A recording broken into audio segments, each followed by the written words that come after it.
All right, just want to check, just in case. We good, right? We good with this. What the fuck? Just in case. We good, right? What the fuck? What's up with the audio? What the fuck? Why is it doubling down? What? What's up with the audio?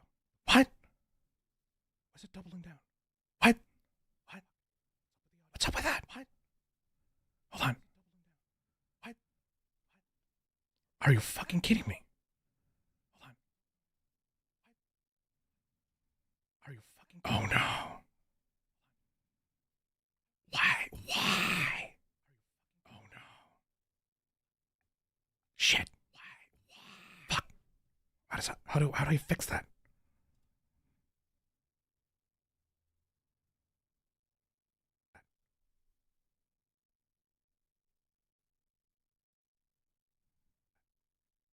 Oh god damn it. Fuck. Oh god. Hold on a second. Fuck. So for some reason, I'm hearing my own voice through the thing. For some reason, I'm hearing my own voice through the thing. Why? Where's it coming from? No. Fuck. Why? Where's it coming from? I can't even get Windows to fucking do it. Fuck. I'm muted again. I'm muted again. Fuck.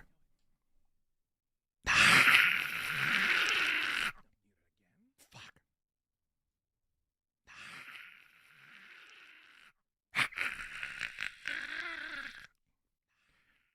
And like in the mid, and like I start Streamlabs, a new problem happens. Why? And like in the mid, I've been streaming it for fucking. Wait. A new problem happens. Why? No, that's not. I've been streaming it for fucking. I think that's my computer. No, that's not. I think that's my computer. Hold on. Why is it doing that?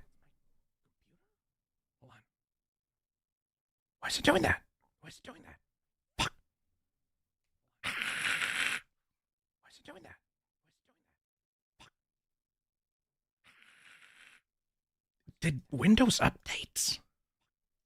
Is that the problem? It's like a. Did Windows updates? Is it passing something through the thing? You might have to do the stream tomorrow. No! Is it passing something through the thing? Fuck. You might have to do the stream tomorrow. No! You guys can hear, like, me repeating stuff, though, right? Like, that's, like, not, I'm not going crazy. You guys can hear, like, me repeating stuff, though, right? Like, that's... Okay, good. Okay, good.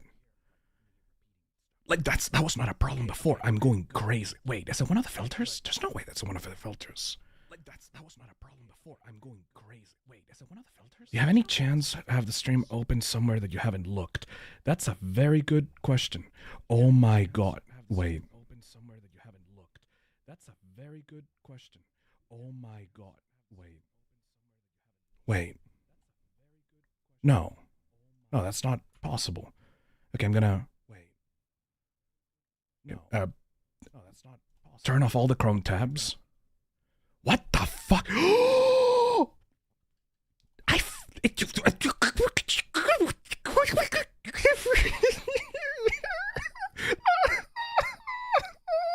the fuck? Where was it?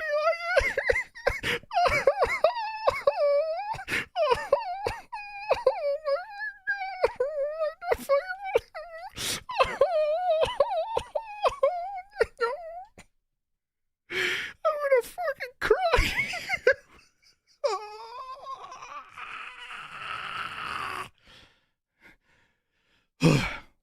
Okay, I think we solved the problem, and it was even before the stream started. So it's like, fine, don't worry about it. It's okay. I'm not gonna cry. I'm not gonna fucking cry. It's okay. Don't worry. It's all right. Shut the fuck up. It's fine. It's not a problem. No, I'm not a problem. You're a problem. All right.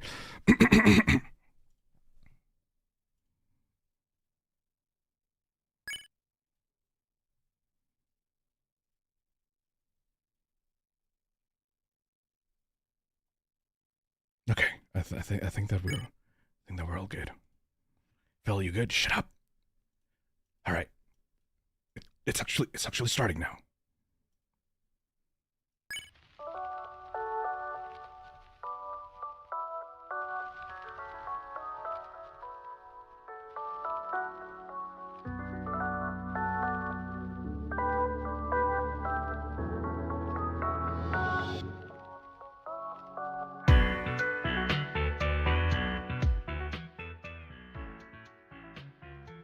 All right. Welcome everybody to the stream. Now I can actually be heard and stuff. Hello. Hi everybody. Hi Toxins, how's it going? Hey Kraken. Hey Turtle King. Hey Lessie. Hey GV Aura. Hey Iggy Koopa. Hey Definitely Odd Robot. Hey Topaz. Hey Lobo. Hey Idril. Diamond Soul. Paradox Pilot. Hey Purple Max. Hey Reezer. Hey MCO7. Hey Dosia Mal. Hey Static Ghost. Hey Minta. How's it going, everybody? We need to... Oh, shit. Anyways, welcome to the stream. It was 1 hour late, but it's fine. We got everything under control now. Hey Mike Testa. Hey Cow Blamer. Hey Ashley. Hey James Giles. Hey Stump. Hey Alex. Hey Dark Dre Bowser. Also, damn, if Phil, you got to be kidding me. It's alright, don't you worry. It's alright. Everything's fine now.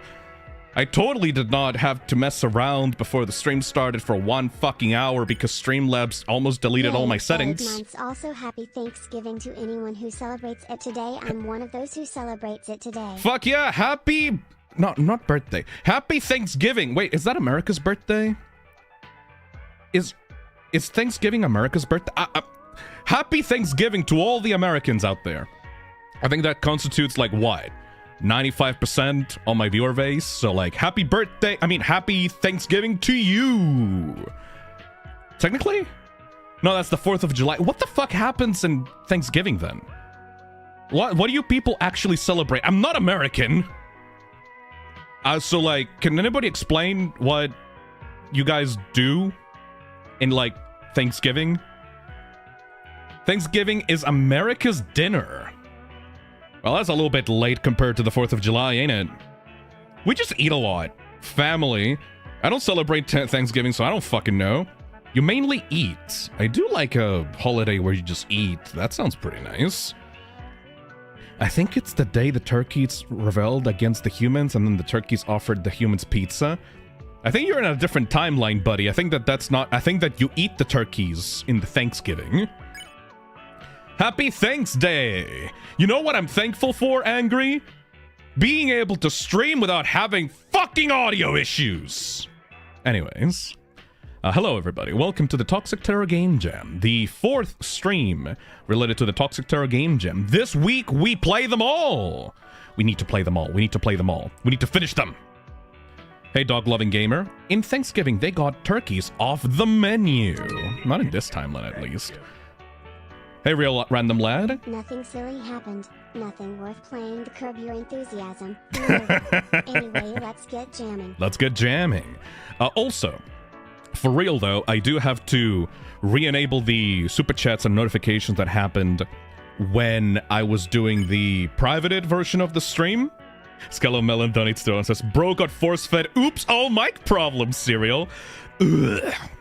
I need to redo the notifications that happened on the version of the stream that got privated because this is take 2. So I need to acknowledge the people that were messaging me while I was doing the other version. So thank you, Ukes, for the 19 months. 19 months. Damn. Damn. So worth it though. Thank you, Bomberman, for the 30 months. Why is it not? There we go. Mike broke. Not really. If you guys want a specific idea of what happened, because maybe you don't understand, you're coming into this VOD and thinking like, well, what's the problem? Why is Phil complaining about mic issues? Apparently, Streamlabs updated something in the backend when it came to the audio microphone setting stuff, so I tried to stream an hour ago, and nobody could hear me because I was fucking muted.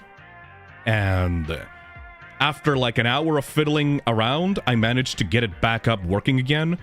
But then all the filters that I put on the microphone to disable noise and stuff got like removed completely. So I had to spend an hour just trying to get that fixed. Thank you so much to August Anomaly, by the way. She was the one that set me up with all the fancy filters so that nothing, because like, I have a new microphone right now, right? I've been rocking it for about, what, a month, 2 months? And I finally got used to it. I had to fix an aux cable and all that. A lot of audio issues, sadly. But finally, now we should be good as long as Streamlabs does not fuck me over again. Yeah, now we should be good. Thank you, Mato, for the 2 months. Thank you, Eason, for the super chat. Thank you, Changing Kiers, for the 11 months. Feeling chatty today, huh? Oh, you're so desperate trying to find the issue during the stream. Thank you, Dog-Loving Gamer, for the $5. New news. Outcome Memories got Johnny from Crush 40. What? What does that mean? Boy, hey, Lobo. 2 years already. Are 2 you years. excited for the FNAF 2 movie? Yes. I've got a ticket to go see it. Okay.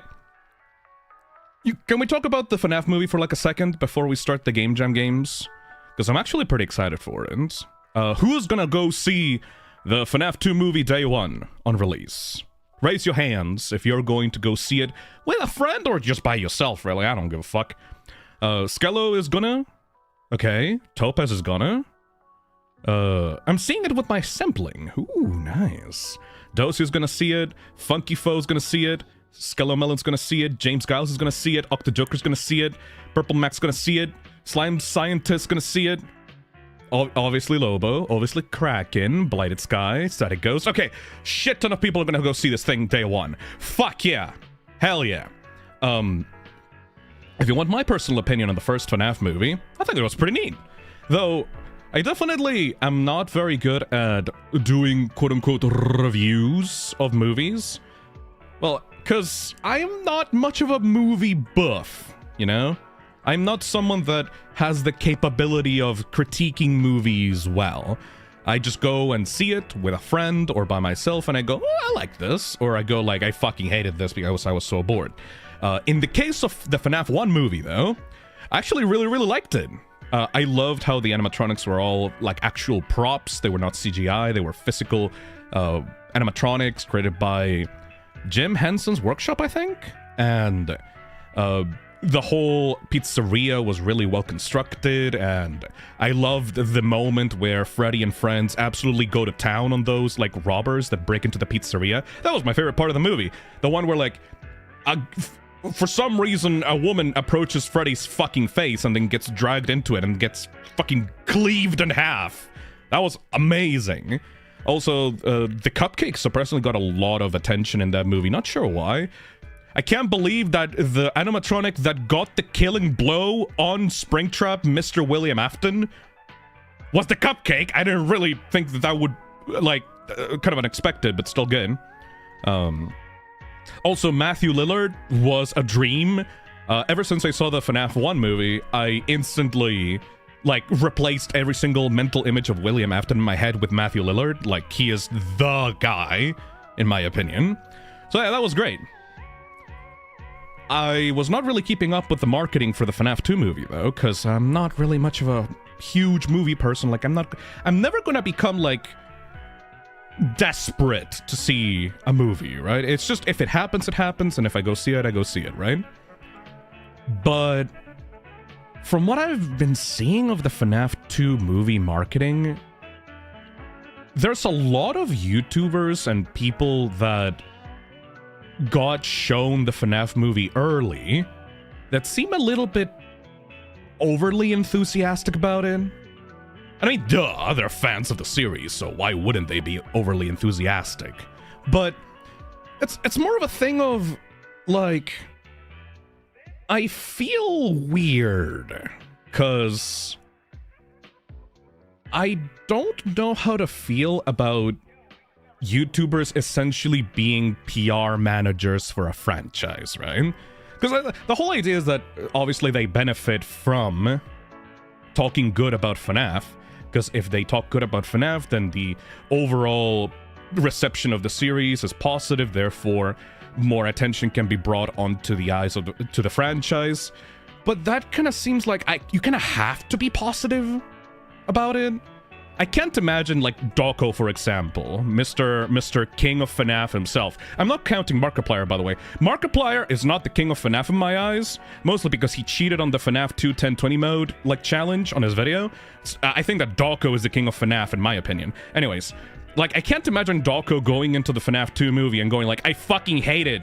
It's fucking trash! Like, I can't imagine him doing that, you know? Like, not in a single moment in the world I can imagine, like, Dawko being overly critical of the FNAF franchise. So, what I think I'm gonna do is, I am going to go watch the FNAF 2 movie next week, on the day of release. I'm gonna do it with a buddy, I'm gonna do it with a friend. I'm not gonna say which theater I'm gonna go, or at which time I'm gonna go, because, like, you know, privacy issues and all that, but still. I'm gonna go and watch the FNAF movie. If there are Chilean people out there, in my chat right now, you may be one of the lucky ones that's gonna have to fucking see the FNAF 2 movie with fucking Phisnom. I'm gonna keep quiet about it though. Like, I'm not, like, good fucking luck identifying me. Anyways, so I'm gonna go watch the FNAF 2 movie on release, and I'm gonna just talk about it, like, on stream. Like, the day after. Not the same day as the movie release. I'm gonna do it on Friday next week. And that's gonna be, like, the first time I'll ever do, like, a movie review stream, I think. I've been thinking about doing one of those for a long time, so might as well try it out, you know? And at the very least, I will be able to tell you guys if my thoughts on the movie are positive or negative without any kind of bias, you know? That's what I think I excel myself at. When it comes to giving my thoughts on something, even if I try to be nice, I sometimes just genuinely can't help myself, and that kind of bites me in the ass. Because there have been a lot of moments during my life that if I had been positive, if I had just taken my feelings and just shoved them down as far as possible and just kept a smile on just to make sure that there was no issues or controversies, it would have probably benefited me in the long run. But I just can't. If I hate something, I just can't. I can't fucking help myself. It's a problem sometimes, genuinely. But still, hopefully it goes well. I'm not going into it with any negative bias. If anything, the trailers that I've seen look really good. Apparently, they've been pushing the 13+ H rating a lot. Apparently, there's a lot of gruesome scenes in there. There was a secret image in the Twitter Scott Games account that showed, like, a fucking ghoul. Like, just a ghoul. Like a capital G ghoul. I'm not sure what that is. It looks like a fucking actual, like, Annabelle-ass ghost. And that's great. I looked at that image, and I went, and apparently, like, there was a cast member looking at a monitor, right? And the image was, like, angled away from the camera so you couldn't see it properly, so I took the image, and then I stretched it out with a angle corrector on Krita, and I stretched the image out so that it looked like it was facing the camera, and there's just a zombie in there! There's just a fucking zombie, and I don't know what that thing is, but it looks creepy as shit. Especially compared to the other time that the FNAF 1 movie did ghosts. Y'all remember those scenes of the children in the forest, and they had, like, black makeup running down their faces, and they looked goofy as fuck? Like the contrast between the ghosts in the FNAF 1 movie compared to the ghosts in the FNAF 2 movie is crazy. So that's great. That already gives me some confidence in the movie's quality. Also, the toy animatronics look amazing. Like, BB just looks straight out of the game. like in fucking real life. So very excited for that. I will tell you guys next week how I feel about those. Hey, Dog Lovin' Gamer, thank you for the $5. New news. Outcome Memories got Johnny from Crush 40, who sang Live and Learn, to sing the new OM song Don't Blink. So what the hell is Outcome Memories? Is that like a Roblox thing? Like yeah, it's a Roblox game. What's it about? Like, is it like a Dead by Daylight thing? Is it like a obby thing? I'm not quite sure. Roblox game that got Crush 40 singer on it. That's fucking... that's cool. I just don't know what Outcome Memories is. It's a Sonic.exe game? They got fucking Crush 40 on a Sonic.exe Roblox...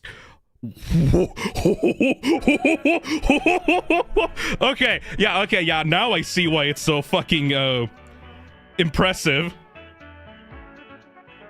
Imagine being the Sonic fan base and seeing Sonic.exe getting the treatment from Crush 40. Oh, I would be pissed. If I was a Sonic fanboy, I would be so fucking pissed about that. Okay, that's amazing, actually. That's peak. What the fuck? Hey, now the cartoon. I just got back from dinner. Welcome back. We were talking about the FNAF 2 movie. Hey, Dosia, Mal, thank you for the super chat. Okay, so... Ooh. Out of curiosity and boredom, I did the math, and if everything goes well, you would have to do at least 115 games this week. Though we will still need one more stream, and anything can always go wrong. Oh yeah, you mean like the past few hours? Yeah, like everything can go wrong. Though, I can see some games that getting disqualified before actually having to play them. Either way, this week is gonna be rough. But hopefully some of y'all will be interested in watching me going through these entries. There's also the thing of... Kako's not here anymore. Kako is not here. It's not going to be part of these streams because he has to go do a family vacation thing or something like that. I don't really remember the specifics, but he's not going to be available this week. He's preparing to go out with the real life people outside. Imagine going outside. But yeah, so since Kako's not going to be here, I'm going to be able to focus on reviewing the games a lot more succinctly. So there's going to be less delays and like, I'm not going to... there's way less of a chance that I'm going to end up talking about Hazbin Hotel for 30 minutes, you know? So we're gonna save ourselves some time just based off of that. Not saying that... Not giving Kako shit, though. Like, I'm not saying that Kako was a bother. If anything, he helped a lot during the previous streams, because... Okay, how can I explain this? Kako's just nice. I'm just gonna come out and just straight up say it. Kako is very, very nice. I don't know if you guys noticed in the past few streams, but whenever I've become overly critical or negative about something, Kako is always there to try to bring out the positive side of something, right? It's always... I get annoyed with something, and Kako always tries to find the good side of it, which I really appreciate. He's a really good friend, and he keeps me less cynical, I guess, you know? So now that he's not here, I'm gonna need... Chat, I'm gonna need you. I'm gonna need you. Chat, now that Kako's not here, I need you to keep me in line, chat. Because I know, chat goes with the energy of the streamer and all that, you know? You, chat, just go with whatever the fuck I say, or whatever the fuck I do. But since Kako's not here anymore to keep the energy positive, I'm gonna need you to be really, like, you guys are gonna need me to keep me straight, you know?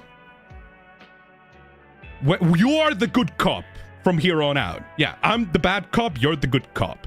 Because I need to be kept honest while also not making people cry. That's very important. If you guys also play the bad cop when I get pissed off about something, that ain't good, man. That ain't good energy. So now that Keko's not here, you guys are gonna have to pull extra weight when it comes to positive criticisms for these games, okay? Not that I don't try, but I really can't help myself sometimes if a game specifically pisses me off or does something that is like, okay, what are things that piss Phisnom off a lot? You guys remember, like, from the past few streams of this? What is the stuff that, like, just completely throws me off whenever I'm trying to review a game?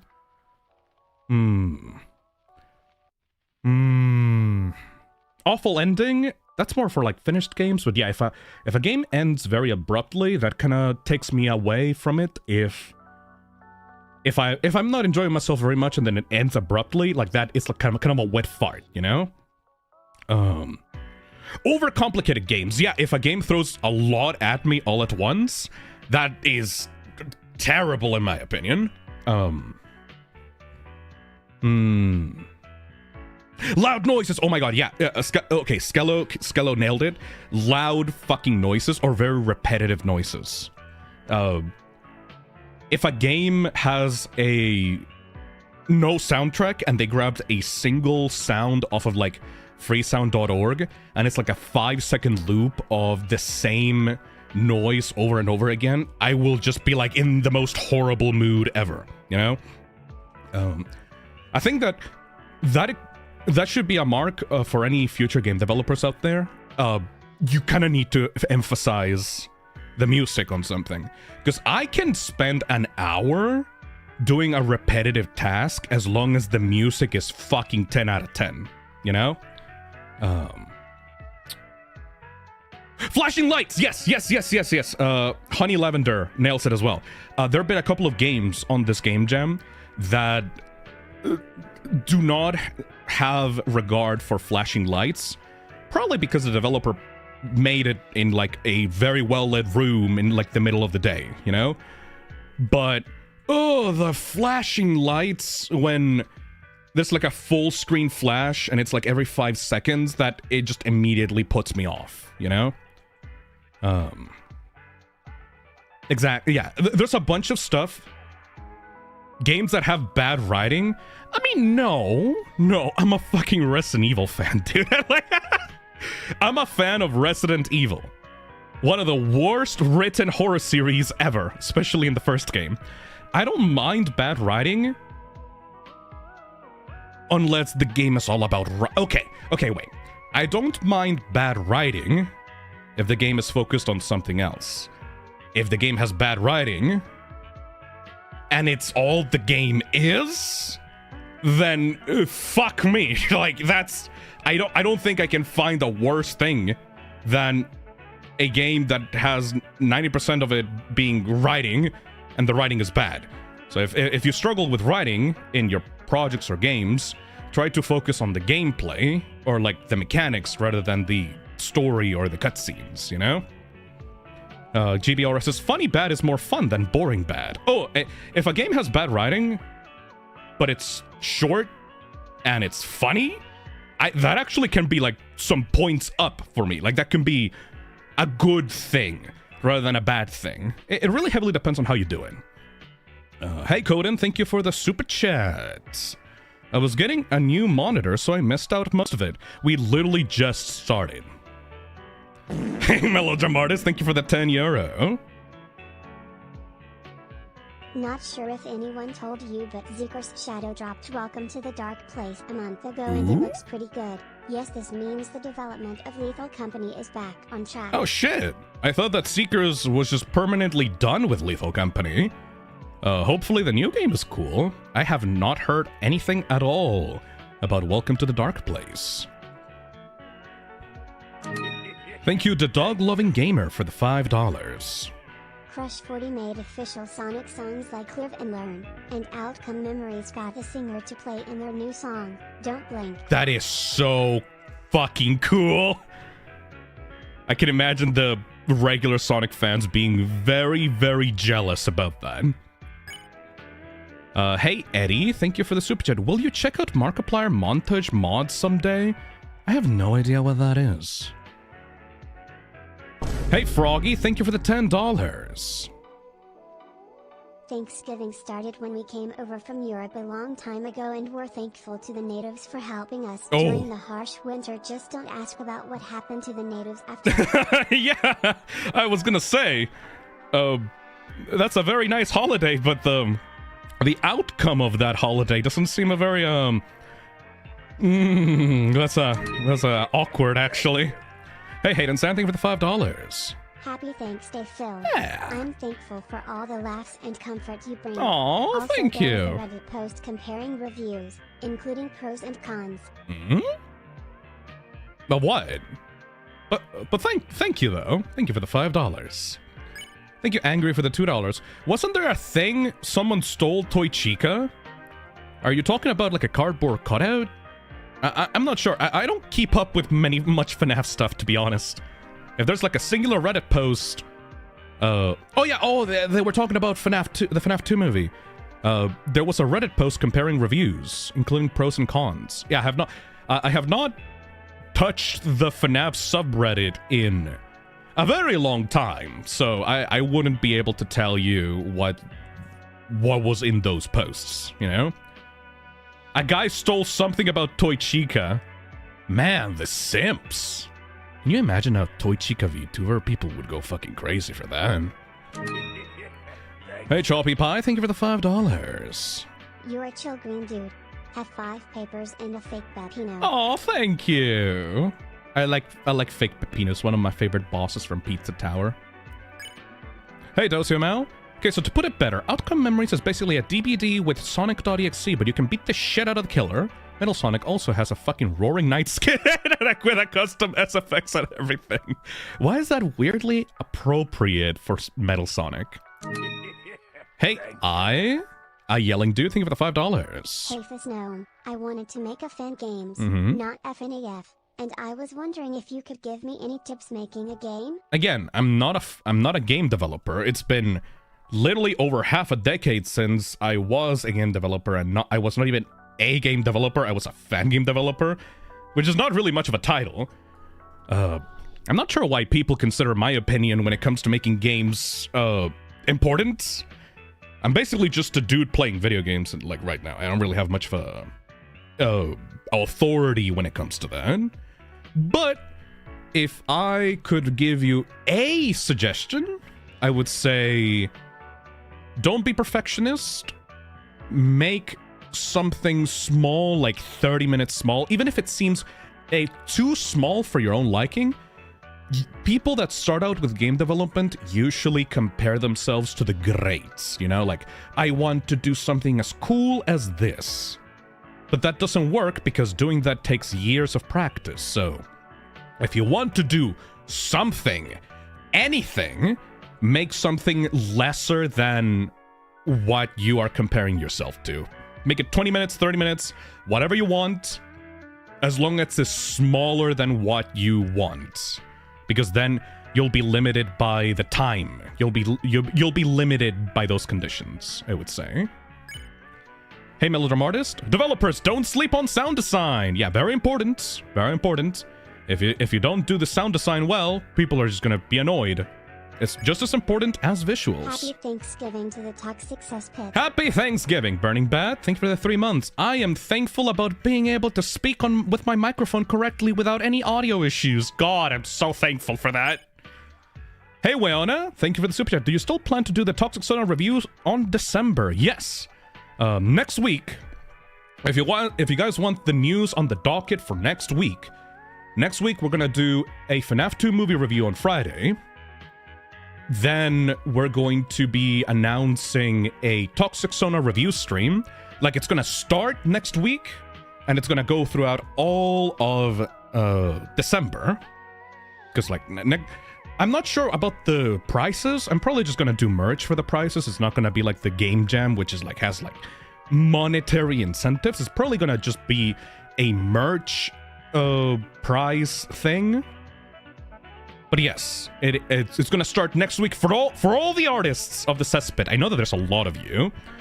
We're gonna be starting the Toxic Sauna review contest next week, and then we're gonna finish it at the end of December. So hopefully that's a good incentive for you people. Been wanting to do one of those for a while. I think that December is a pretty good date for that. What was I gonna say about that? Oh yeah. Oh. I also have something prepared for next week that is entirely self-indulgent. So Friday is gonna be FNAF 2 movie review. Sunday is gonna be like the announcement of the Toxic Sauna review contest. Saturday is just going to be me talking about Hazbin Hotel and Deltarune Chapter 3. Because it's been like an entire month of me thinking about Spam Tenna and Radio Static and just men kissing. Like the yaoi has infiltrated my brain. Like, permanently infiltrated my brain. So I need a way to get it out of my system. So I'm going to just spend an entire stream slot next week talking about Spam Tenna and Radio Static. Like, it's a double whammy combo feature of talking about Hazbin Hotel and Deltarune Chapter 3, and talking about Tenna and Spamton's relationship, and talking about Alistair and Vox from Hazbin Hotel. Will you be alone? I don't think anyone else on my, friend group would want to sit there and hear me talking about gay sex for like 3 hours minimum. So I don't know. I think it's just gonna be alone. I don't know if anyone in my friend group, like the co-host friend group that I have, the regular one, is like actively interested in talking about gay sex, But I gotta be honest, this stuff with Spamton and Tenna, I was already obsessed about that ever since Deltarune Chapter 3 and 4 came out. And then the stuff with Alistair and Vox from Hazbin Hotel Season 2 has just turned me into a fucking yaoi fiend for the past few months, So I need a stream just to be able to get that out of my system. Can that be considered a lore stream? Can I put that in the lore stream playlist? I'm not sure. But it's just gonna be me autistically talking about those two ships. Because I need to sell people. I need to sell you guys on the concept of toxic yaoi. Because some people are very concerned sometimes when I bring up toxic yaoi. Some people on chat are like, but Phil, they're bad for each other. They're like unhealthy, and they're gonna kill each other, or they're gonna harm each other. It's like an abusive relationship. It's really bad, Phil. You shouldn't be celebrating that. But it's like, that's the point. Come on, it's not a real thing. It's not a real relationship. I need it. Sorry. It's really specific, because whenever you explain it properly... Oh my god, I had my Discord open on I had my Discord open on my first monitor, and Neon the Cartoon sent me something on Discord. It's like...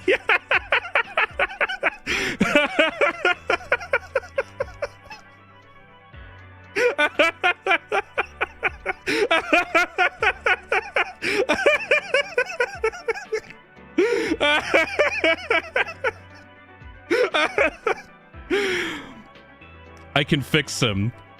Crimes, mass murder, mass brainwashing, mass enslavement, mass property damage, conspiracy, corruption, soul theft, invasion, terrorism, war instigation, monopolization, organized crime, reckless endangerment, unlawful surveillance, abuse of power, psychological abuse, assault and battery, mutilation, blackmail, stalking, torture, sabotage, fraud, slander, malefic. What the fuck is malefic, dude? treason, kidnapping, usurpation, propaganda, snuff filming, false imprisonment, sexual harassment, serial rape by proxy, infiltration by proxy, attempted suicide. That's not even like, oh no, attempted regicide, excuse me, attempted populicide, attempted enforced suicide, there we go, attempted universal domination. God, I fucking love him. I love Vox. I love Vincent Whitman so much. I'm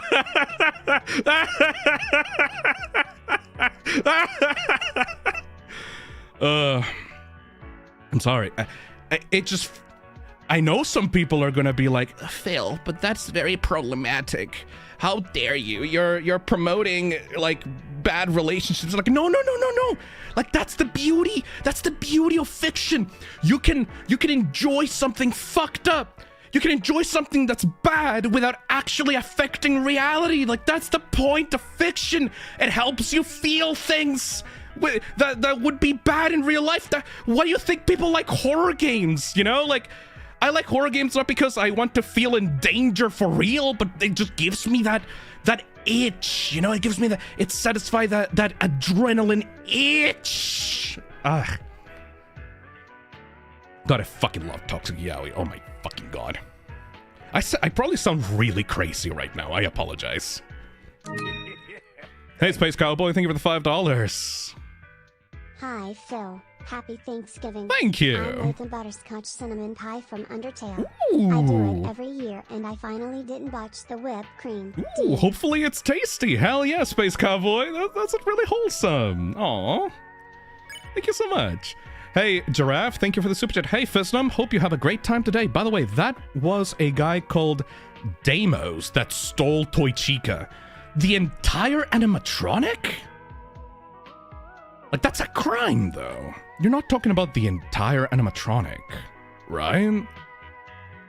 The whole thing? It was a fake post. Oh, never mind. Okay, yeah, fair enough. Because, look, that probably costed, like, hundreds of thousands of dollars. So, there's no way that would have gone under the radar if it was real. Hey, Crash Bandit, thank you for the $2. Hey, Phil, how much newsy art have you seen or N art?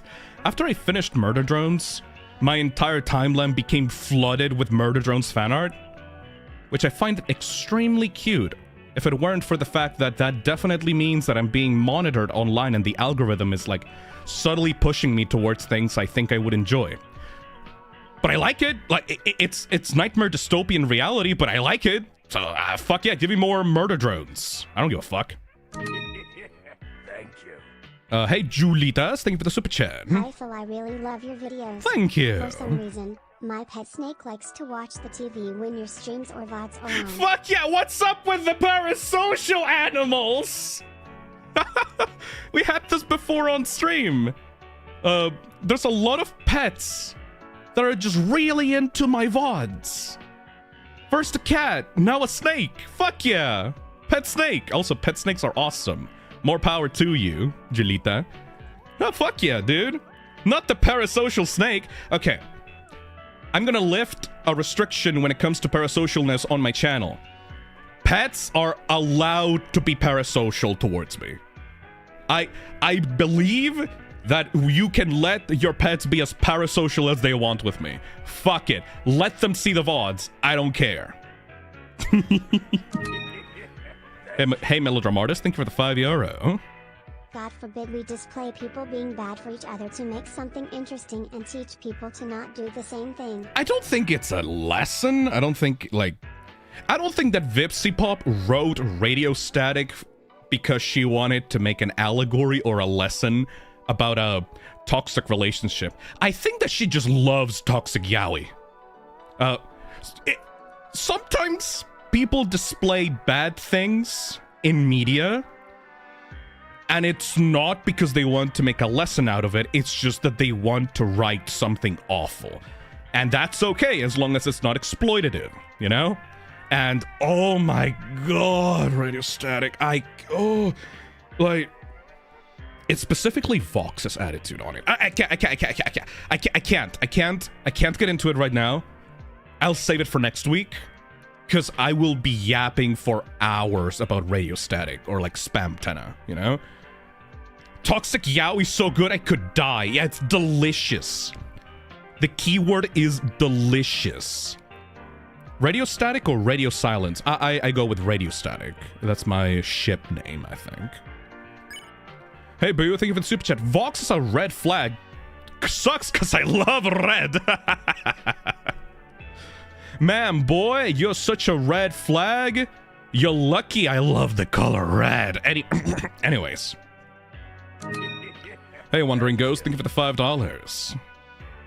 Hatred to obsession is a thin fucking line, and now I don't endanger anyone. I mean, the biggest lesson here is not that the opposite of love is hate, but that the opposite of love is indifference. You can love someone as much as you can hate them, and as long as they occupy a special place in your brain, as long as your feelings for someone are so overwhelming that all that you think about during the day is them, and you don't care about anyone else, and your thoughts and actions are completely consumed by making that other person acknowledge you in some way,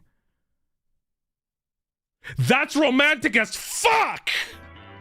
That's so romantic. That's so like, oh, I could. It's it's so good. I can't. As long as it's fictional. As long as it's fictional. Obviously, because the whole thing is that their relationship is fucked up because there's one character that's really obsessed with the other one and the other one doesn't want to have anything to do with them because they creep them out. But when it's fictional, it's just like, oh, this person is obsessed. Oh, it's so romantic. You guys saw the final episode. You guys saw the final episode of season 2, right? Where Vox gets defeated. Vox, like, he's completely, like, breaking down. This narcissistic motherfucker is obsessed with winning, and like at the very end before he gets defeated, he's like, I don't care about heaven, I don't care about hell, I don't care about literally fucking anyone. I just want to wipe your fucking smile off your face. And it's like, oh, he loves him so much. It's so romantic. Oh my god. Okay, I need to stop. I need to stop. Hey, Fart Face. Toxic Yaoi is narratively compelling. Yeah. Thank you, Angry Destroyer, for the $2. Phil, you're always awesome crazy. Thank you. I guess that's a good thing, I suppose. Thank you, Marcos Vargas, for the super chat. Haha, imagine a Return to Freddy's movie. Okay, Marcos. Maybe this is going to be bad, because I'm gonna put an idea on someone's head, and someone may actually do it, and then they're gonna put the blame on me for doing it. But I don't care. Imagine this. A Return to Freddy's movie that is just an edited version of the FNAF 1 movie with the shittiest edits you could possibly imagine. Like, the Return to Freddy's movie is you take the scenes from the FNAF 1 movie, re-edited them around, change the context of the scenes, dub over the character's voice with like a shitty accent and like the shittiest voice actors possible. And then you add green screen effects from like other movies and other like default effects you take from Google. And you change the story of the FNAF 1 movie to suit the Return to Freddy style. And like you add like PNGs and like shitty animations and 3D animations of other characters appearing. Like you add a PNG of Candy the Cat and replace a character with just that, you know? Just add Lockjaw in the background and other characters and change the story around for the FNAF 1 movie. That should be the Return to Freddy's movie, because that is following the original vision of the Return to Freddy's, you know? It would be awful but it would be so fitting to the spirit of the original The Return to Freddy series. Basically a pirated version of the FNAF 1 movie, but with the shittiest edits you could possibly imagine. Please, I beg you, if anyone can do that as a bit, I will love you. I don't know what to say. That would be such a good bit. I'm not gonna do it, but it would be such a good bit. Thank you. Hey, my little artist, thank you for the €5. I was referring in general. Also big yes on love and hate being interchangeable forms of obsession. Yes! Just look at Katara and Idora. I haven't watched that series, but I know the names of those characters. Those two should kiss and make up, because, boy, they got some shit going in that show. Hey, Dosimel. That's just fucking kismessitude, Phil. Why are you making me want to watch Has-Been now? This is gonna be controversial, Dosio, but I'm just gonna say it. Because Has-Been Hotel is just a good show. Like, it's just good. It has its problems. But it's... overall, I enjoyed it. like, take of the century, I guess. But hey, I think that Has-Been Hotel is just a good show. Season 2 especially. It has its writing problems, obviously, but... anything has its writing problems if you become, like... too anal about something and start picking apart stuff. I just enjoyed the ride, man. I just liked it for what it was, not for what people wanted it to be. Anyways, let me get through the last few super chats and then we can start with today's stream. Thank you, Mato, for the 2 months. Thank you, Ethan, for the super chat. Thank you, Changing Skies, for the 11 months. Thank you, The Dog Loving Gamer, for the $5. Thank you, Bomberman, for the $2. Man, this bit is weird. Thank you, Ethan, for the super chat. Phil, you're supposed to obey me. Phil's mic system. Thank you, JerN7, for the 8 months. Thank you, The Real Random Lad, for the £2. Thank you, Fartface, for the $5. The universe really trying to sabotage the Game Jam reviews.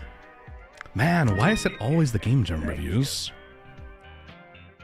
The universe really trying to sabotage the Game Jam reviews. Thank you, Purple Max, for the $2. The voices, Phil. The voices. Listen to them. Thank you, Dr. Bowser, for the $5. Thank you, Nick, for the 1 Chilean peso. Thank you, Coden, for the super chat. Did I miss anything? I got a new monitor. Oh, fuck yeah. Thank you, Dosimal, for the super chat again. Thank you, Dark Dry Bowser, for the $5. Thank you, The Dog Loving Gamer, for the $2. Thank you, The Real Random Lad, for the £2. You might have to do the stream tomorrow. No! No! Thank you, Dosimal, for the super chat. Thank you, Pambean Weirdo, for the $2. Thank you, Random Lad, for the £2. Thank you, The Melodram Artist, for the 5. Thank you, Melodram Artist, for the €5. Phil can't find his own stream in the pile of Phil Chrome can't find tabs. his own stream in the pile of Chrome tabs. That's an ADHD moment. That was embarrassing. Thank you, Paradox Powder, for the $2. Oh, you poor thing. Thank you, Dark Dry Bowser, for the $5. And thank you, Plushy World Entertainment, for the 8 months. Happy Thanksgiving to anyone who celebrates it today. I'm one of those who celebrates it today. And that's it. We need to start reviewing those goddamn Game Jam games. We're pretty much 2 hours late for it. Oh boy, this stream's gonna go on for a lot of time. Let's go. And once again, just like I told you guys, you're gonna have to be the positive ones in here, because Kako's not here anymore to pick up your guys' schlack. Anyways, today, we're going to be reviewing... We're gonna be reviewing, hopefully, we're gonna be reviewing games like Remission, TerrorToma, Deep Down, Trick or Treat But You Rob People, Bluewater Chemical, An Eye for Beyond, Ward 666 Patient Zero, Find Yourself, Mr. Bird... Oh, no, not this one. This one got, annihilated. This one got DQ'd. We're gonna review Client-Sided. We're gonna review Astrophobia, Do Not Save Me, The Hunt Intensifies, Progress March, BB1 and Charge Anomalies, Blind in Dreamland, Subvive, Heart of Ganymede, Hare, and Stationary. So that should put us around 60 games if we manage to do it. Probably not, though, but we're gonna try our best. You know, we're gonna try our best. Skello says, Fel, I think that you should move the disqualified stuff down to the bottom so you don't end up reviewing it again.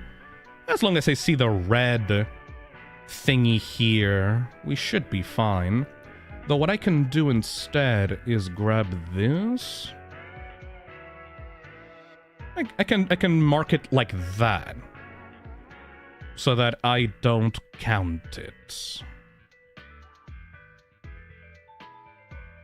Oh. Actually, yeah, that's better. I can do that. I can mark it like that.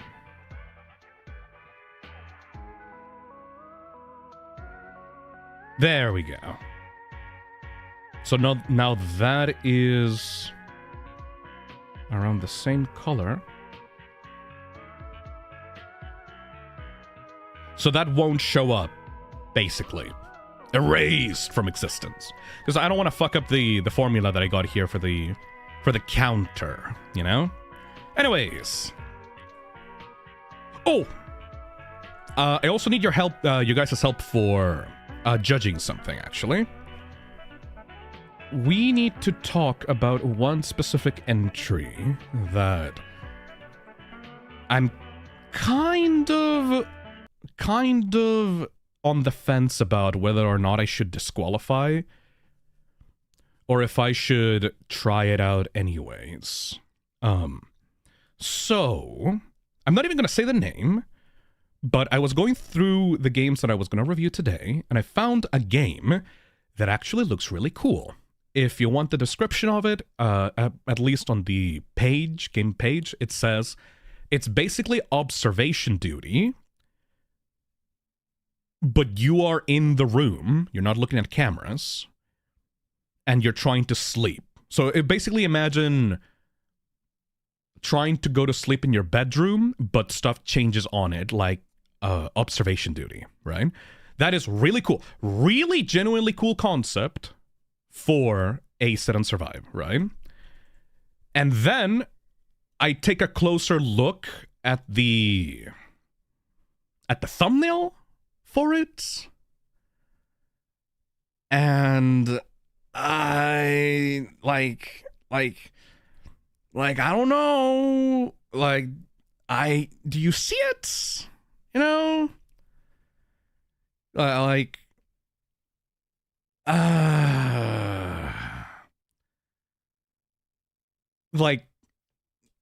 I don't want to accuse developers of AI usage, because you know my feelings about AI usage, right? But, like, what is going on with that arm? And you got the yellowish filter, like the yellowish filter that kind of comes with some AI models that is like kind of... The hand goes right through the body. That's not a mistake that an artist would make. Is it going through the body, or is it like behind it? I'm not sure. I don't think the developer is here to confirm if that's AI or not, but I put it in like an... I hate doing this because this is also AI, but I put it through some websites that claim to recognize AI usage, and it gave me like a 95 to 98%. So it's like high likelihood that it's AI usage. So that's kind of really worrying it, you know? Skello Melon says the way that it's shaded is that it's on top of the code instead of behind it. Like there's supposed to be a distinct line between the hip and the arm. Yeah. And that's sad because I don't want to accuse anyone of using AI, but that's like really blatant. And then I checked on the developer's page, like the other games that the developer has made, and they don't use this style on any other game page. So I'm like, did you fucking use AI for this? I think that you should ban AI in the next game jam. It is banned. Look at the fucking rules. I usually try to be lenient with these things, right? I try to be lenient if something is the biggest debate on these streams have been, is that technically sit and survive or not? And my view of it is, I always try to give it the benefit of the doubt, even if it's not strictly within the theme, because I want developers to have fun and play around with the theme.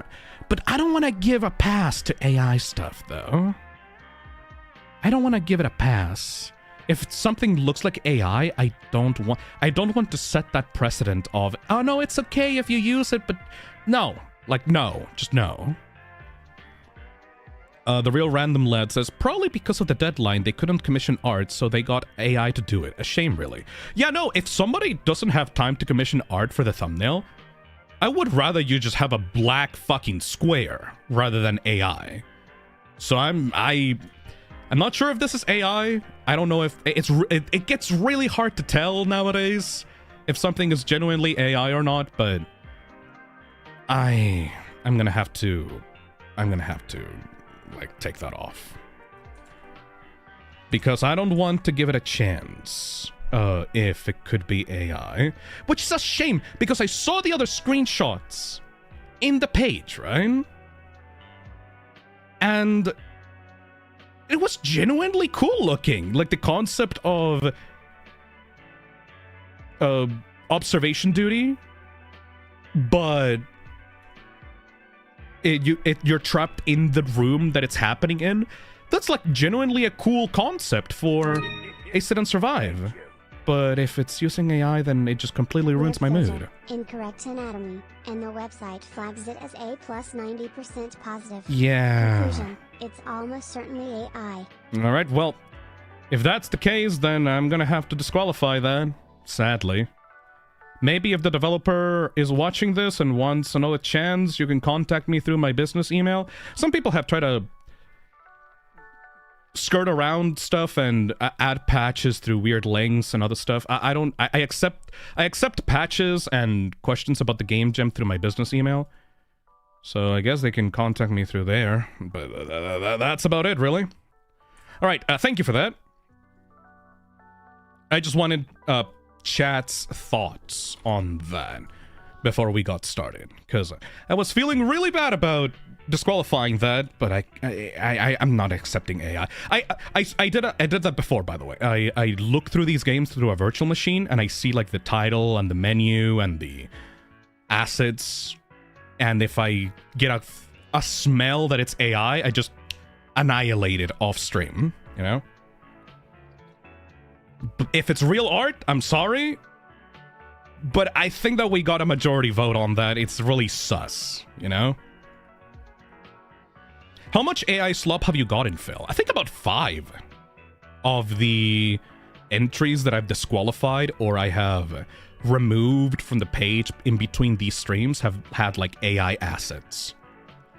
Which is fucked up considering that it's explicitly against the rules. But whatever. Whatever. Yeah, the developer used pixel art. This is not their style. Okay, well, fuck that. Anyways, I am going to start the polls now. Which games should we play today first, chat? Does anything here on the list catch your attention?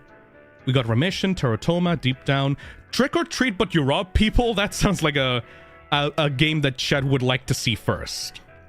Heart of Ganymede as well. Pillar Chase. That's Roblox now. Then we have the wheel. Yeah, but at the start of every stream, we do a little poll for what chat wants to see first.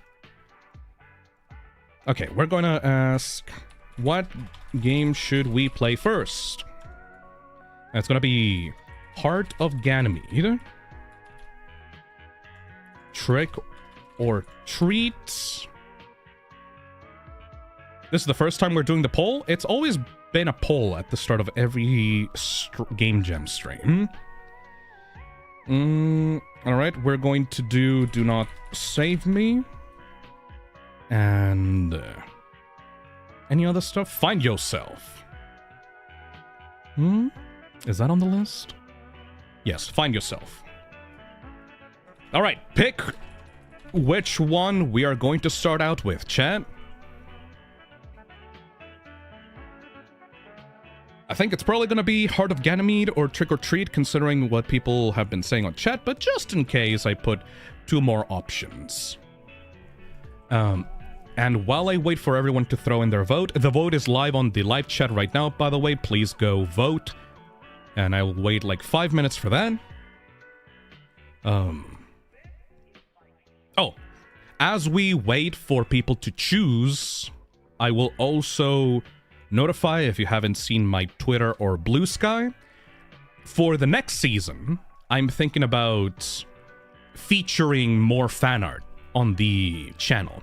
You know how I feature fan art on the schedules? Every time I do new streams during each week, I feature fan art in there. Like the fan art that just catches my eye or think would be nice to show off, or new fan art from like new people in the cesspit, new artists, or like really particularly good pieces of art that really speak to me. I like to feature that on the schedule, right? But the schedule is not really a big part of the streams. It's mostly just a thing for Blue Sky and Twitter. And what I know that other VTubers do, like actual not me, but like actual VTubers. What VTubers do is that they take the fan art that they get on Blue Sky or Twitter, mainly Twitter. Nobody uses Blue Sky for like VTubing stuff. They take the fan art and then they use it on the thumbnails to motivate people and like go like, oh, if you want your art to appear on my channel, I can use them. I can use them on my thumbnails.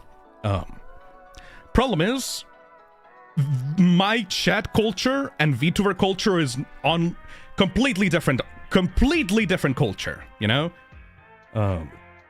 People here are not used to VTubing culture at all, so if I started using art from artists without their consent, explicit consent, that would probably be a problem, because some people don't want their art to be used on thumbnails. Sometimes they just want to do art for art's sake, you know?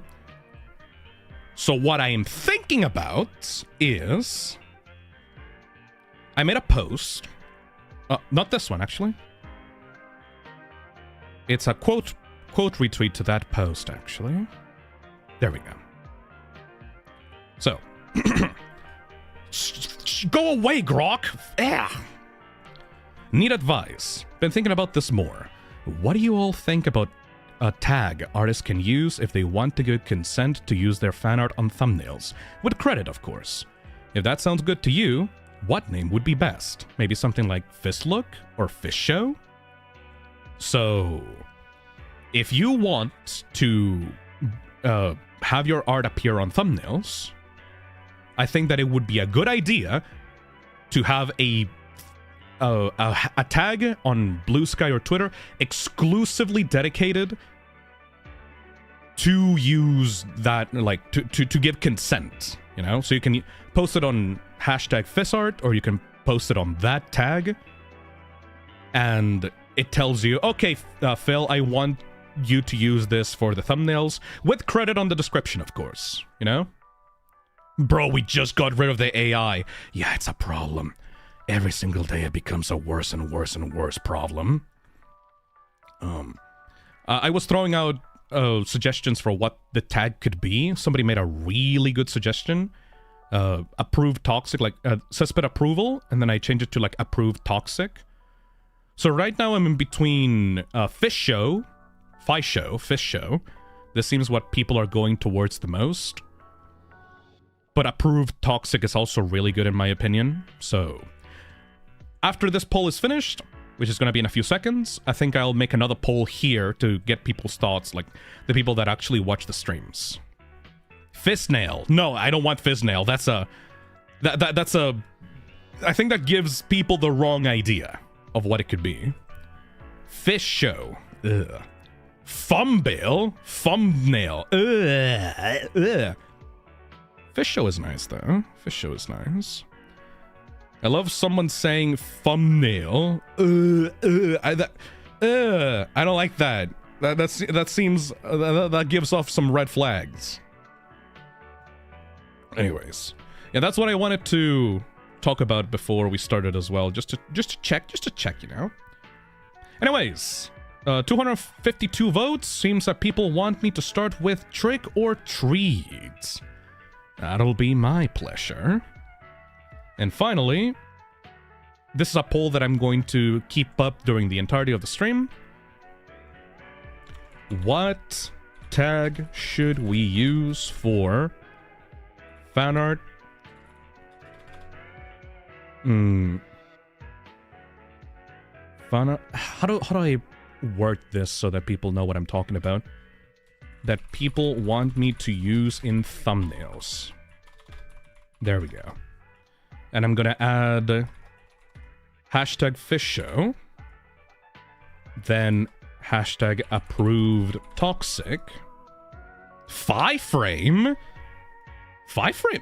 Ooh, oh my god, Lumino with hashtag fist play, like display, hashtag fist play. Okay, that's pretty good. I like that. Hashtag display, hashtag fist play. That's pretty good. That's pretty good. And what would be the fourth one? So, throw out random suggestions. Random suggestions. Like, what would be like a fourth tag name that would be great? Find me? Nah. Fist mark. Like marked? Like 5-frame. Fimbill. Fimnail. Look. Fist vids or something. Ponga, that's more like for a video rather than a thumbnail / fan art thing. Radio action. Oh, that's cute. Radio action is cute. Like bookmark, but fist mark. Toxic stamp. You know what? I'm gonna go with toxic stamp. All right. And that poll will be available throughout the entirety of the rest of the stream in case people show up here to vote if they want to. All right. Hey Phil, do you use Streamlabs or OBS? I use Streamlabs because I'm a lazy piece of shit that does not want to install plugins and stuff like that. I just want everything done out of the box, Crash Bandit. Oh, radio action. I like radio action. Anyways, we need to start the fucking video games. I'm taking way too long to start these streams. Alright. First game on the list is Trick or Threat, aka Trick or Treat, but you rob people.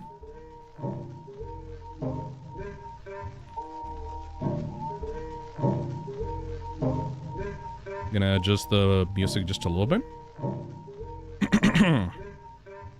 Let's fucking go, everybody.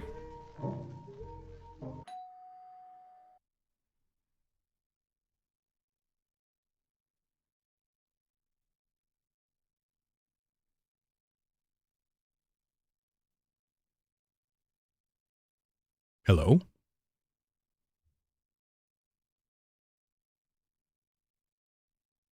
Hello? Oh, okay. Okay, that took a bit long. Oh, hello there. Happy Halloween! You are so cute in these costumes. You and your friend over there. You want some candy, right? Thanks, ma'am. We're, I'll distract her for now. Quick! Check the cameras! What? Okay, you know what? It's bothering me, actually. Hold on. I'm gonna redo the poll. Sorry, the other option is really good, actually. Hold on. I'm gonna reset the poll. That last option is really good. Hold on. Hashtag fish show. Hashtag, approved toxic. Hashtag fist play, like display. And It was radio something? Radio action. Yeah, there we go.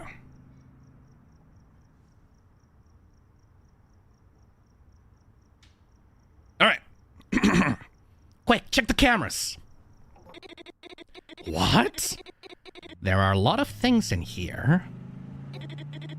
Look for expensive stuff. Money, gold, watches, safes, etc. They are there somewhere.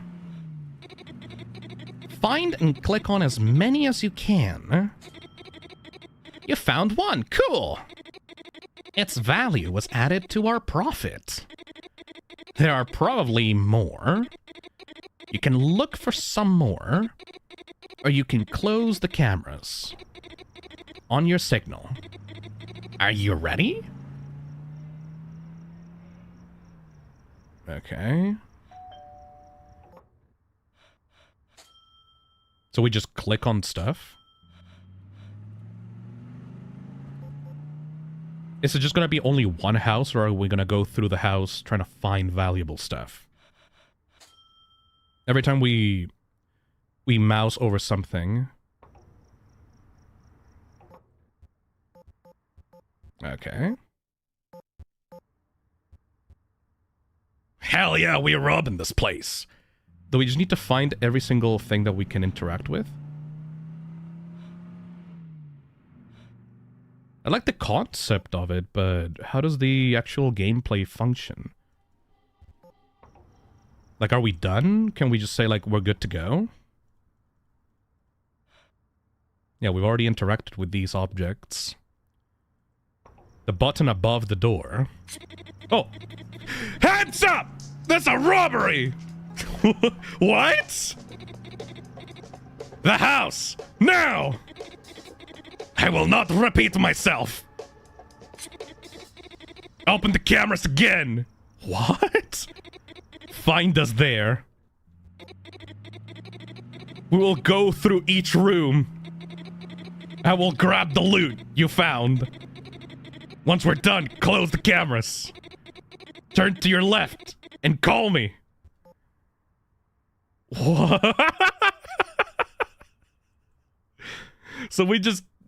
He's taking everything?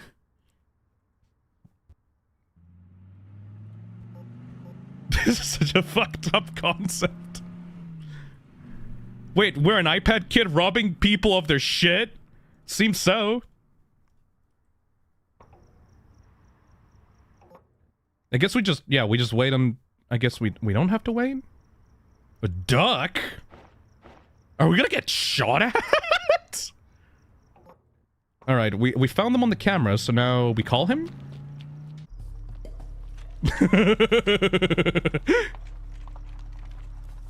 FNAF, but we're robbing a house to steal candy.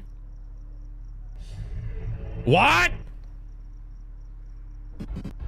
Let's see what you got. How cute! Good job, you two. But that is not nearly enough. I want more. Bring me $25,000 by midnight. You have 6 minutes. Go. Oh, fuck me. Oh.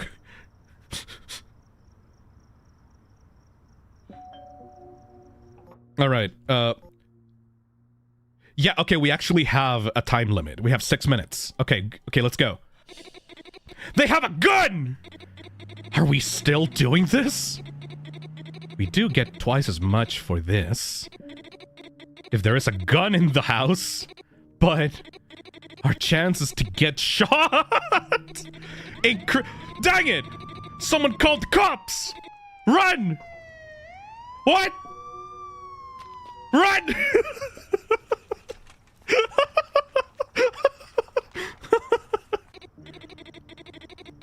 Okay, they're probably looking for us. If you hear a car, look to your right. Oh my god.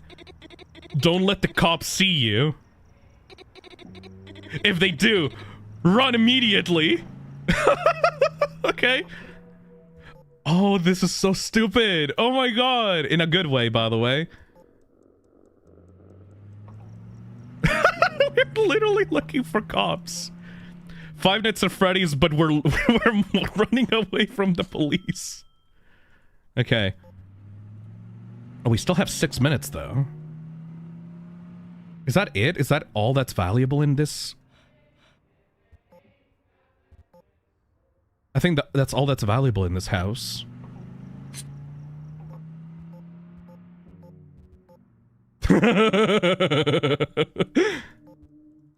So, this person is here. They're moving. Okay, we found them on the cameras. Let's go to the next house. We didn't get the money? Oh no. Okay, 1, 2, 3. Oh, there's a gun! 4, 5. I think we have to wait for them to get through the camera, those spots. And then... Okay, go! Okay, you're gonna take the gold. Is that how it works? Yes, they're taking the gold. Okay. So we need to watch out for camera 3 in case they try to grab that. They didn't grab the gun. Very good. Uh-oh. Uh-oh. No!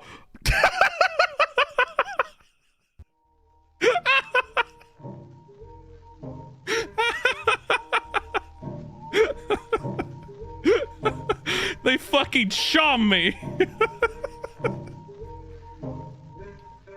Okay, I'm really into this. Okay, let's go. 1,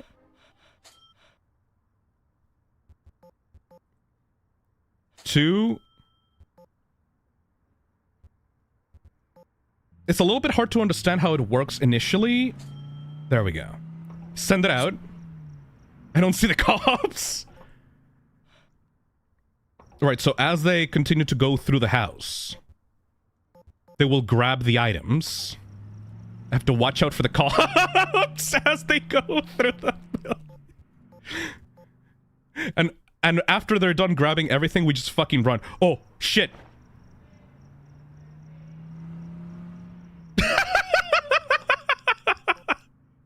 Alright.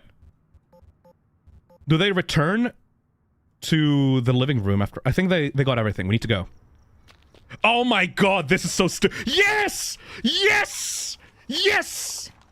Alright, alright, alright, alright. Grab this. It's like we're in a heist movie. It's trick or treat. Okay, there's not much loot in here. Just grab everything. A gun!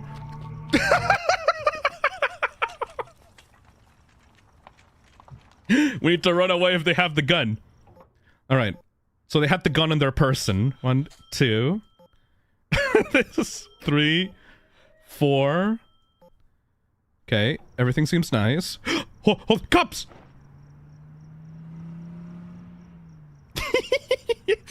Oh shit! Grad! We have so little time! Heist or trick? I think it's called, the name of the game is called Trick or Threats. Okay, we had identified the gun. So if we don't... There's another gun!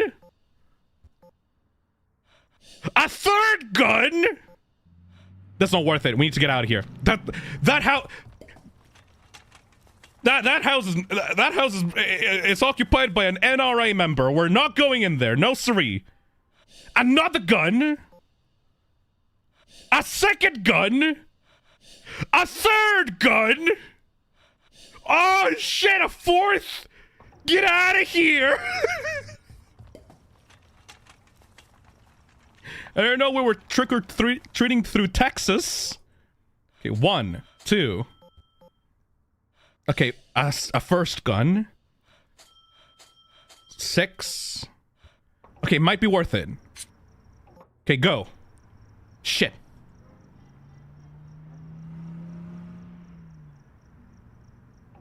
How are we looking? Okay, we haven't gone through the bathroom. We need to pay attention to the bedroom, because the bedroom has the threat in it. This is such a good... Okay, careful, careful, careful. They didn't pick up the gun, right? There's a watch! I could have clicked on the watch! Oh! No! Oh... They snuck up on me. Bonnie, run, it's the fucking feds! This is such a creative This is such a creative concept. I think that this might be the first example of a game that has like it's gonna have like a slightly lower like terrific and thematic. No, thematic is actually pretty high, but it's gonna have like a 5 in creativity. The creativity here is off the goddamn rails, dude. Alright. Grab the watch. Grab the... Nothing here. Okay, fucking go. Just grab the watch and go. Grab the watch and go. It actually is making you act like you're in a FNAF game, but the reason for why you're doing all these things is completely different than regular FNAF. Okay, grab it. There we go. Fucking go. Go, go, go, go, go, go, go, go, go, go, go. How is this idea actually working? Game seems a bit hard, but I love the idea. Okay, grab the watch. Grab the other watch. The gold pieces. Okay, good. There we go. Rob him! I need to watch out for the cops. I think that the way that the gun system works is if there's a gun in the house and you don't find it before sending out the guy, you will be left completely like they will pull out the gun like right then and there, and you will be unable to get inside of the house.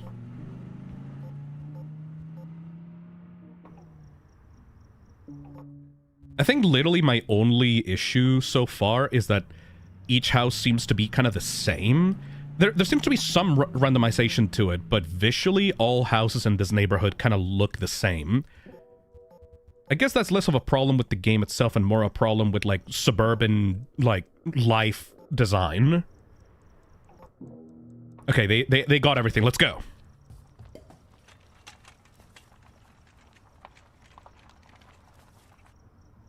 Okay, next up. We're gonna go this one. And then get the watch. And there doesn't seem to be anything else. Rob him! As long as we clear these 2 cameras, we should be good. No! No, no, no, no! Run! Run! Oh my god!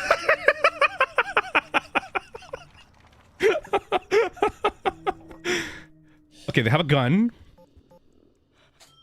Get these 2 gold bars. 4th gold bar. 5th gold bar. Okay. Okay, they have 2 guns. As long as they don't pull them out on us, we should be good. Don't pull the gun out. I'm not sure if they can pull the gun out on the ghost, like, during the raid. I'm not sure. Oh, shit! Run! Ooh. Okay.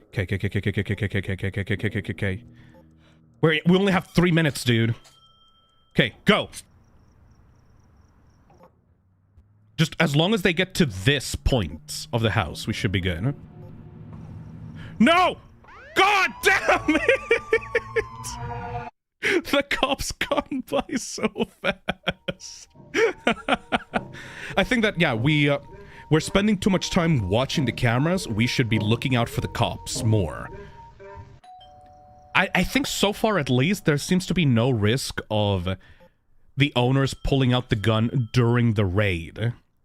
I think that they only pull out the gun at the start if you fail to find it during the initial stakeout. Stakeout of the place. It's okay, yeah, he's gonna go in. I'm going to wait until he's like... Maybe like wait a minute? I want them to at least take this room, because this room has a lot of valuables in it. This is such a cool-ass concept, man. Oh, wait, do I have... Okay, I think I have to actually watch them. I don't think that the robbery proceeds if I'm not, like, staring at them. That's fucked up. Oh, so close. Okay, I think they got everything. Let's go.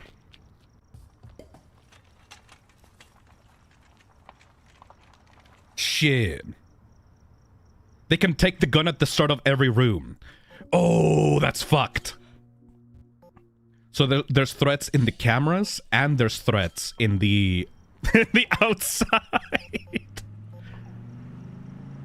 And if I have to actually pay attention to the noise. Okay. Go in, my boy. Go in, my son. My stupid fucking ghost son. Don't take the gun. Don't be an idiot. Okay, good.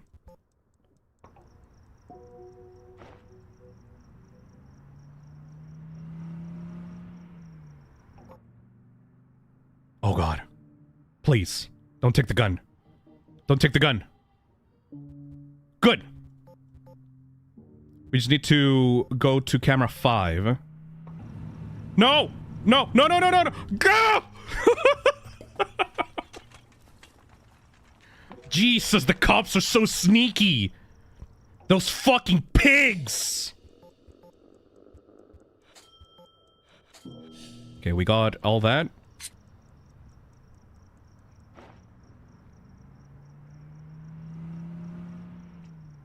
Alright. Don't pull out the gun. Don't be stupid. You're not gonna be a hero today, man. We just need your gold. We're trying to appease some kind of eldritch entity. I'm not really sure what's going on with the story, but it's goofy, so I don't really mind. Okay, we good. Run!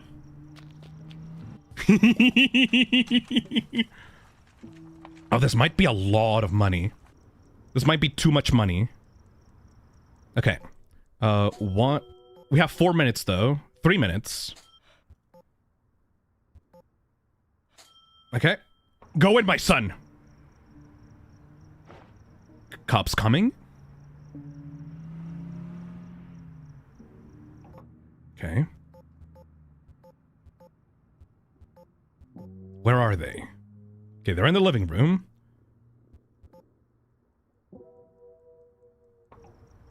Everything seems to be fine. I need to guide myself off the sound effects more than the visuals, because the cars can come in really fast. Like that! Holy shit! Hashtag defund the police. Let's go. I think my only criticism so far is that there should be some kind of signal or something that all the items in a house have been cleared out, because sometimes I am just waiting around for them to move on to the next room, but I forget if they've actually gotten everything. Whoop, whoop! That's the sound of the police. Don't be stupid, man. Don't be stupid, man. Good. You're not ready for this heat? This is such a creative concept. I am in love with this. This is like a perfect example, in my opinion, of a strong original concept carrying a game, even if the gameplay might seem very surface level at the start, you know? I think that we're not going to be able to make it this run, though. I think that it's too... Yeah, we have too little time, too little money. Hey, yo-lo-lo-lo. Hey, Phil, just came back. How's the games doing? Majority good? This is the first game of the stream, because I kind of took too long yapping. Oh shit, there's another gun in there.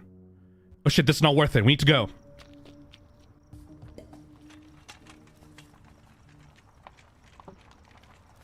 Oh no, oh no, oh no, oh no, oh no. Okay, one. Where is it? Where is it? Where is it? Only one gold bar? This house sucks!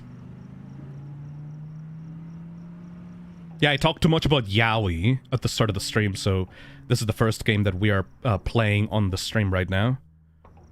I still had fun, though. But if we want to get through these games, we can't talk about Yaoi constantly. Oh, we still need like 10,000! No! No! No! I'm sorry, mister! Hello? Time's up. Give me my treasure. How unfortunate. Ah! If a house is not worth your time, skip it. That's actually genuinely sound advice. Okay, is this worth it? 1, 2, 3. It was hidden in the shadows. I think that's worth it. Hoppa! Police! Fuck you. Yeah, biggest problem is that Phil is really bad at memorizing the spots where the cache is, so I'm gonna have to start counting. Oh shit, there was a cache there that I didn't actually pick up! Fuck! I love that this is like a robbery, thievery game, but you're not doing the actual robbery, you're the guy in the chair, basically. You're like the assistant. You're the guy that is like disabling the traps and hacking the mainframe and all that stuff, you know? Which is not often a very explored role in these types of games. Because developers usually want you to be in the moment, like 1, 2... 3...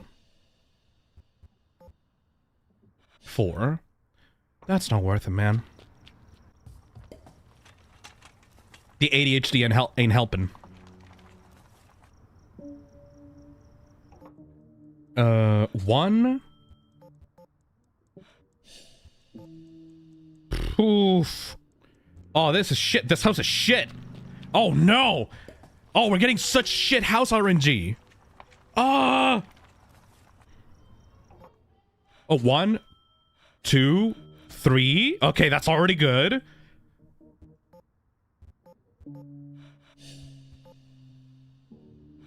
Two guns. Fuck it. Go.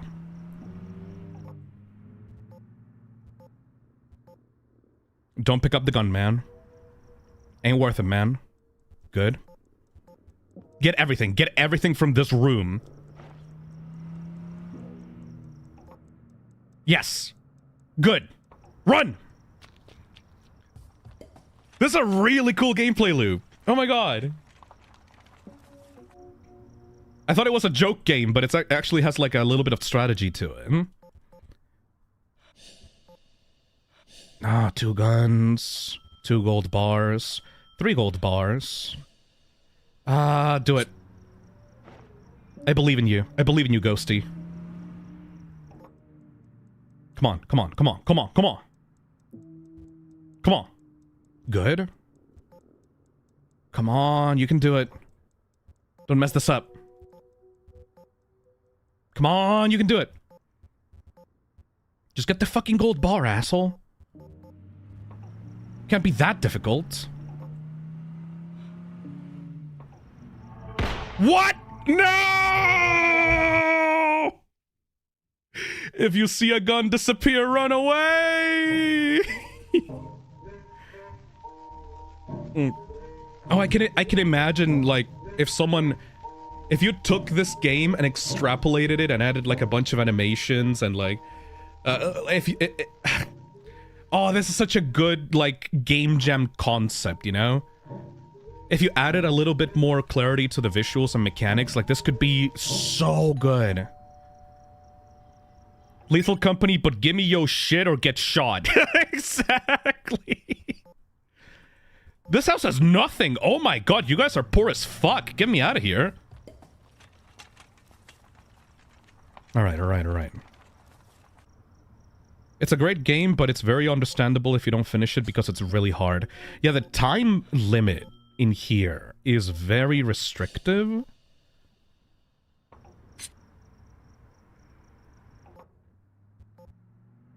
Okay, get that, please. Oppa! The time here is very restrictive, and the amount that you can get per run is very heavily based on RNG. Which ain't good. That's a mark against the game for sure.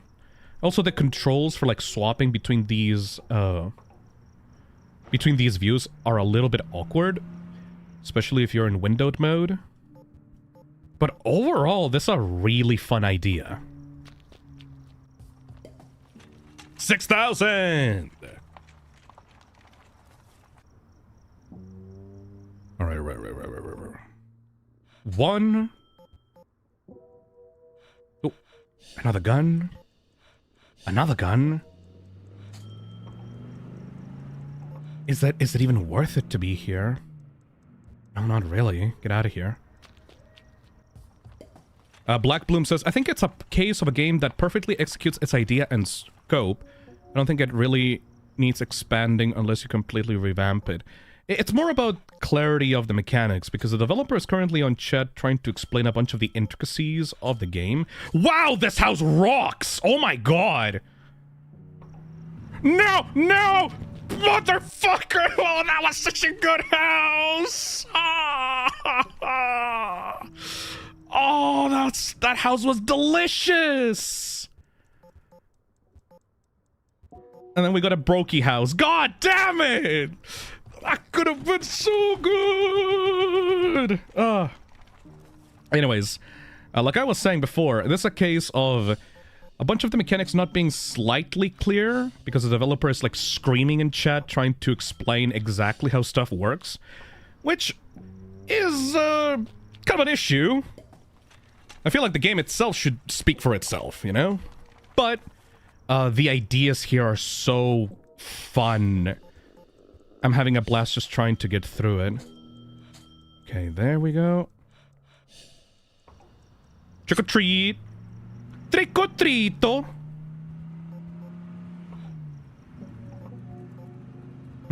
Like, for example, here apparently the mechanic is, if you see any kind of gun disappear on any of the cameras, then that's bad, and you should run away because that means that the owner got in. I feel like if you see the owner actually holding the ghost at gunpoint, then you should be able to run away. Because keeping track of so many objects on so many different cameras is really hard. Get the fuck out of here. I fumbled the bag! I could have had that house on the bag! Yeah, it's about ramping up the randomization of the houses and also guaranteeing... There's nothing here! Guaranteeing that you get enough money to be able to beat the game, because some of these houses are very dire. Yeah, there's basically nothing here. Am I not just not looking in the right spots? Doesn't seem like it. It's also the visuals of it. Like, I like the style of the visuals. Very low poly, minimal visual style. But the fact that the rooms are pure yellow. This is a really good house. Please don't mess up this house. Please don't mess up this house. This house is like golden. If the items you have to find are yellow and the environment is yellow, that's gonna make it... Oh my god! Get in there! Yes! This house is gold! Literally. Okay, just don't fuck up. The cops can fuck us up in here. I think that if the valuable items were like bright yellow and the rest of the game had another color palette, that would be good for visibility. Oh my god, this house is so good. Please. This could be like literally the run. Yes. Okay, get out of here. How much? Oh, we need like 10,000. 10,000. Okay. 10,000 left. 10,000 left. How's this house? Nothing. 3. Okay, go. Get out of there. We only have to pay attention to one camera. Which is this one. Oh! Is that enough for... Is that considered 10,000? Come on, don't go into the useless ones. We have 1 minute left. Come on, get it. Yes! I don't think that this is enough. If we had gone... If I managed to, thieve the 1, 2, 3... That's another gun. 4... No! But we were so close! Oh. Okay, one more try. I'm not gonna jump scare the audience. I'm gonna mute that. Anyways. Yeah. I think that this game has an extremely strong concept. But there's some stuff here that could be smoothed out for a better experience. Mainly, the RNG of the houses and the concept of the gun. I feel like it should only be if a guy is in the room and he has a gun, then he should like pull it out and then you have time to like leave. Similar to the mechanic of the cops, except it's in the camera. So if you see the guy pulling out the gun, then you should be able to scream at the guy to leave. That way you need to actually keep track of them in the cameras and make sure that you're sending them out at safe times and pulling them out at safe times, you know? Also, variations on the house rooms, but that's like, it's a game jam game. You can't... Oh my god, I messed out the giant watch in the middle there. But yes, really fucking strong concept. It's only about the... I think the timer that is way too strict. Oppa! Fuck you, cops. The cop mechanic is not actually that difficult. And the ghosty letting you know, hey partner, I've cleared everything that you told me to clear out. Can we go? Are we good to go? Or something like that. Can we go? Yeah, if they told you like, we're clear, let's go. And then you press a button to do it. I think that would be a good indicator that you are done with a particular house. Let's go. Come on! It's go time! Yeah, no, this is a 5 in creativity in my opinion. 1, 2, 3, 4! Oh my god, please don't fuck this up. This is a really good house, please. Please, I beg you. Get everything here and just out. Come on, yeah! 20,000 left. 20,000 left. Okay. Yeah. Very good. If I was a fucking Disney Channel character, my catchphrase would probably be like, let's go. What? Get in there.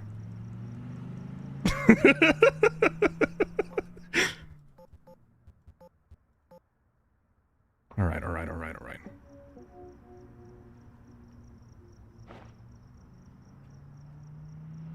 2 things that we need to clear out.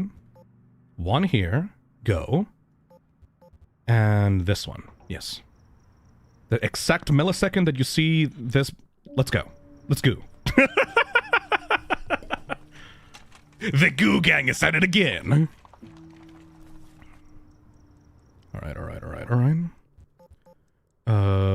Nothing here. 2 golden bars. That's pretty good. 2 golden bars. No. As long as they get through the other parts of the house faster, I think that should be good. Come on, just only 2 of them. Is there any other guns or anything around the house? No, it's... The house is way too big, but there's 2 golden bars and just 1 camera. I like how the amount... There's like a variability in the amount of rooms in the house, the amount of golden bars. There's a lot of spots for these items that you can pick up. It adds a lot of variability to the houses, even if they are visually all the same. Come on, partner! Come on, partner! There we go. Get out of here. Is that enough? I think that it might not be enough. Okay, 1 gun. 1, 2, gun. That's not worth it. It's really not worth it, man. I also feel like it would be a good quality of life. It would be early on / lower difficulty. The cops always had the siren on, so it's always easier to see them coming. And it would only become silent on higher difficulty later on. Yes! 1, 2, 3. That's really good. Get in there. If you had like a difficulty ramp up as you went... No! Get out of there! If you had a difficulty ramp up where like the early houses are really, really easy, and then only the later on houses are... have a bunch of guns in it, that's really good. Please, take it. I think that would be good. If you can guarantee like, if you can guarantee the initial houses to have a lot of money, you can ensure that the players will be able to finish a run, and then later on the difficulty at the end, like that's all up to them to clear the last few houses. Like those should be having the most amount of difficult owners, I guess. We good. 10,000 left. I don't think we're gonna be able to do it on the time required. Yeah, we have less than a minute. I think we're cooked. Yeah, we cooked. I don't think we can do this. I don't think I'm able to get to the end of the game, but the concept is super strong.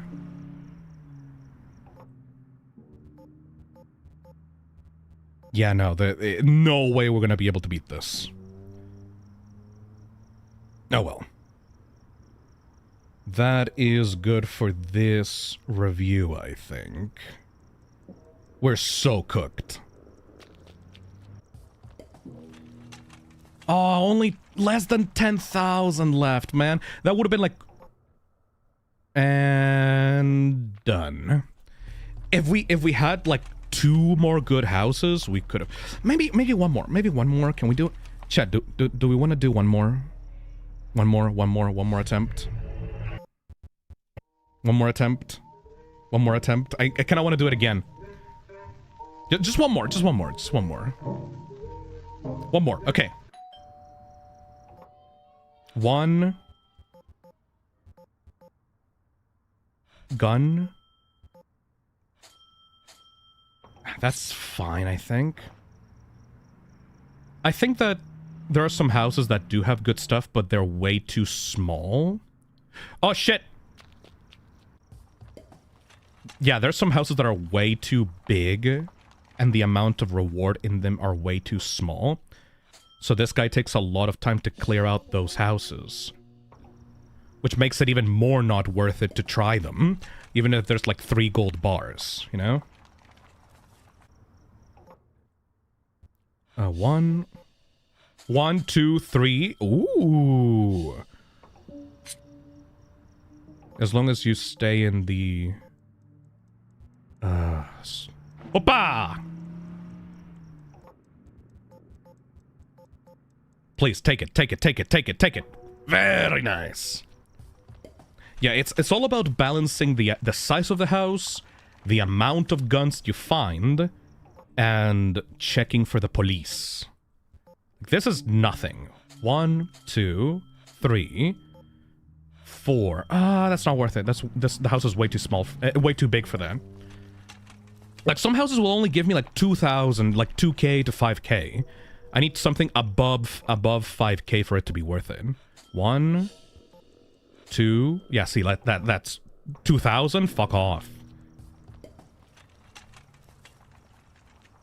The more guns equals more payout, though. I guess that's true. But then if there's more than 2 guns, it's really hard to keep track of them.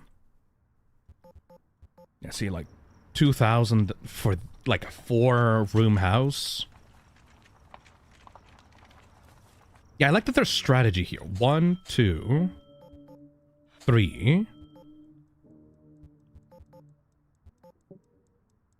1,000.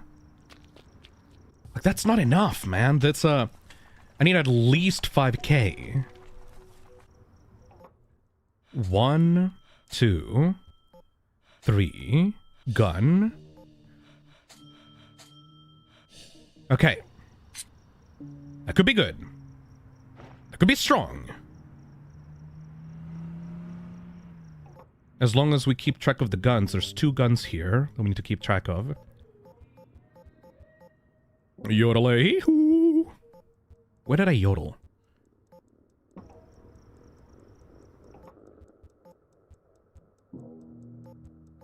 I think they got it. Oh, baby! Okay, 3 minutes left. 1, 2, 3, and 4. That's fine. There's no modifiers for this house, though. Grab your shit! Only 1, 2 rooms left. Just got in. This looks good. This is a very jokey, dumb idea that actually works. Oh, there's another one! I could have chosen... Ah, there was another bracelet there! Fuck! This is a very jokey, dumb idea that works because of the way that it was made for this jam specifically. 1, 2, 3. Gun. Another gun. Another gun. Another gun and a gold bar. Okay, this might be it. Oh, there was another gold bar here I could have chosen. God damn it. Okay, 1 gun there. 3 gun, 3 gun, 3 gun, 3 gun, 3 gun. 4 gun.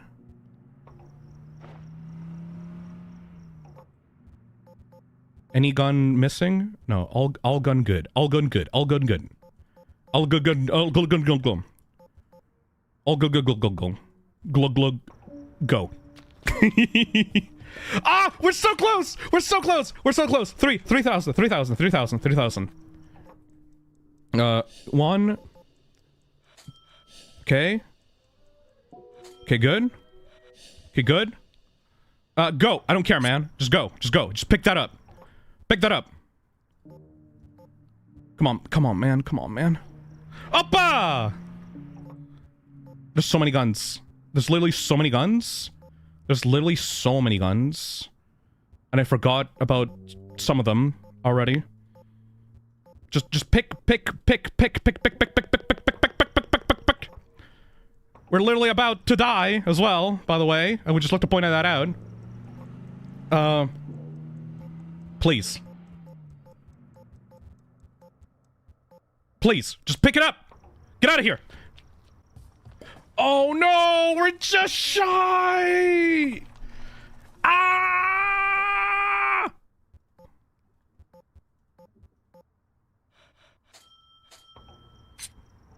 No!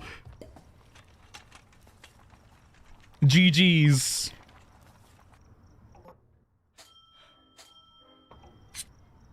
GG's! Ah! So close! That was a good final run, though. That was a good final run. We tried our best, but we did not succeed because of the RNG, but overall, that was pretty strong. I like the weird, glitched up design of this creature as well. Like, it's not just... Yeah, it's not just us being shitters, we're actually in debt to, like, the Demon Mafia or something. Alright. that's it for Trick or Threats. Already a pretty strong entry for this stream. So, what are we thinking, chat? I would say terrific.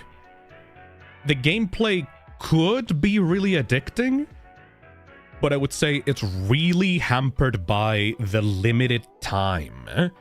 The limited time turns this game from a casual, really fun, small experience into like a really difficult, challenging one.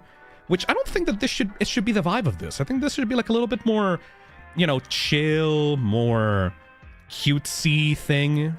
I would say for the terrific score, I would say a 3. For thematic score,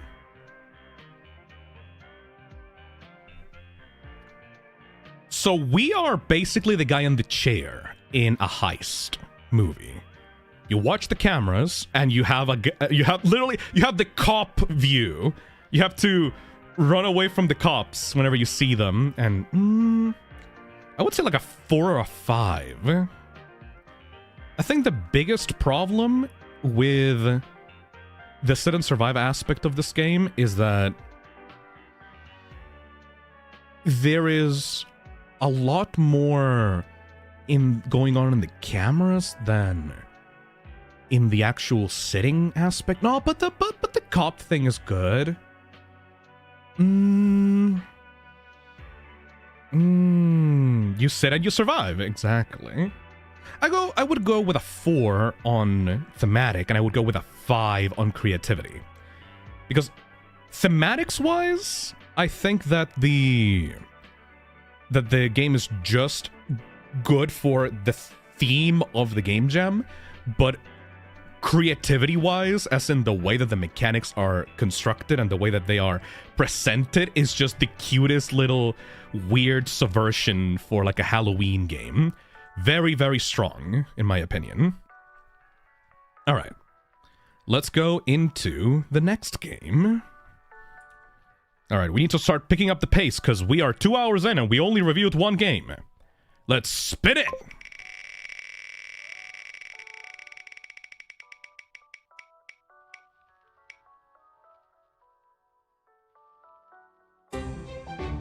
Ward 666, Patient 0. Alright. Ward 666, Patient 0. Wheelchair survival horror with procedurally arranged levels. Sit and survive or crawl and die. WASD movement. E, right click for interacting, use and pick up, mount wheelchair. C, middle click, dismount wheelchair. F/left click for shoot when wheelchair or crawling. Refresh or reopen. What? Refresh? Oh, to restart a new game. PSX style arcade survival horror game, including the jank that goes along with it, would have been more traditional survival horror, but who knew that you needed more than 2 weeks to make a game like that? Planned game mechanics included more locations, more enemies hiding in lockers. Well, this is not really in the game, this is planned. Pick up ammo from under the beds. You can only take one hit when you're out of the wheelchair and then you die. Crawl under beds to get away from enemies, but you need a wheelchair to progress and survive. Right. Let's try this out.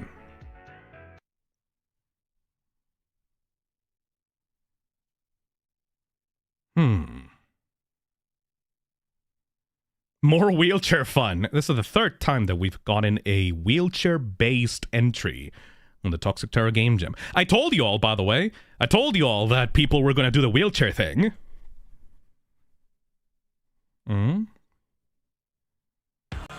Oh, Jesus Christ.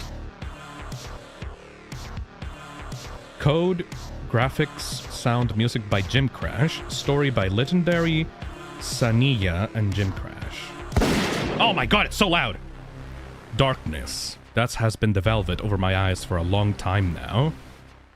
So how does the world expect me to open my eyes? To open my eyes into harsh fluorescent lights. Okay.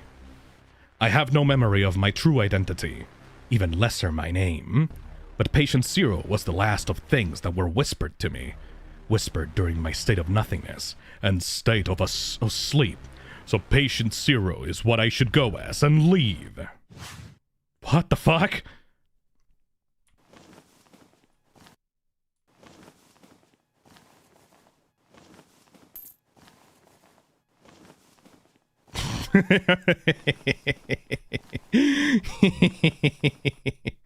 What is this? This is some kind of weird... Oh my god! I can escape using the elevator. But freedom! Alright, just sit on the chair, I suppose? Take power pack. Oh, you can move around. You have to use batteries. Oh, I thought that the wheelchair was battery powered. No, that's the elevator. But freedom has a price. Only enough power for a few floors at a time. I don't think that elevators work like that. I wonder if anybody else roams this floor. I need to find the power thingies. Reminds me a lot of the first Gamejam game that we played. Pick that shit up. Pick that shit up.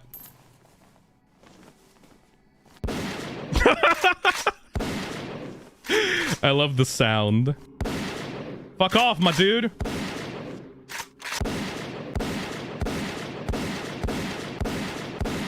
Okay, that's definitely not working at the moment. Maybe if we're sitting, then it'll work? No? Oh, okay.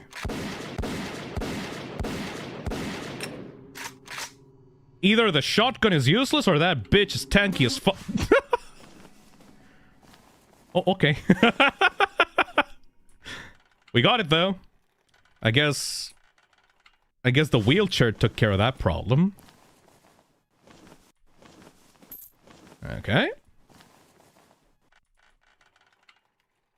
This feels like a game that was thought up before the theme was announced, and they had to invent a game mechanic in order for it to count towards this game jam. Because so far, it really seems that the developer wanted to create a survival horror game, but you kind of had to add the sit aspect somewhere in this game. Yeah, I wonder if anybody else roams this floor. The elevator will work out nicely. I'd do anything to leave.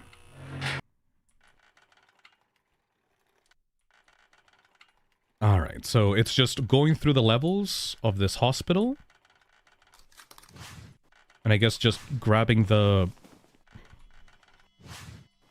ammunition just in case, and then just leaving. I wonder how random each level is. Because you could have levels that are just... Oh! I can't imagine what must have happened here. Did we spawn next to the elevator instead of inside of it?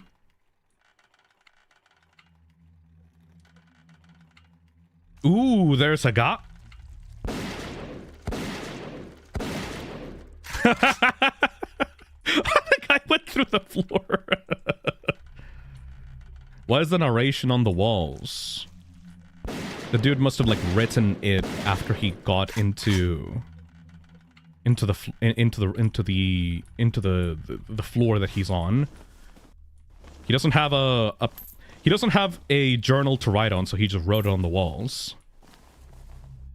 Get in there.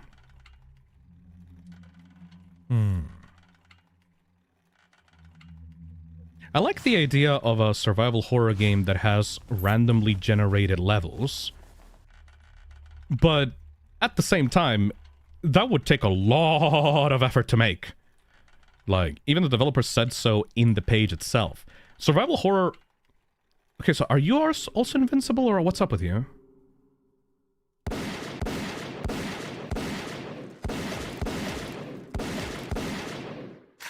Chill. What? Not sure what's going on with the weird shadow creatures.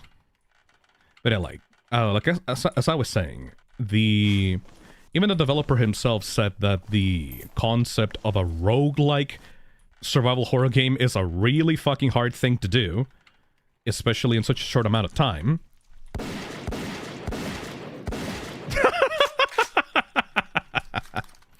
So I feel like not really a good decision to make something like this for a short game jam project.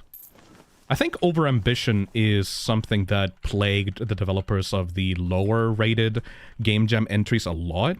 Because the moment that someone gets the chance to do something they've wanted to do for a long time, they kind of overscope themselves and believe, no, as long as I do it really, really fast, I can do it, and then maybe I can update it later.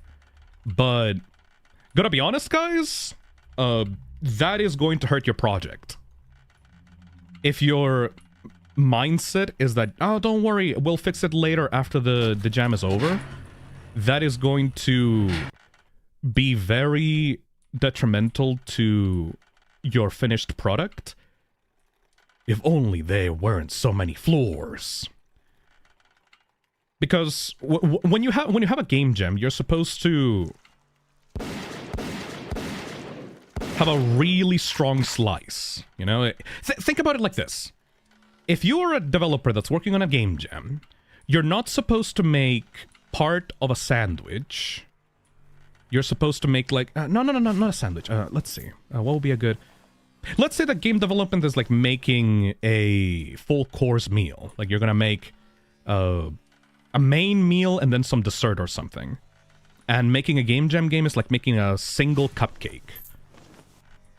If you start by wanting to make a cake, like a full cake, and saying, no, don't worry, I'll add the frosting later after development is over, the cake is going to taste like shit.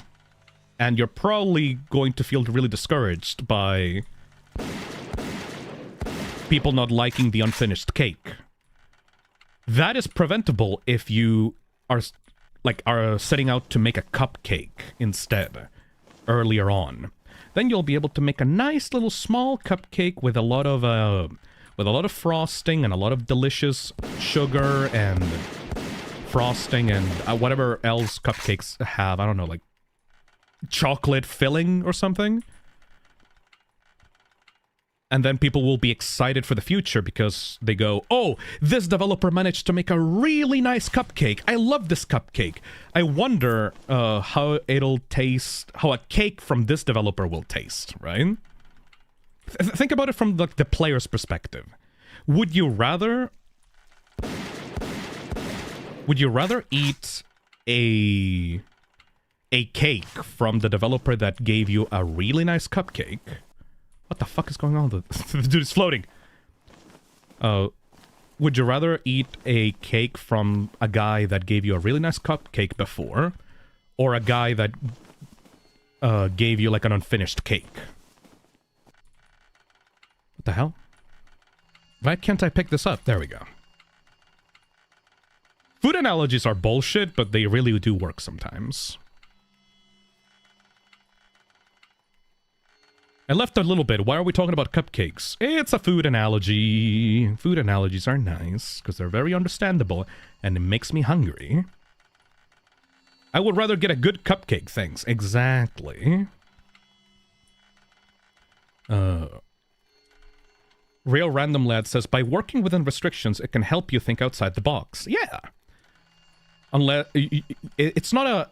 Like, whenever you make a game jam... game, it should not be an incentive to make just a half-finished full cake. This feels like forever. How? How long have I been here? I am alone. Speak for yourself, man. I love food analogies. Fair enough. At least I'm able to get into the gameplay loop of this pretty easily.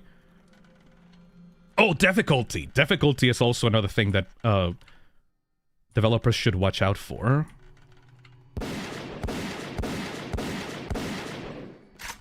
This motherfucker won't die.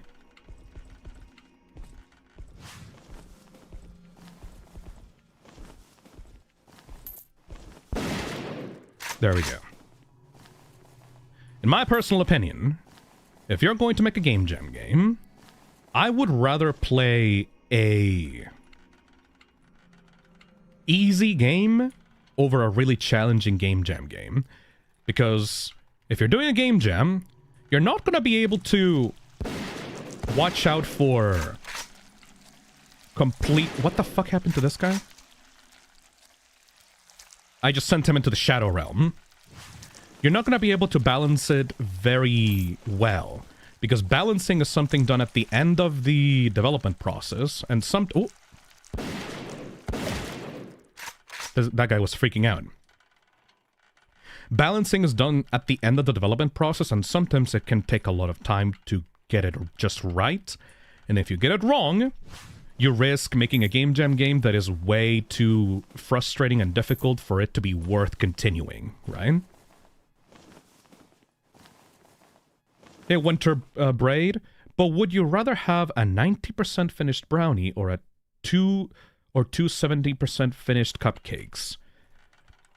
Are brownies hard to make? I would rather just have a full-on finished cupcake.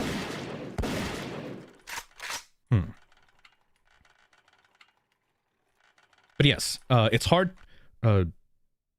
GBR says, it's also hard since the developer knows how to play their game better than the player. It's a common error, and it's really hard to avoid. Yes. Basically, if you're setting out to make a game, you should look for the feeling of, oh, this is way too easy for me.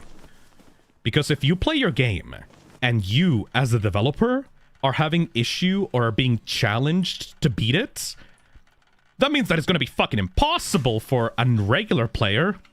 Because you're not a regular player. You know the game inside and out.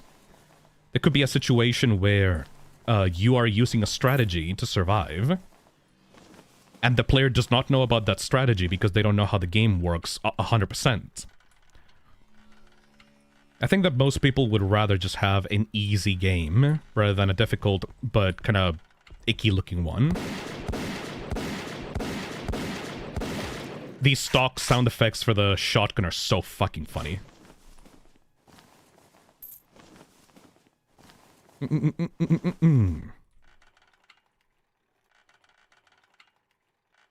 Where is the battery? I think I've gone through this entire room. Anyways, also, I want to discuss this game specifically with people in comparison to another game, because I think I find this very fascinating, because these two games are actually kind of similar. What thematic score would you guys give this game in comparison to the first game that we played on the Game Jam? I don't know, the wheelchair one where you escape the hospital. Some people are saying 2, 3, 1, 2. So, this is actually fascinating. I think I gave the Burning Hospital game a 5 on thematic, right? Either a 4 or a 5. I'm not sure. It's been a while since I've reviewed that one. And I gave that a high thematic score because that one was such a good subversion of literally just sitting and surviving, right? Because you're literally strapped to the chair and you have to survive the burning hospital, right? This one is kind of similar to that, right? Because you're literally on the chair and you're surviving this hospital. Both games are literally in a hospital, right? This one takes itself so much more seriously, though. And it actually gives you the ability to crawl out and move out of the chair. So I don't... despite this playing around with the theme, I don't think I'm gonna have to give... I don't think I will give this a high score like I did the other wheelchair hospital game, because this one feels less like a joke on the theme. I don't know. Is it weird to be like, oh yeah, this one is not a joke, therefore it gets less score? I think that sounds a little bit bad.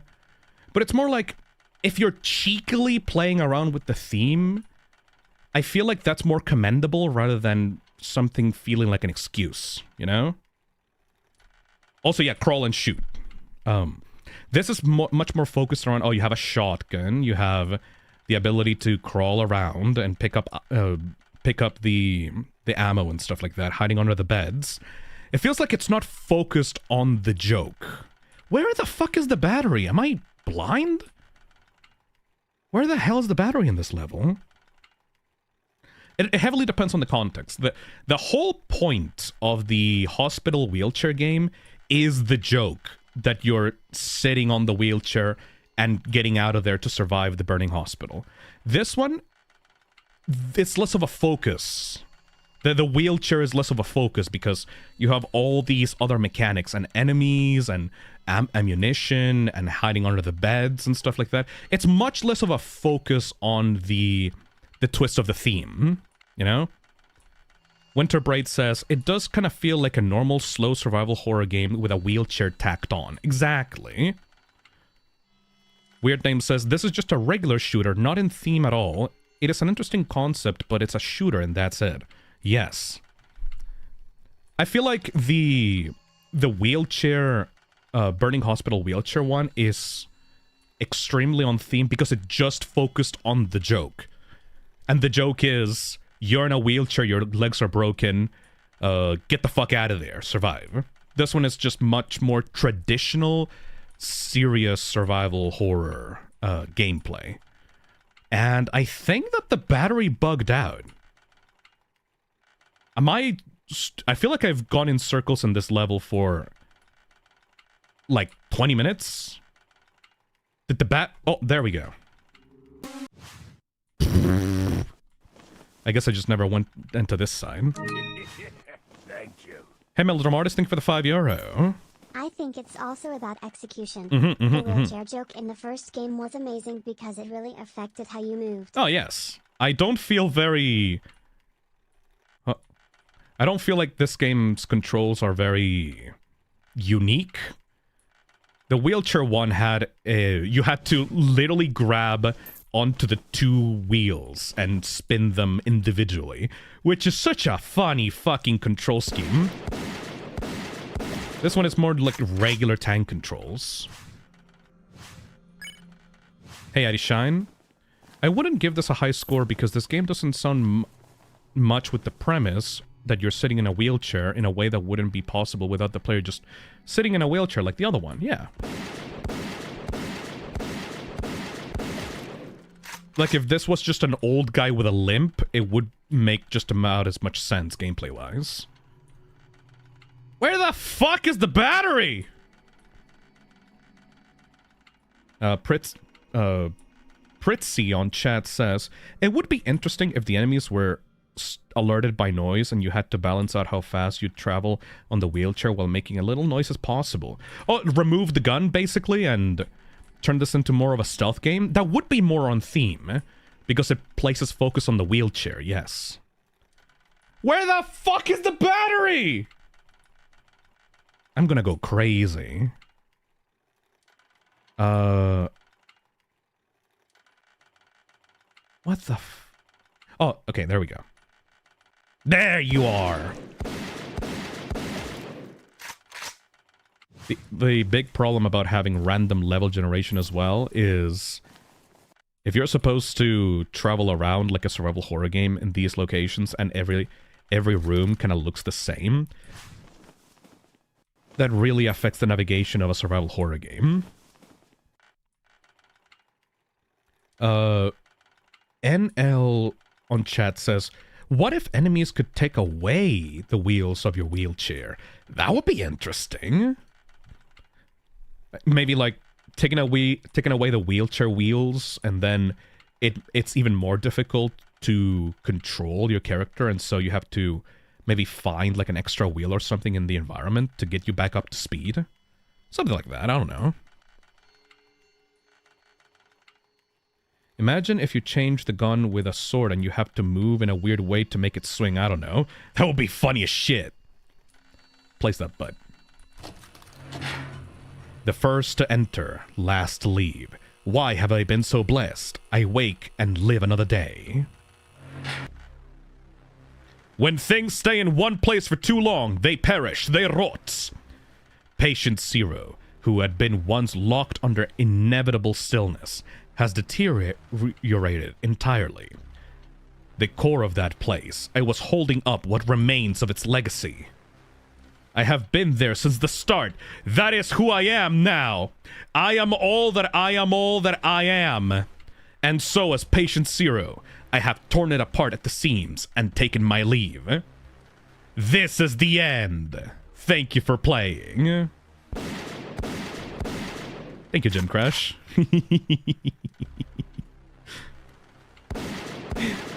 And that is Patient Zero. Yeah, see, the writing on that one is the writing on display on this game is a little bit poor, but at least it's not the focus of the game, or I would have gone crazy. Anyways, let's see. Ward 666, Patient Zero. As we talked about it, I would say...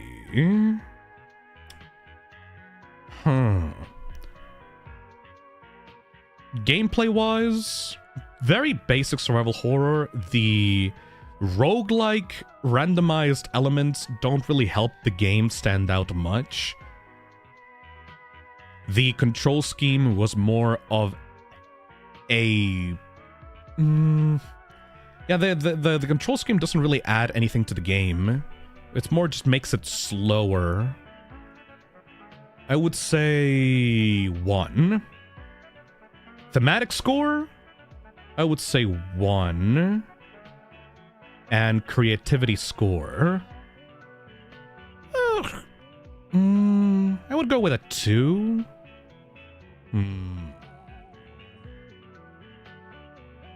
Nothing that I've... I would give it a 2 purely because of the roguelike aspect, because I find the concept of a roguelike survival horror to be creative. I haven't seen that done before, but the way that it was executed was kind of poor. Alright, let's continue.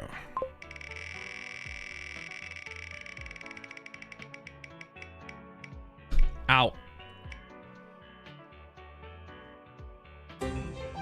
Next one is Progress March. No idea what that is. Let's try it out. I kind of fuck with the monster designs a bit. I like the shadow monster, though. I really don't know what the deal with that one was. Anyways. Where is Progress March?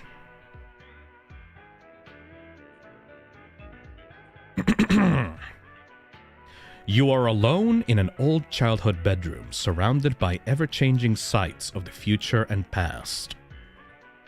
My computer broke at the start of the game jam, and this was all I was able to make. Sorry. Aww. It's less sit and survive, and more sit and click things to see cool teasers. Does it follow the theme? Probably not. I just wanted to show off what I've been making to a lot of people. I was gonna make an actual game, but my computer broke, and I had to make this teaser showcase instead. But hey, you're technically sitting. Are you gonna show me a fucking PowerPoint presentation? Is it a PowerPoint presentation?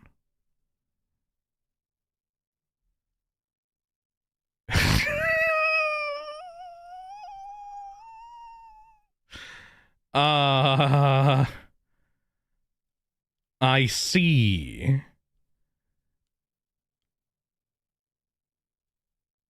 Right. How do I escape this? I can't. Objects, cards of the mother, the monster, the indoctrinated, drawing of the scapegoat, drawing of the oblivious love, broken totem. What?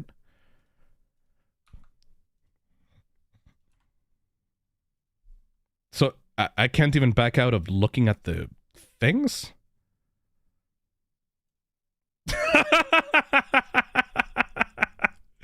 The image of the broken 5 figure. I don't think I can back out of looking at these images. So I can't really get out of the PowerPoint presentation. I need to rerun it every time. Backspace backs out. Alright. Ooh. Wait, so if it's literally a PowerPoint presentation.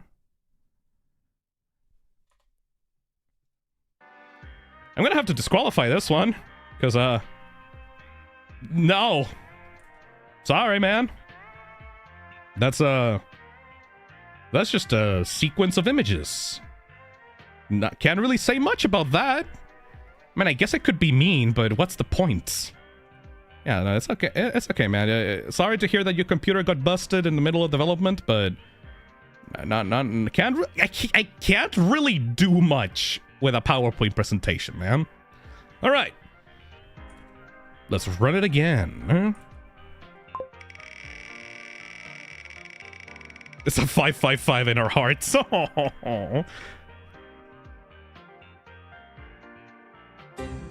Subvive.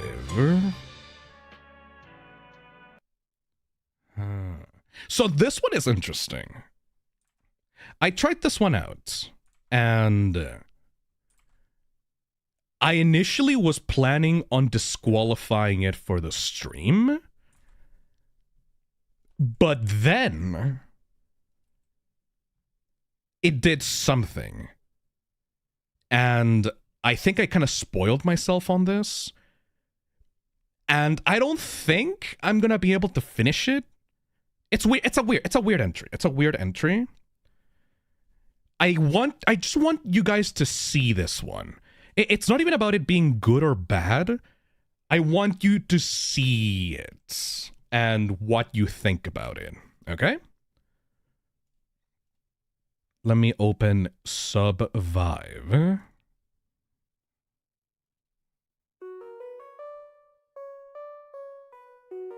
Right.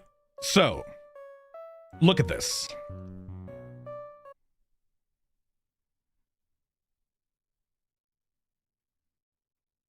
Takes a while to load.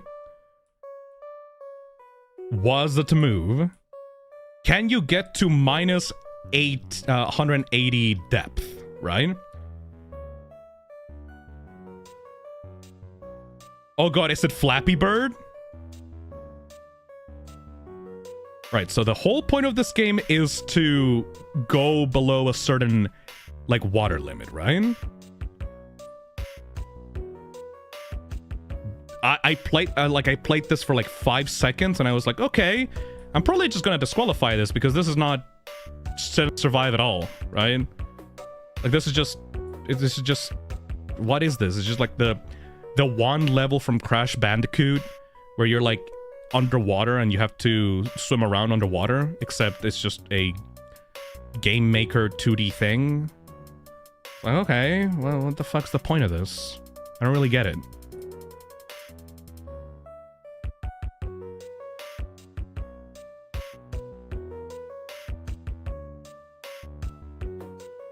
Press left mouse button to exit navigation.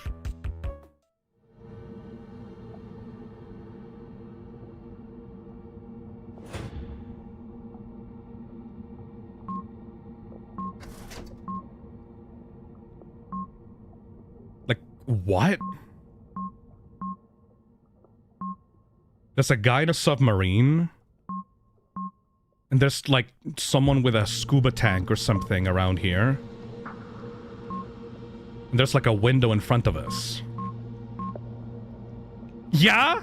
Like, you see what I mean, right? This...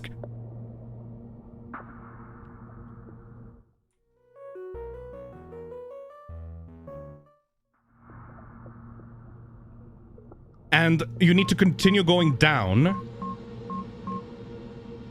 Something got inside of the sub.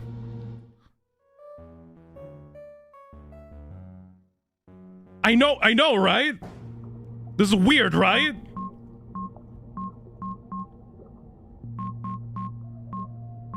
And you need to continue swimming because otherwise the fish on the window is gonna get you.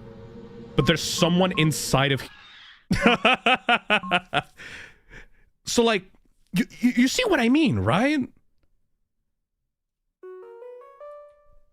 It's... like, it's interesting. It's a good fake out. But the gameplay is not that fascinating, you know? Winterbright said, oh, so it's like that game where you play the Metroidvania inside the game, but it's the other way around. Like, basically that, yes. It's a cool fake out, because it makes you think that it's a, like... It makes you think that it's a Flappy Bird, but that's just the way that you navigate the sub. And you actually have, like, set and survive camera mechanics outside of this little navigation radar minigame thing. But the problem is, it's still extremely rough. Not, like, I smiled at the fake out, but if you play this, there's not really much going on here. It's not really well explained. Terrified Terry says, do you think that that's what the Flappy Bird ripoff from last week was trying to do? I mean, that's why I gave these games a chance, right? Oh, there was a monster there. Okay, so maybe you have to find the monster on the cameras? Or something? I don't know. But yes, this is why I am trying to play every single one of these games, right? I had a conversation... Oh, there's a little guy in there. I had a conversation with a friend about this Gamejam, and one of the main things that we discussed is... why are you playing every single one of these games? Shouldn't you just play the ones that are rated the highest on the Gamejam page? Why are you trying to play every single one of them if it's gonna take so long to stream? Ryan?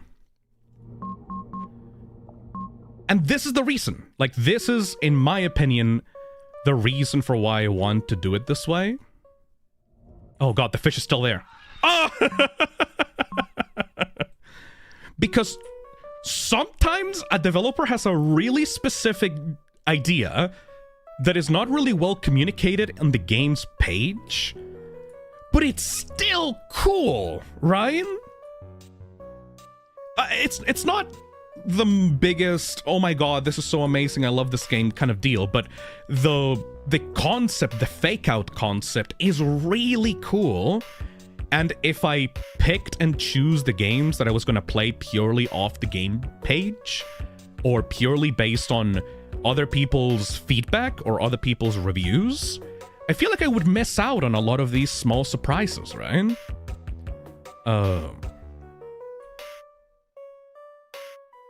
Only doing the games that are higher rated is a terrible idea. Exactly, Mac. So... let me, since this is kind of a chill game, I might as well just, talk about this with people right now.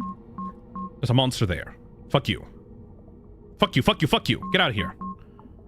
Do I have to, like, see him on the cameras? I don't know. I'm not really sure how this monster works. It's not really well explained or communicated at all. So, okay. I will basically use this game as an excuse to talk about, this, problem that I've had on the Gamejam. I essentially ripped this community event off from a VTuber called DokiBird, right?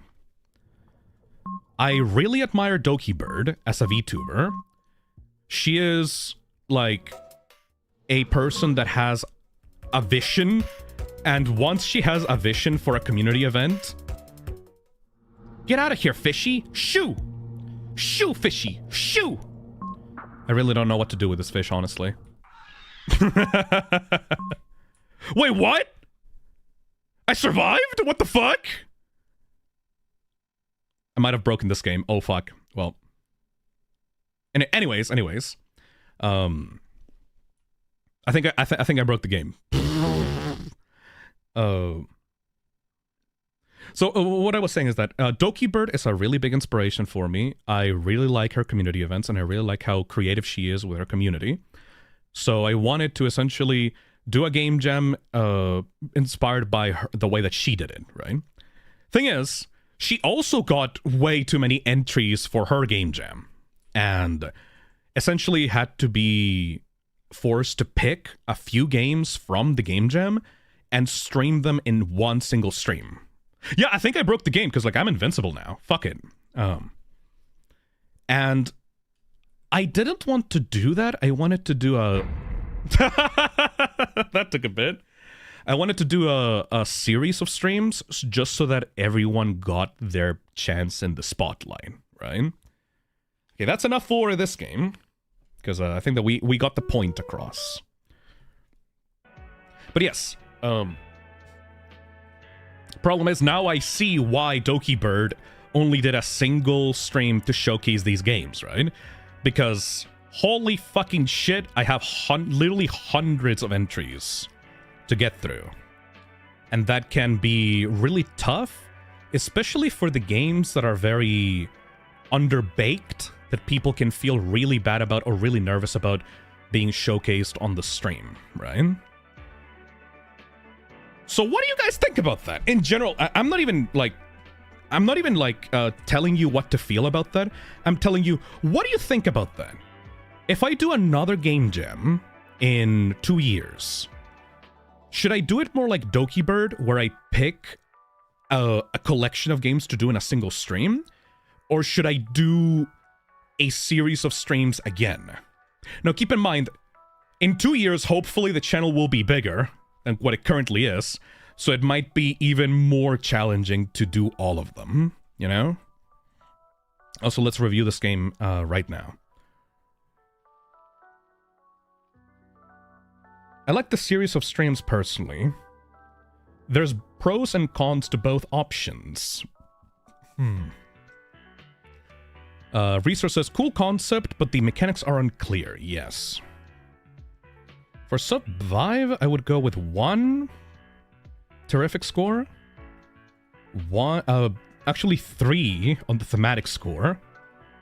And 2 on creativity just because of the fake out. You know what? I'm gonna put 2 on thematic because the sub minigame is not really thematic at all. I would say 1, 2, 2. Because the actual gameplay part is not really enjoyable. It's thematic because of the fake out, and it's creative, a little bit more creative because of the fake out. I would say 1, 2, 2. Paradox Pilot says, a series can work, but there must be a game time length limit. It's either that, or I restrict the amount of time for the game jam's like development process. Instead of having 1 month for game jam time, I would force the developers to finish their game in, like, I don't know, 2 weeks, 3 weeks instead. But that also risks developers not getting enough time to make something really, really, really cool then. It's tough. It's genuinely tough. This is one of the most complicated community events that I've ran.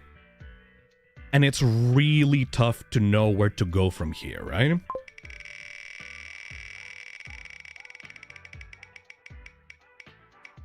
That would mean more half-baked games. Exactly. Next one is Astrophobia. So yeah, the reviewing aspect of this game jam has been really complicated for me. And I think that's purely because of the size of the channel right now. I feel like if I did this game jam back when I had, I don't know, 100k subscribers, we would have way less of a complication because there would be way less people making the games for the game jam. But because of the size of the channel right now, we have this issue of there's a ton of people with a ton of creativity and passion for this, and I am the one that is failing to keep up with the amount of passion everyone else is putting out. Some people may say, oh, but what if you bring a team to review these things? What if you bring other people into it to keep up with that? And I'm like, I don't want to do that because I don't really trust others to help me out. Is that like selfish to say? Like, I feel like I should be the one deciding ultimately what the game's like prizes are, like who the prize is gonna go to, like which game, because I feel like if I bring other people into it, it's gonna introduce a lot of bias that I may not agree with, right? It's very complicated, you know? Anyways, Astrophobia. Game premise. You're a captain on a space mission tasked with collecting data about a sudden anomaly. However, sinister creatures that fear light attack your ship, and you must survive long enough to discover what caused this anomaly. Made for the Toxic Terror Gamejam. Controls. All in-game actions are executed with the mouse. Hold-click on the crank charges the ship's energy. Hold-click on the lever plus move moves the ship up, down, left, and right. Click on the flashlight toggles the flashlight.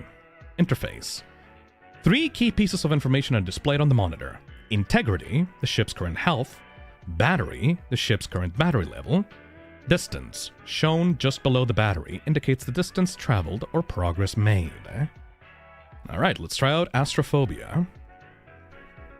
Coden says, why don't you pull an all-nighter stream like you did with Silksong? Because I'm sorry, but I don't think any of these games in the Gamejam are to the level of Silksong. Like,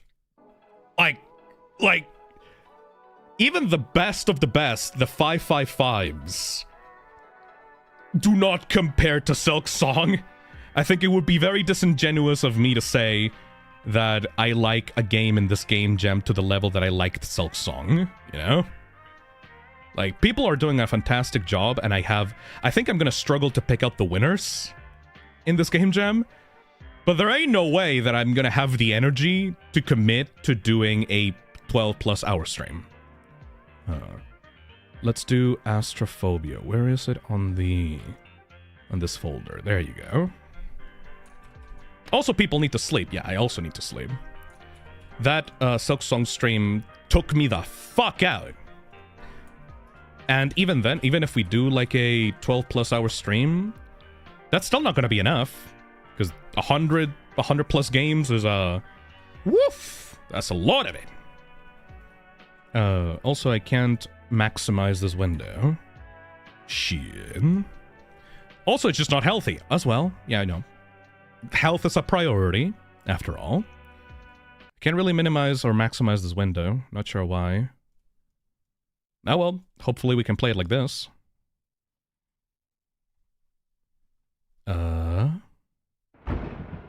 What? The fuck? What it? Oh, we're... like asteroids? Huh. Out of curiosity, are honorable mentions gonna be like some special thing like best this thing? Or just games that you feel like deserve one? Opa! I feel like, ones that deserve... What the hell? Get out of here! Yeah, I feel like just games that deserve special recognition. Not because of something specific, just in general. I don't think I would be able to come up with... I think... okay. I don't want to spoil what the final results are going to be for this event, but I feel like the wheelchair game, the hospital wheelchair game, your legs are fucking broke, you have to escape the burning hospital game, like that one's going to get an honorable mention just because how fucking funny it was. The whole bit, the whole not atmosphere, but the whole the vibe of that game is so fucking funny to me that even if it's not traditional Sit and Survive, it's getting an honorable mention, you know?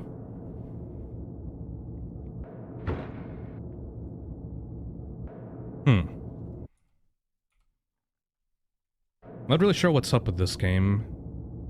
Maybe I'm not focusing too much on it. It's like a little space game. Weird fucking shadow creatures. Oh. Huh. Do I need to charge the battery to make sure that I don't instantly lose? Oh. I don't instantly lose?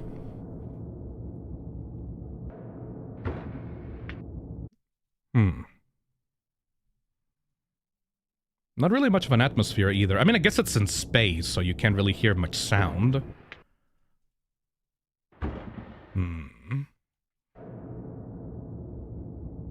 I guess just put myself in a corner and make sure to not get hit by all these meteors. This feels like a minigame in another game. I'm not sure which one, though. I like the idea so far. Oh, yeah, it's a... It feels like a minigame in between 2 levels of a PS2 tie-in game. But I'm not sure which one. What are we supposed to do here? We're supposed to be flying through space and survive long enough to get to the anomaly, which should be... we also lost integrity. Alright, I think that's enough for this one. Pretty simple.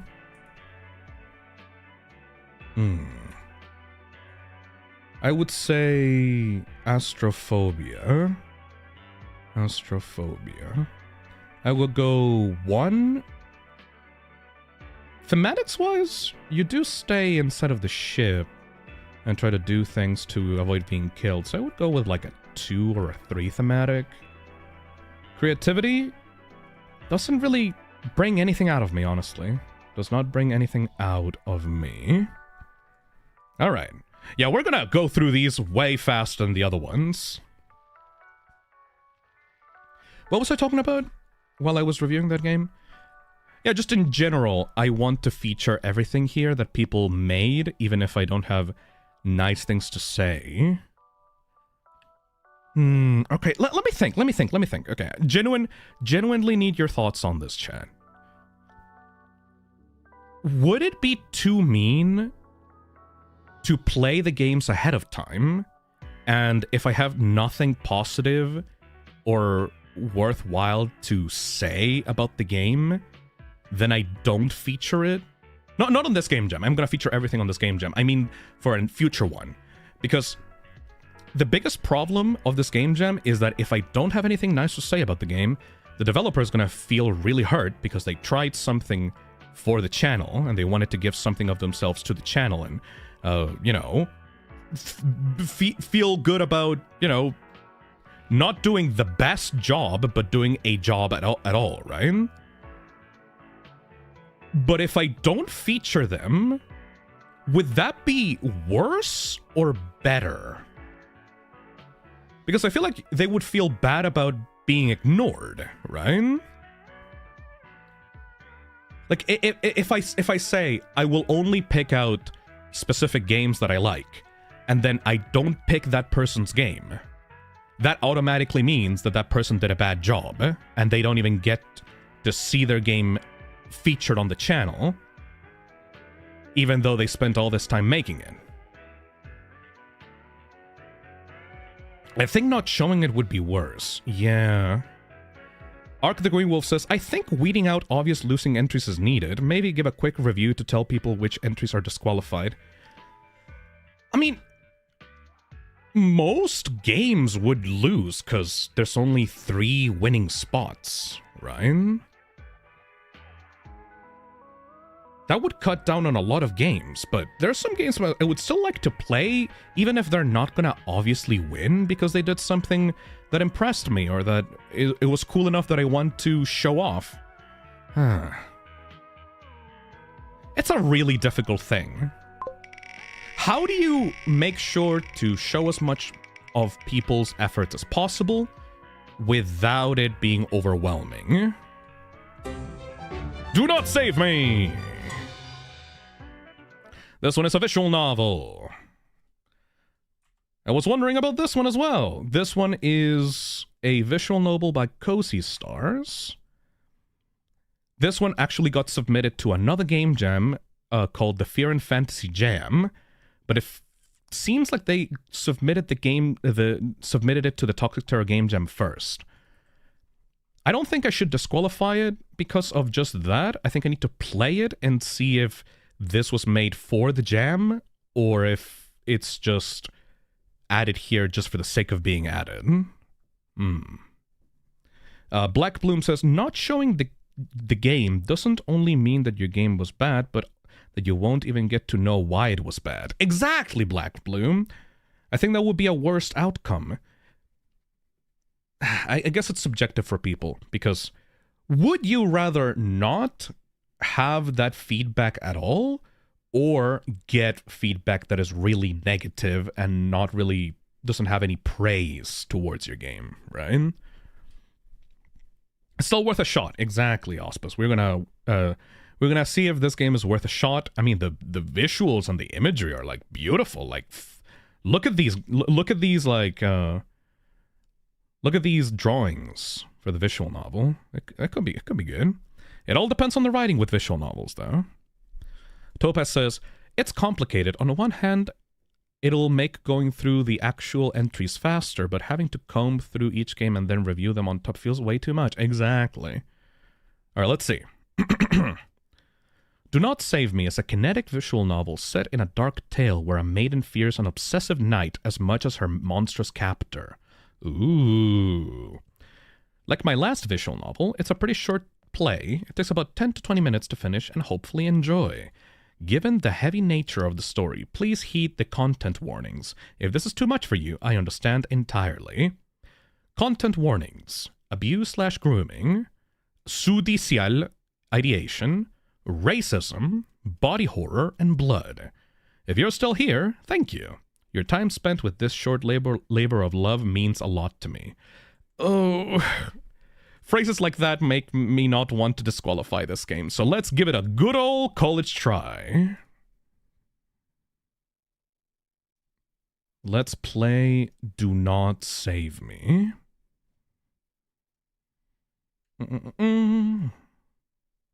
Why did it close? I accidentally pressed the X instead of the full screen button. Can a visual novel even count as a Sin and Survive, says Luminous? Yes. It depends on what the story of the game is and the themes of it and just generally the actions that the protagonist can take, which is why stuff like Introvert's Nightmare and She Has My Name absolutely do count for the theme of the jam.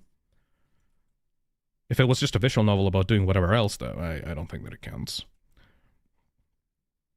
Let me see the full screen. There we go.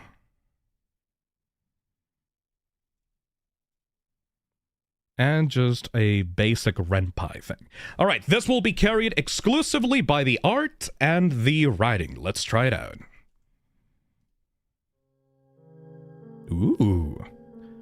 Once upon a time, a maiden was reaped from her country. She was brought to a tower by the beach, home to waters that climbed walls of rock ferociously. It was guarded fiercely with the gnarled teeth of a leviathan, the very creature that kidnapped her with no remorse. Ooh! The trapped girl, with russet skin, resembling the earth that all life came from, awaited release from her prison. She was homesick to the point of a broken heart. Many attempted to save her from it, with rumors of her beauty spreading across the lands. Ooh! Such a poor pearl trapped within layers of mortar. She deserves to see the sun again. What kind of sick bastard would trap one of our women? The wicked serpent's form morphed into words as some told tall tales of a dragon who laid waste to nearby villages through exhaling pyres. Others sang dirges that described a demonic bear who'd stop at nothing to get its next taste of flesh. A wraith. A warlock. No, a wizard. It left none prepared for what violence awaited them in its seaside domain. All that was left of those poor souls were stained on salted rock. It was an awful but honorable fate. One a chosen knight was prepared to avoid. Spare coin, my dear sir? Ooh! The knight looks down at the source of such a dry whisper. What was beheld was beyond recognition as a man, more like a shadow of one. Whatever he was, his dignity was stolen from one battle he shouldn't have been in. Okay, this is what I mean by carrying a visual novel. This is what I fucking mean when if the visual novel has good writing, it can hook me the fuck in.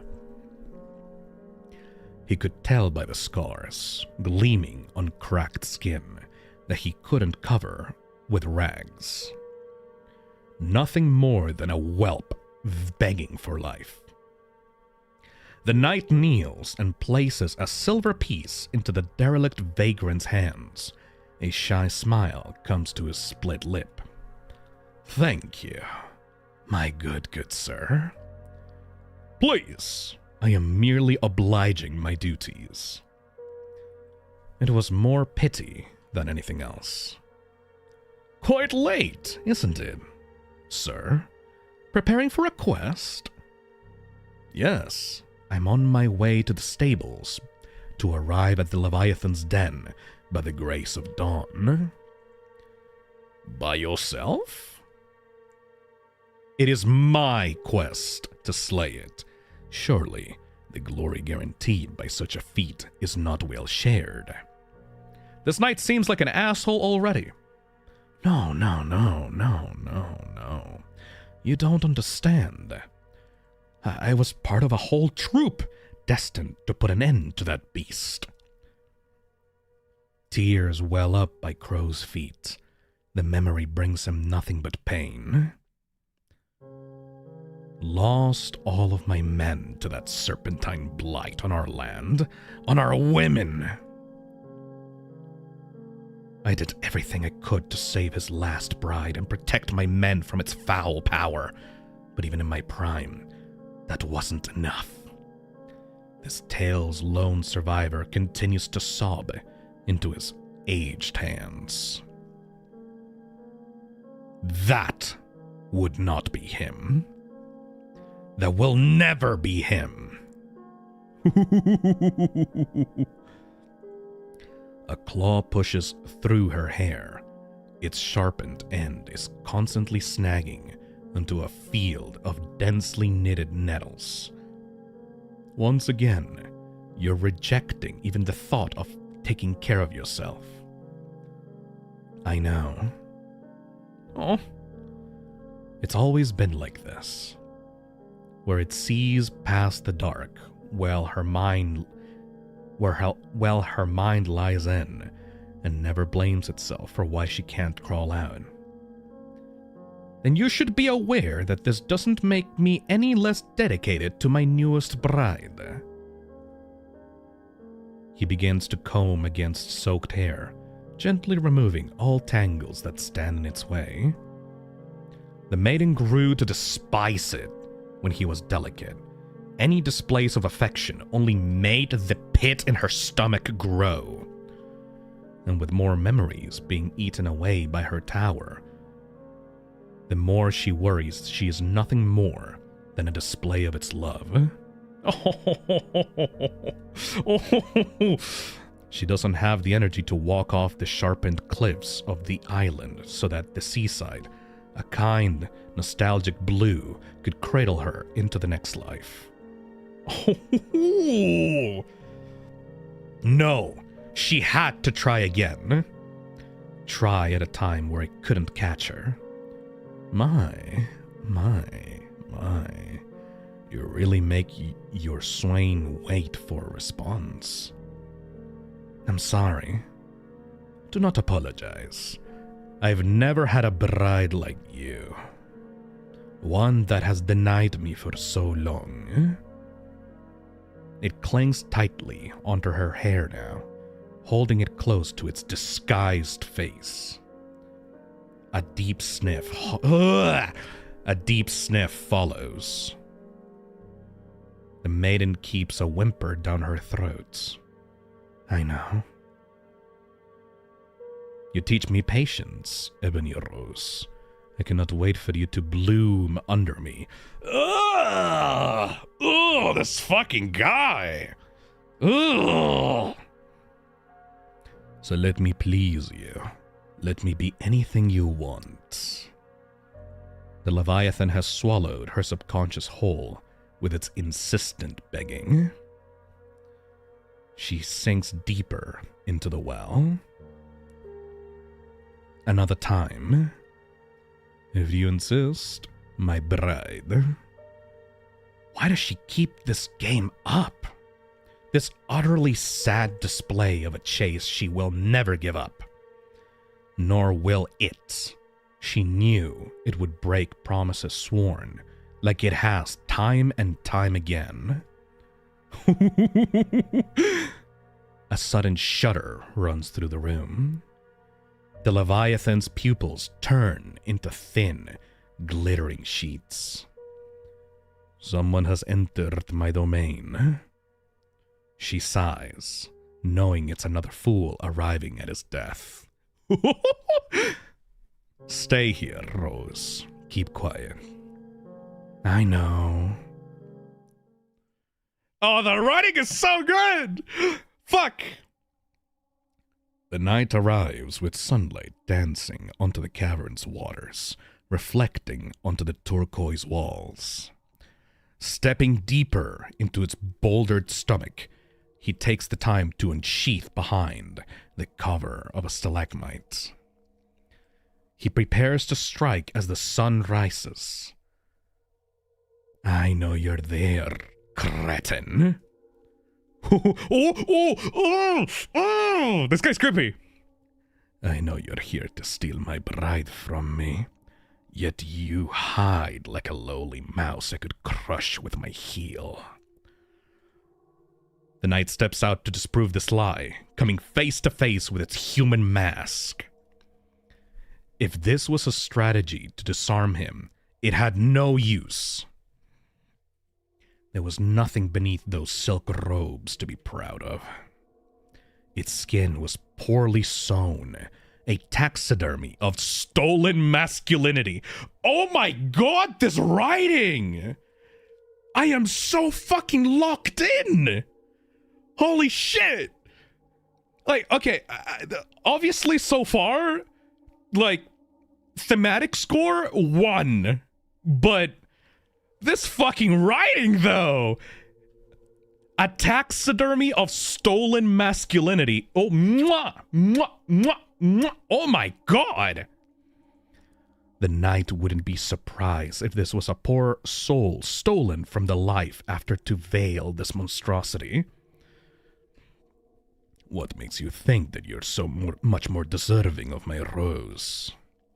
The knight bites down the abject offense on his tongue, yet spite still moves his words towards an answer. You awful monster! Even with sentience, you speak with no thought. Thank you, Benjamin, for buying Gamersubs at gamersubs.gg/toxic. To ask me what use I have with one of my own species is none of your fucking business. Its laugh shakes stones. Like you're any better, rodent. You're nothing more than a thief, desperate for his next meal. Seems like that pathetic excuse of a chivalrous added code means anything you want it to be. No more of this. No more lies. He moves to puncture his bare, scaled chest with iron. Oh, dark pomegranate oil drips from the wound from a singular thrust. But only for a moment. if that's how you want to play, so be it! Ocean water that spills into the cave surrounds his form as a typhoon. A horrid horn splits from his skull, breaking the water into twin seas that flood the cave relentlessly. Gnashing teeth bite through the raging waters, obviously proud of its jaws' otter strength. Iridescent eyes look down at the knight, doing everything in his power to not drown before his quest is done. Mark my words! I will best you, Leviathan, and send you back to hell where you belong! Its laugh is an earthquake in this form. Oh my god! Oh, the visuals! I have little faith that you can. The stage is set for a new story that'll either end in tragedy or total, absolute glory. And only one object of desire powers him to do the impossible. Her.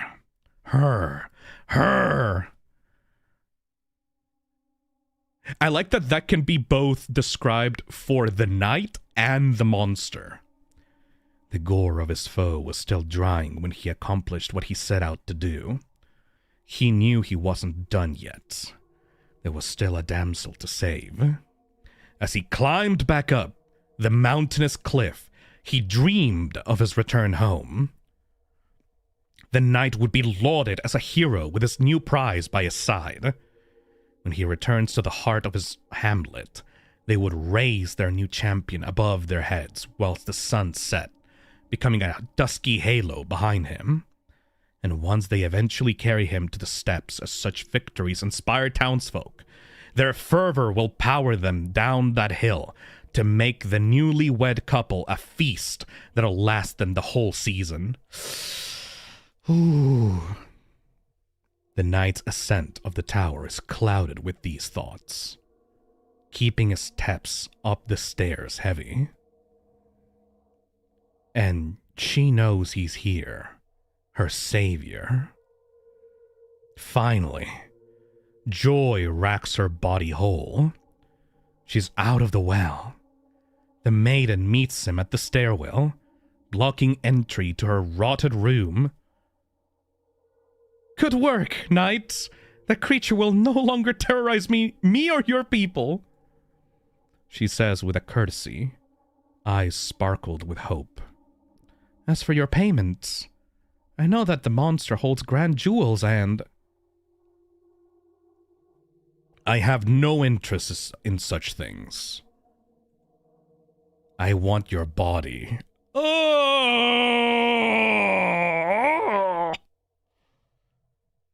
The maiden's veins freeze.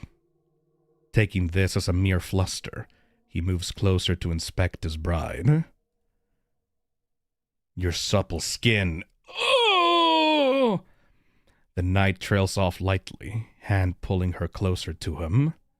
He twists her head, left, then right, to check for any more surprises. While not the fair tone I imagined, kept me going during my travels. Ah! Long nights alone, it was only you who invaded my dreams. Dare I say, you must feel the same in my presence. Sure, buddy! Ooh! The knight lets go of her chin, shifting to kneel. His musk is the iron of his suit, rusted with blood.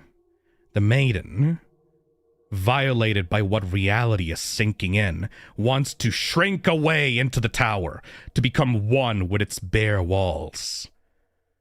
You'll be mine, yes? My love, my queen, my everything. Ah!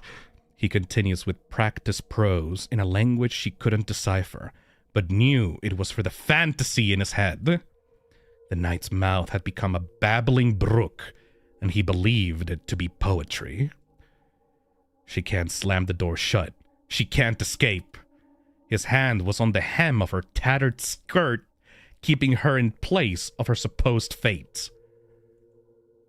I will be with you, But give me a day's time to settle with such great news. All these words were a myth being woven, but she needed time to think of a proper escape. Does the thought of union astound you that much? Very well then. But by dawn tomorrow, know that your groom will be waiting for you. At least the knight leaves believing her words. Alan, we are so fucked. Heavy thuds echo down the stairs, etching themselves into her cranium. Because of them, the maiden couldn't sleep. Instead, she stared wide awake at the termite-ridden ceiling. Keep him out of your mind. Yes. Instead, she dreamed of her life before purgatory. The maiden belonged to a land known for its grand rainforests, lapis lazuli woven into braids, and a beautiful coastline embedded into their cloth. While she never knew her mother, her father always described the maternal as a beautiful visage. Their boat was called home, as her father spent many days living as a fisherman. His father was one, and so was her great-grandfather. All generations lived by the sea, where meals comprised of rich tuna, fried to gold dough, greens nursed by water, and saffron rice filled their stomachs. She was happy where she was. Why did the Leviathan have to steal her away by the ankles? Which god did she anger while she waded in the water, splashing with carefree abandon? She still had no clue. The maiden, stumped to tears, slept until tomorrow night came. She didn't hear his footsteps. Instead, she woke to hushed utterances. How weak at the knees my jewel is. Standing at the foot of her bed, the knight was outside his armor. The creature inside was a pallid man with the body of a farmer's son. Older than she was, bigger than she was. His eyes were a bluish silver, reflecting the star's shine onto her. One could mistake him for a wolf, fangs bared and ready to slaughter. You're inside! I let myself in.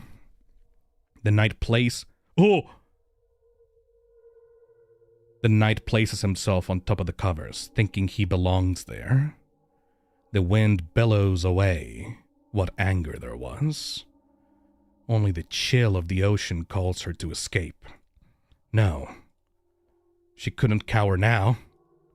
Oh my god, look at the way that the face changes.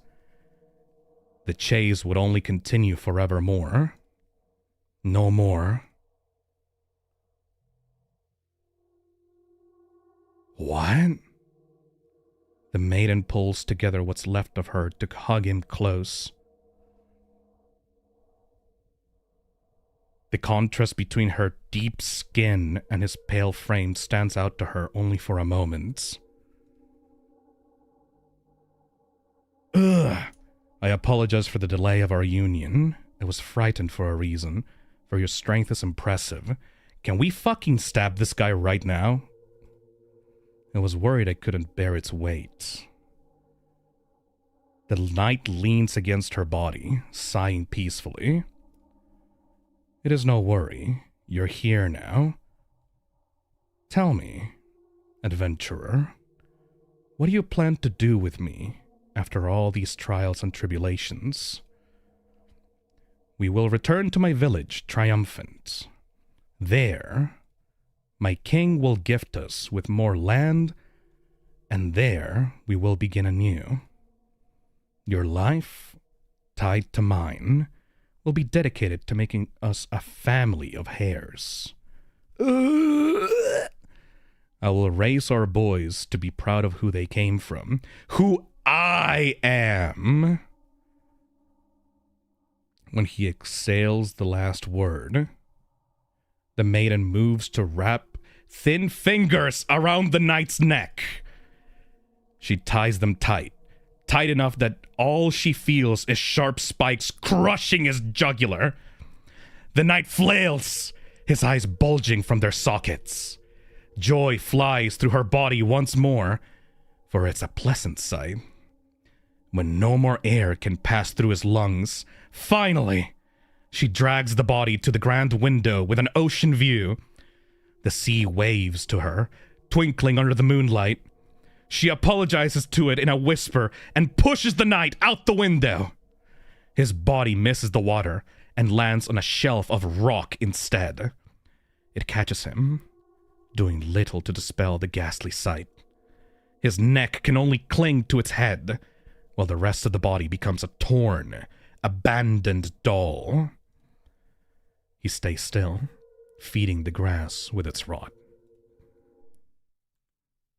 The only part of his body that was unsplattered, undead, was his reflective eyes looking up to the maiden's window. There, they would stay, haunting her for the rest of her life.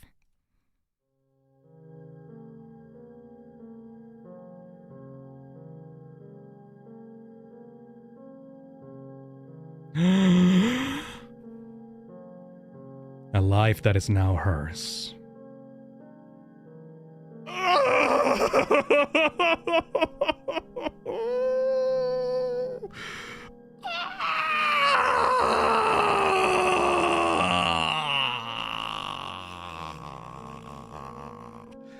Writing, art, and direction by Co-C Stars. Thank you for reading. Take care of yourselves. Oh my god! I was on the edge of my fucking seat there for the longest time. Radio. See, this is exactly what I fucking mean for, yeah, you can make visual novel games. You just need to have good fucking writing. Doesn't fit the theme at all, though. But holy shit, I mean, if you see it from the perspective of the woman, I guess it's kind of a sit and survive, but shit. Oh, fuck. Oh. Ooh. Damn. It's as much of a sit and survive as the other visual novels that we've played on the channel for this event, you know? GB Aura says, the problem is that it's not a sit and survive, though I don't want to see it disqualified either. Yeah, no. This is why I'm extra nice when it comes to people that have another idea, even if it's not in theme with the jam. Like, this is a perfect parallel to Introvert's Nightmare, where it's not much of a sit and survive, but everything else though. Oh my god.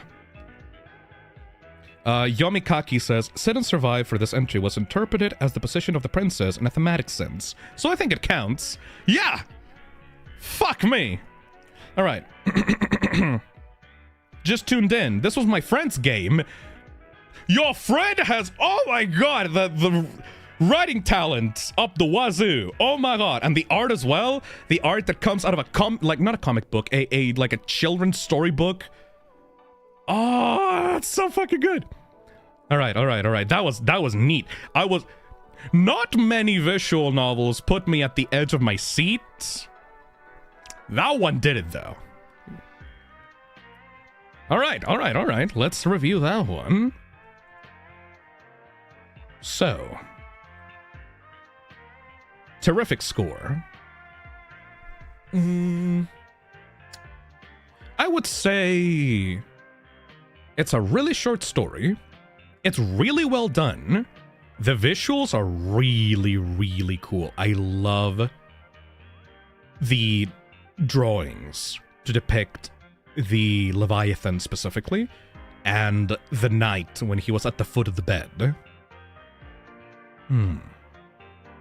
Can someone tell Phil to update the entries reviewed count? I'll do it at the end of the stream, because I always forget to do it. Don't worry about it. Anyways. Shit, that's really fucking cool. But because it's a visual novel, there's not much gameplay. At least with Introvert's Nightmare, there was some amount of choice in there. The choice between, like, what you could do to recharge your battery meter. So I can't say that the gameplay aspect is very, very strong. It's just writing. It's just a book. It's just a short story. It doesn't even have the visual novel excuse of having multiple choices. But I think that's fine as long as the writing is good, which is really, really, really good. I would say a 3 for terrific, because the writing carried this so hard. And the visuals as well with the drawing. I would say, yeah. Topaz says, this is why writing is important. It can give you cool shit like this. Exactly. I will give a 3 on terrific. For thematic score, I know that it was from the perspective of the maiden. I would say a 2 for thematic. No. I would say a 2 for thematic, a 4 for terrific, because if it was just the writing, it would be a 3 for terrific, but the drawings that came along with the story were really well made. It's like this combination of like Fear and Hunger combined with a really cool like German fairy tale kind of aesthetic, you know? And for creativity, 2 is good for the themes being there, but it's kind of minimal. Exactly, Black Bloom. Creativity here, I would give it a 5. I mean, GB. Creativity is more like how unique the game is. It's a short story. I like the themes presented on the story. Ultimately, it is just a rescue the princess from the tower story. I mean, fucking Shrek did that. It's just that it was more about the agency of the maiden herself rather than a story about the knight. The knight is more like less the secondary antagonist here. The writing hooks you though. Yeah, I would say it's a 4 on terrific because of the writing, but creativity wise, I would say it's a pretty standard like maiden story twisted to focus more on the autonomy of the maiden. It's hard to call it creative, but the writing is just top notch. Probably like a 3. I would go with a 3 or 2. I would say it a 3, because a 2 is like it's lacking something.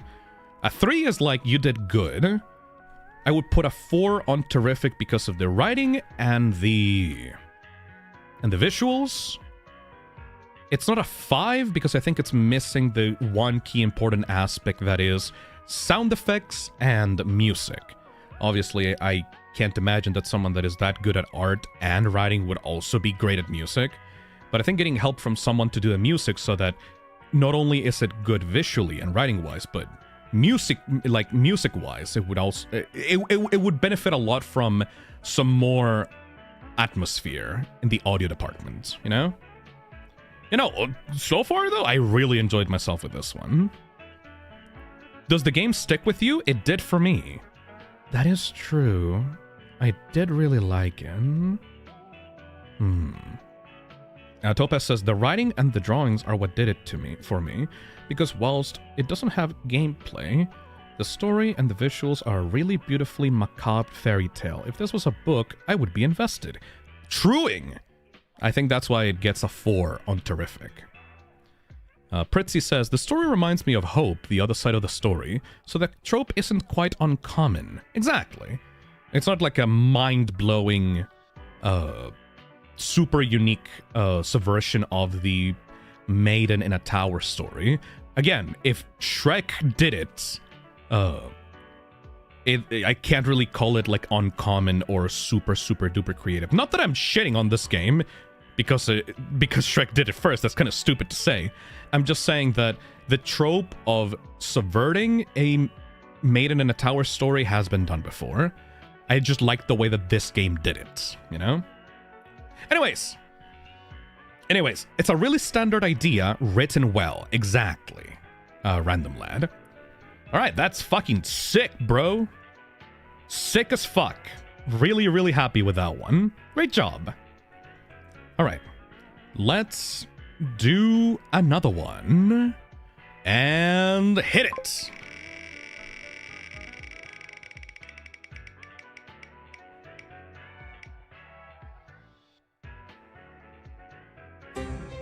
The Hunt Intensifies. What is this one?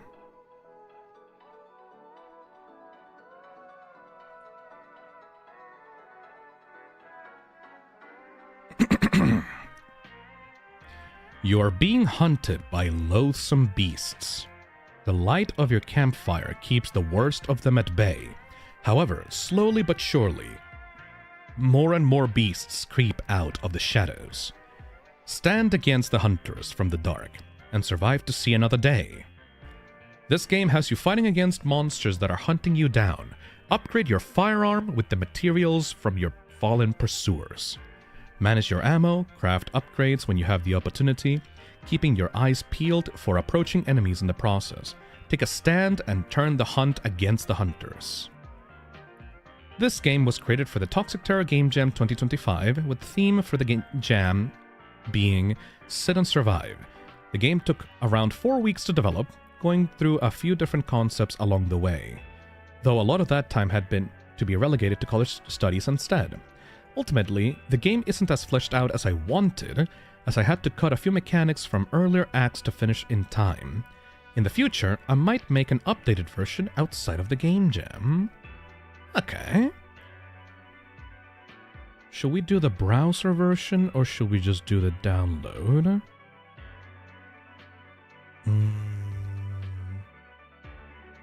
I can just do the browser version, right? Oh shit, that's my game. All right, let's try it out. Godote. The Hunt Intensifies. Ooh, I like that it kind of lights up when you select the thing. Alright. You're being hunted by loathsome beasts. The light of your campfire keeps the worst of them at bay. However, slowly but surely, more and more beasts creep out of the shadows. Stand against the hunters from the dark and survive to see another day. Ooh. Phase the hunt. Left mouse to shoot, space manual reload, escape to pause. Little campfire. Can I move during the... Oh, nope, it's just the mouse. Act 1. Fear the hunters.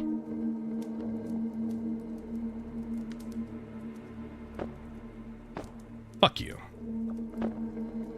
It's like weird little lizards. Reminds me a lot of Oh no. Shit. Reminds me of Frick Frack, but in a top-down perspective. Oh shit. At least I don't die right away. Okay, the red ones have way less health compared to the ones in yellow. No idea what that was. I'm back. What's this game? Basically, sit and survive. Campfire. Oh, no. Please. Ooh. Almost. Uh-oh. Fuck. Where's that thing?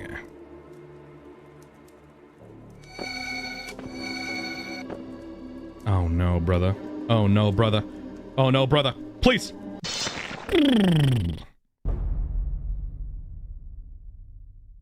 Need to be way more quick with the...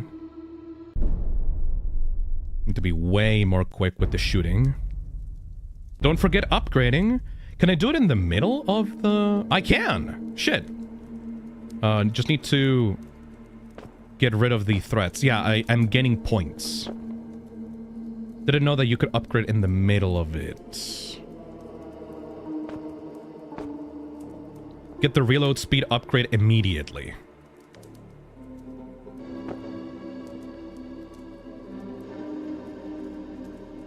Because otherwise, I think that this will be impossible without the upgrade. Yeah, you have to upgrade in the middle of you doing the waves. Come on, come on, come on, come on, come on, come on, come on, come on, come on, come on, come on,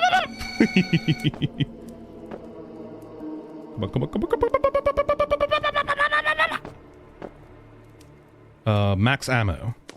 Give me that.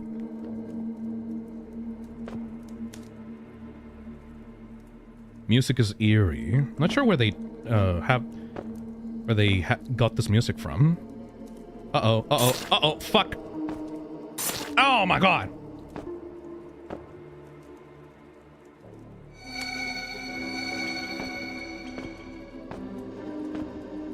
Bruh. Please. Alright, we're gonna try that again. Just get as much upgrades as possible. What the hell are the other two acts gonna be like? It's also like Toxic Eden, but you have a limited cooldown. Toxic Eden got easier and easier the longer you played it. Because the upgrades that you got were permanent. This one is more standard. Uh-oh.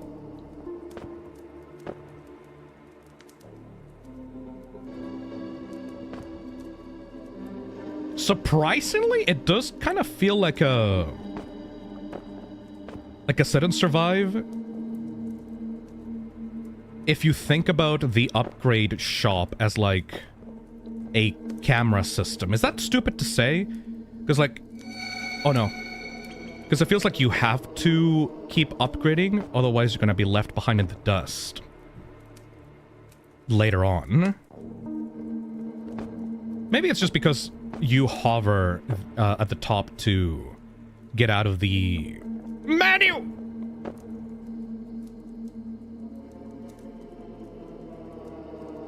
Just a small little thing.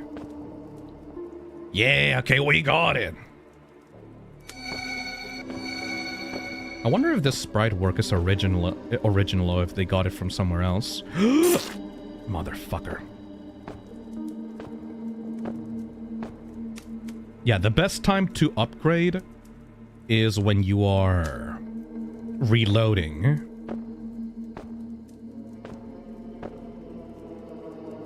Because you're giving way more time to... You're not wasting time by... You should always be shooting. The only times you should be upgrading is when you are reloading. Otherwise, they're gonna sneak up on ya. The classic sit and survive. Yeah, less FNAF-y, more traditional top-down. Uh-oh, uh-oh, uh-oh, uh-oh, uh-oh. Are they just gonna... Neat! Max ammo. Act 2. Resist the hunters.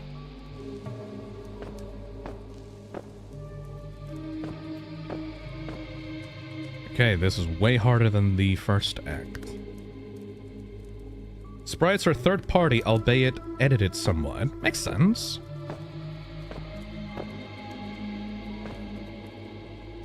It kind of looks like if you put Terraria, not Terraria, if you put a... If you took... What was the game with the farming simulator? Stardew Valley. If you took Stardew Valley and added like some moody RPG Maker lighting to it.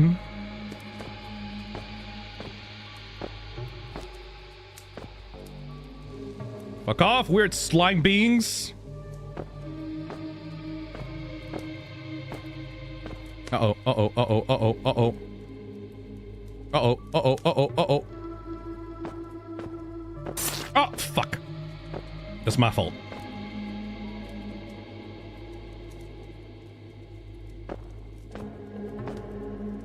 I missed? Come on, Clover, you can do this. Don't fuck me.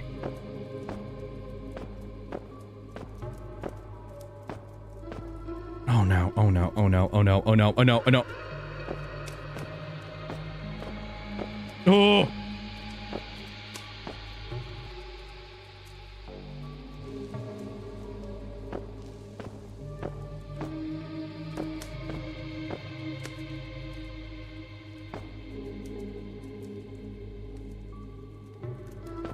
Yeah, the upgrading is so important. What the fuck is that? Ew! Get away from me.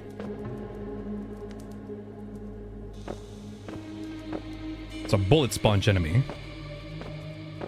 Get away!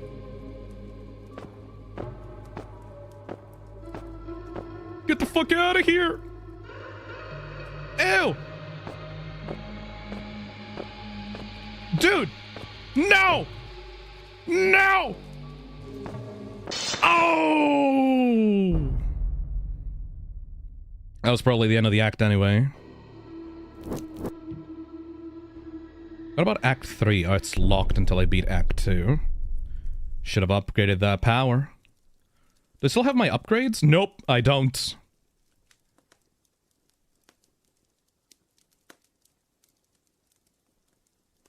Alright. So it does give you chance to upgrade at the start of every act. That's good.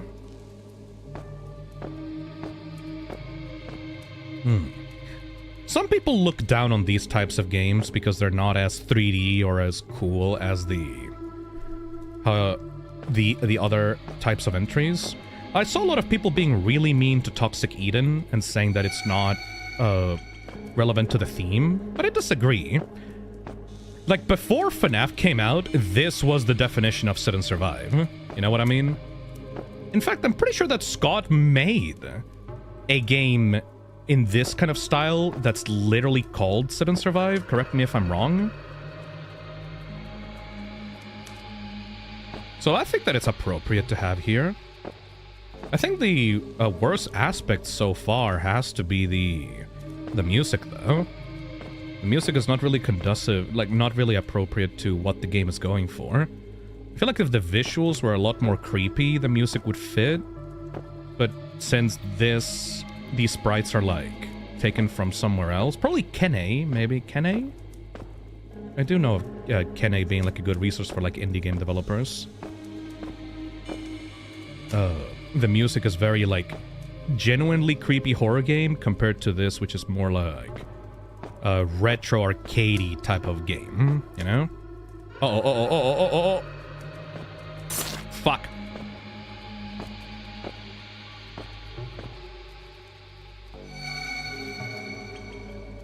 Up that bullet power. Oh, bullet power is really good, actually. It's an RPG acid pack. Maybe I did not... I probably didn't... Okay, we need to get rid of that guy really fast. Get out of here! Get out of here!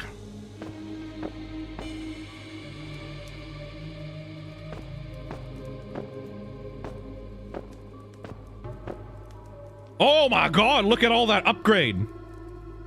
You saw that shit? We got thousands! Oh my god, give me that! Oh, we got upgrades for days. Oh, you guys can't see the upgrades because it's at the bottom right and I'm covering it up. We got like thousands. Very good. Alright. Act 3, Become the Hunter. Huh? Huh? Huh?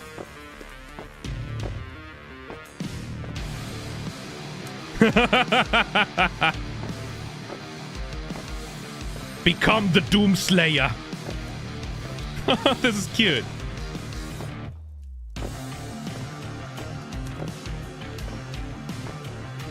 Could just one-shot all of them.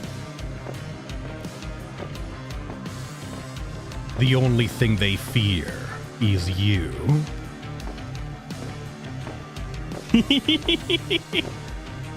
I don't even have time to upgrade because I'm shooting just everything up. Aw, that's a cute ending, actually. I like that.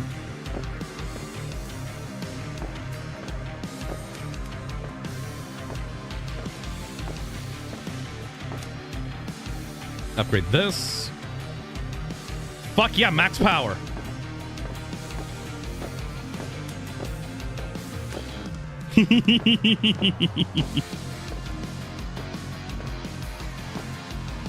It's just a nice little small clicker game. I can't really be mad at this one. This is cute.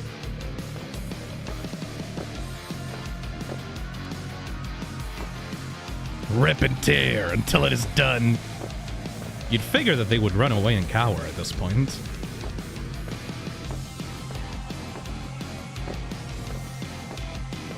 And done. Aw. Demons exterminated. Thanks for playing. Aw. That's really cute. And that is the Hunt Intensifies. Oh, that was nice. That was like a little small 15-minute thing. Kind of like a clicker game combined with like an old style Sit and Survive with like Stardew Valley graphics. The population of monsters are now extinct. I would say pretty basic. Terrific score, I would say a 2. Thematic score, I mean, it is literally a Sit and Survive. So 3. And creative score, I don't think that this is very creative. I would give it a 2. I mean, a 1, because, you know, pretty basic. Doesn't mean that I didn't have fun with it, though. Yeah. Act 1 and 2 were originally going to have more proper horror elements, but I didn't have time. Makes sense, makes sense. I like to put a smile on my face. Thank you. We're getting through these fast, actually. How many are left, actually? 1, 2, 3, 4, 5, 6, 7, 8, 9, 10, 11, 12. We have done 8 games so far. What? Huh. What the hell? We've done 8 games in 2 hours. That's really fast, actually. We might be able to get to 60 by the end of this stream. That should be good. Hell yeah. All right. Let's go. Spin that wheel. Let's keep it up.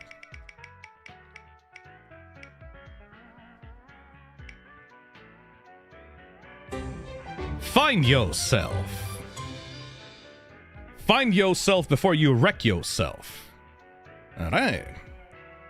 Yeah, we're going through these fast. This is by Jivo. An experimental psychological horror game where your perception of the world becomes warped. Motion sickness warning. This game contains visual effects that may trigger motion sickness for some people. Please be careful. Project repository. Scroll down in the repository to view the README. Most, if not all, and if I forgot some, programs and resources used are listed and linked. Very nice. A whole GitLab for this project. Okay. Let us see. Ba ba ba ba ba da ba ba ba ba ba ba ba.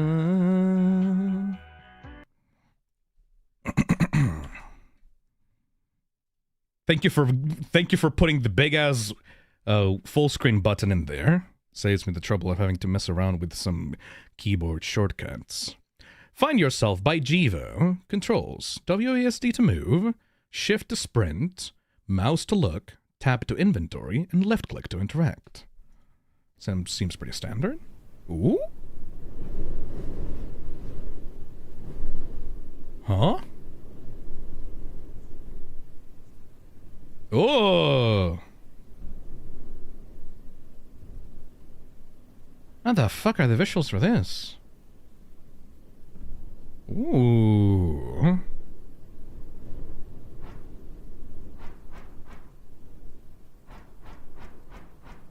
Ooh, look at the ocean represented by just thin lines. Huh. POV, you're the roaring knight. What the fuck? What's up with this? The perspective of this. Look at how the what? Why is it? Why is it going dark? Why is it going dark? What? Why? Huh? Why loose? What? Did I take too long? Did I drown? Oh, okay. Try again.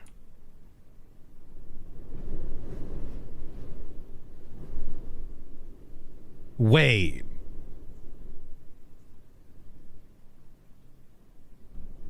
I guess you didn't find yourself. Is it because I stepped off this? Like if you sit, you recharge? Anyways, let's look around and see. Yeah, I was talking about the perspective of this. These houses are like... The perspective of this is really weird. Okay, so... Yeah, the screen is starting to get dimmer and dimmer. So if I wait around long enough, and then I sit, is that gonna fix me? Yeah! So I'm limited to only being up from the chair for a few seconds at a time. I need to, like, sit around and try to... What is this? Can't get through or break the chain. Well, I guess I'll have to find a way to break those chains now, will I? So that's how you make it a sit and survive. You have to sit to regain your health or something like that. I see it. I'm picking up what you're putting down. And every building has, like, a chair? Yeah. Huh. Makes me think that the protagonist of this game suffers from some kind of condition or something. Like maybe some lung problem or something that forces them to... I don't have the car keys, I can't reach them. Need some car keys. It has some sort of like breathing issue that requires them to like stand still to be able to recover or something like that.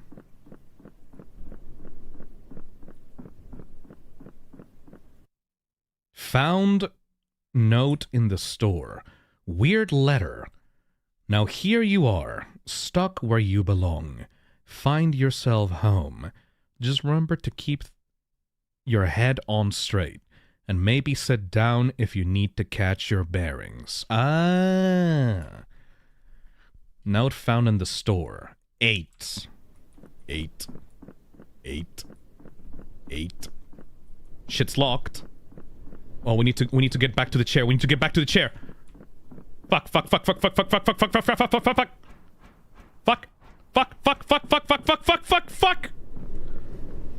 Get in there. Ooh.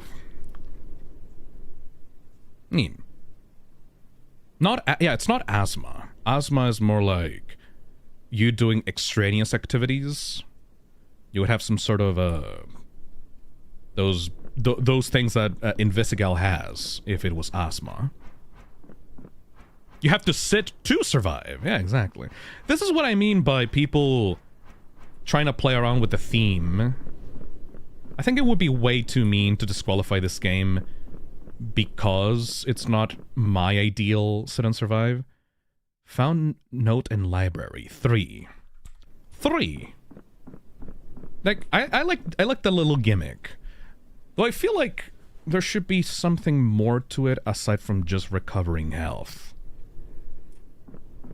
Wait, I just zoned out for a minute. Are you actually sitting to survive? Yes.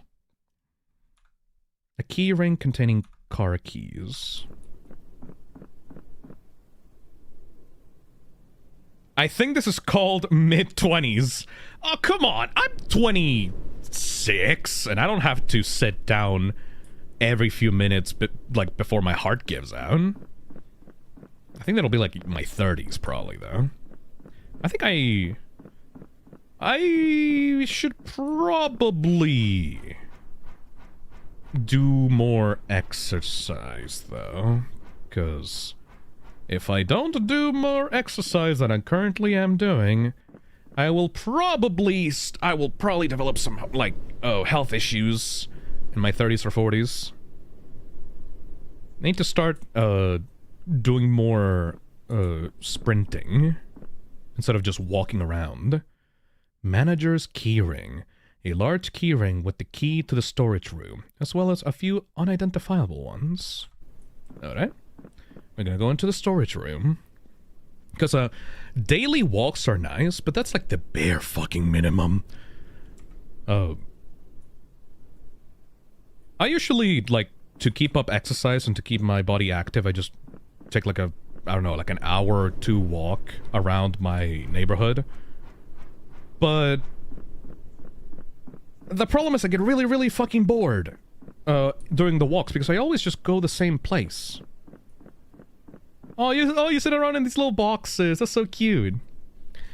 So I always put on like a podcast, or I put on like a video or a Mint Phantom stream on my headphones while I walk around. But that's still really, really fucking boring. I feel like shovel, a slightly rusted shovel. And I feel like if I start like doing sprinting or like jogging instead, that's gonna be really risky because I'm not exactly in a place where it would be safe for me to jog around. There's a lot of cars everywhere. And if I just go in a circle around the park, that is going to be so fucking boring. I'm just not going to want to do it. Maybe I could get, like, one of those machines that you put in your home where you can run in there, because at least then I can put my phone in front of me and then I can watch, like, a Defunctland video or something. What do you call those machines where you walk on them? A treadmill, yes. I feel like a treadmill would solve that problem. Because then you just put a movie or something in front of you and then you're just, like an iPad kid, I'm just entertained by that. If you do that while you're out on a walk outside, having like your phone out in front of you, that like, you're just begging to be robbed. You know? Weird Name says, I'd like to get a treadmill. Yeah, I feel like I... Okay, would it be good to get a treadmill and then write it off my taxes? Or would I have to show off the treadmill on stream for it to count as a tax expenditure? I'm not sure how tax stuff works. Alright, get it out of here. What? I don't have... Oh, I need to use the shovel for something. Maybe this little pile of dirt? Oh. Enter code. A locked box. A long, hefty locked box with a 3-digit code. I don't know how tax write-offs work, Lamau. I guess I should bring it up to my accountant. You might need to show it on stream, but I do not know the exact rules when it comes to your taxes. Yeah, me neither. You need to make that classic VTuber exercise stream. I don't think that... A note found with the locked box. 12369. I don't want to sound like that, thank you. The classic VTuber exercise is not very YouTube safe. Note found in the store 8. Note found in the library 3. 8-3?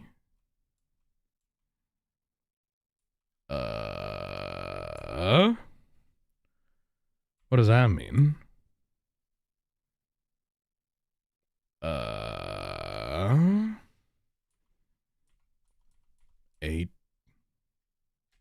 8. Oh. Uh...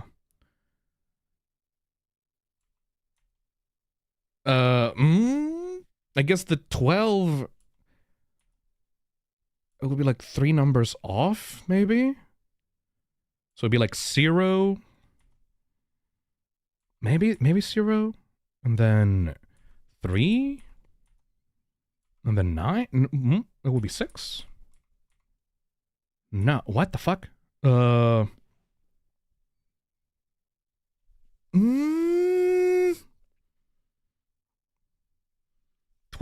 3, 6, 9.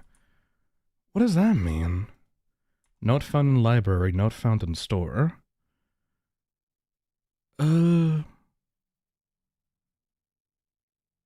You might have to do an entire stream on the treadmill.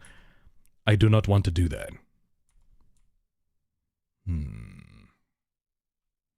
Writing the treadmill off for tax purposes means that you have to show that on stream, meaning you have to open your webcam and, or show a picture. And considering how you want to keep things private, that's a no. Yep. What does this box mean?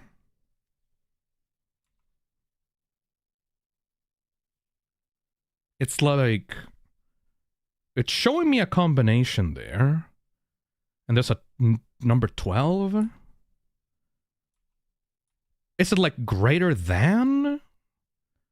12 greater than 3, greater than 6, greater than 9? But that's nonsense, though. What? What is that? Why is there a 9 on the left? What does that mean? Is it like a sequence? Maybe if you add it up like a clock? I think it's like a sequence because the 9 at the end of this node is the same as the 9 at the start of this sequence. What is the pattern, though? Yeah, that's a no on the write-off, sadly. Are the numbers on the other nodes? Maybe they need to take the numbers on the other nodes and figure out where they go in the pattern. I think it's 8 and 9. It's a 12, and then a 6, and then a 3, and then a 6, and then a 9? It's like a... it's counting up from, like, 3.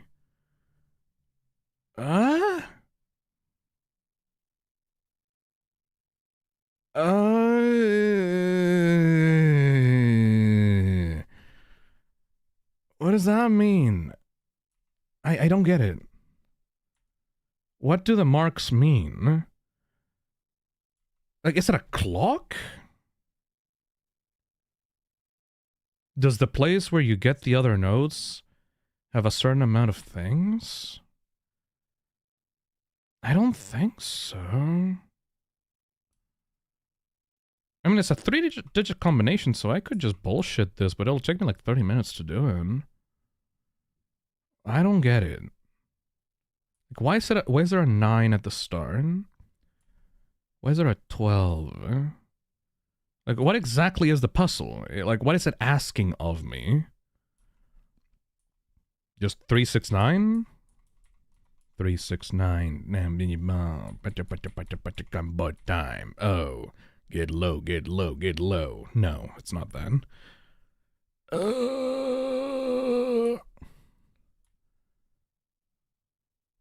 You have 3 digits. That's like 6 combinations to try.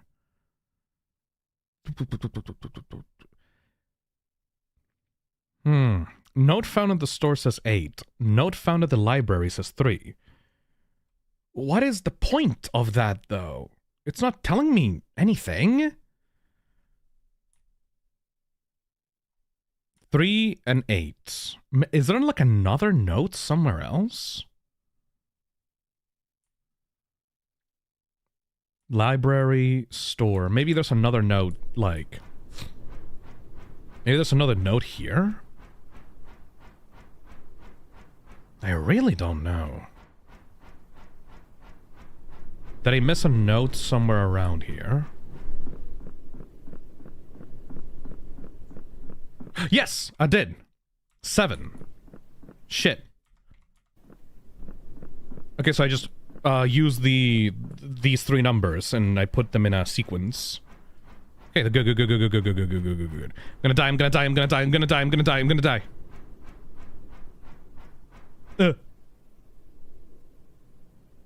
Oof.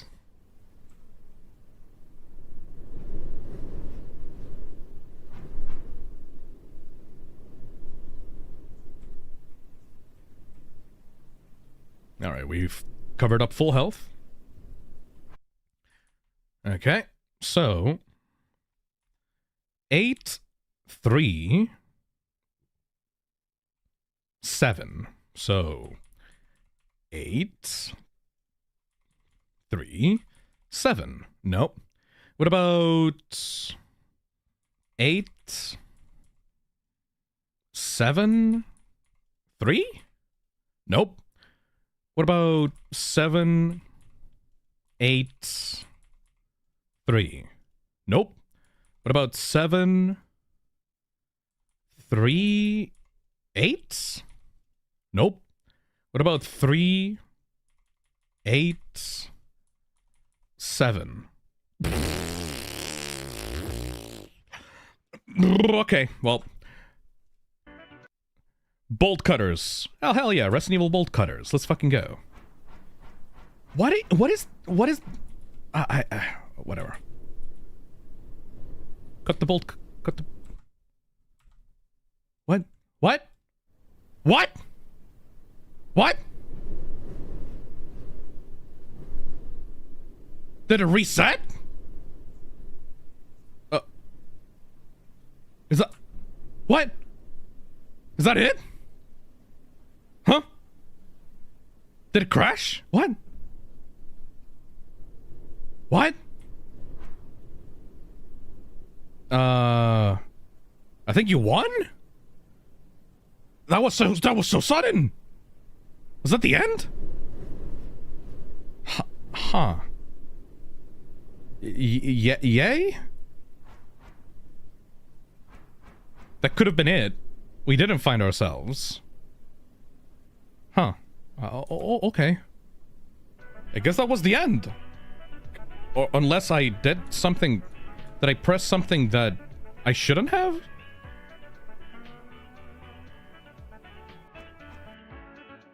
Yeah, I just reset everything. Like, what could have possibly caused that to happen? Check your inventory. You know, like, inventory is... Can I just pass through here? Oh, definitely not. What happens if I go off the map?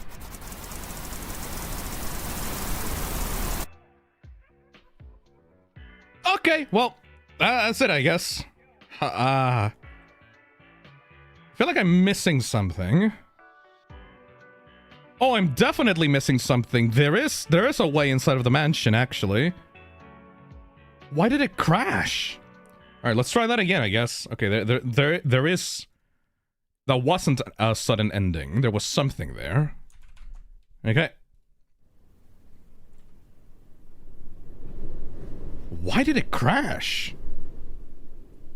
All right, let's I guess speed run this. If it crashes again at the chains, I'm not gonna retry it though. Speed run. I guess we know what to do. You probably reset something. How? Is there like a button to reset? I hope the code is not random. It probably is random.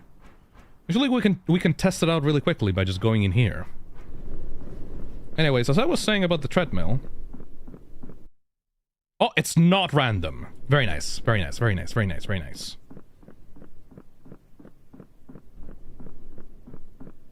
You still have to go through all these places to get the thing, though. Probably missed some bolt cutters or something. I don't fucking know. Anyways, about the treadmill. It does feel a little bit too self-indulgent, but... If If it's gonna help keep me in shape, because this job doesn't really keep me in shape, right?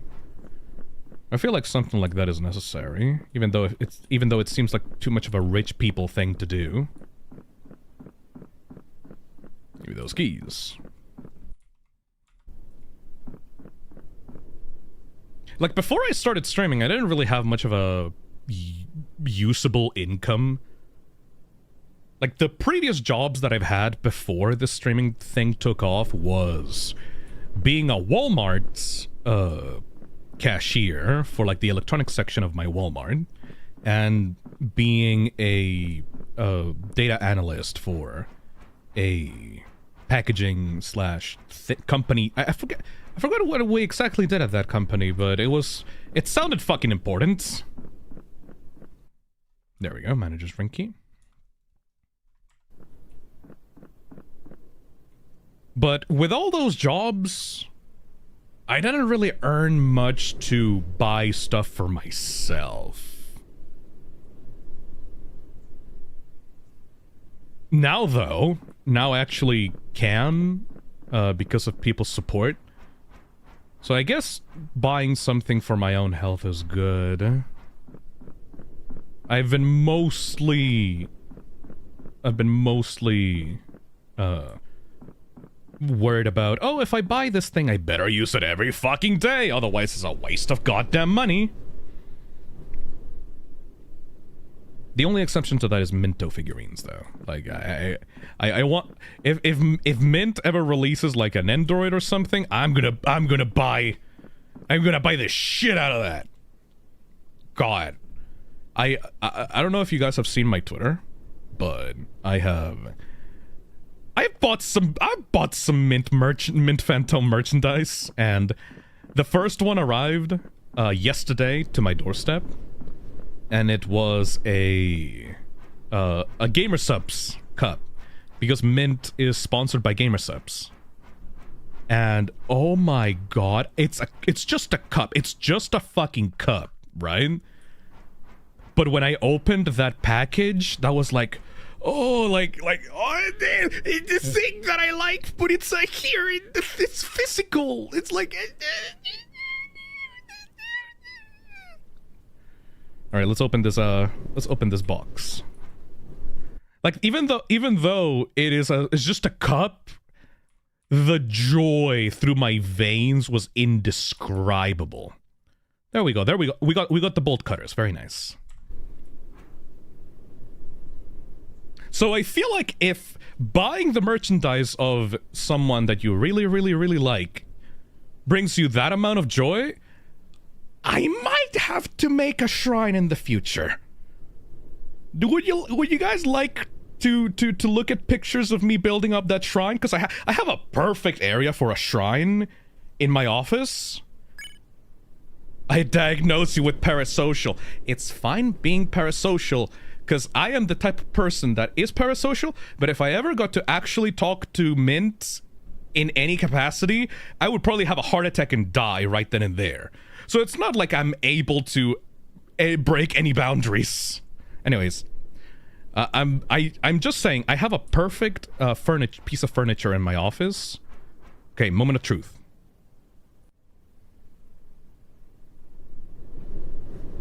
I'm not pressing anything else.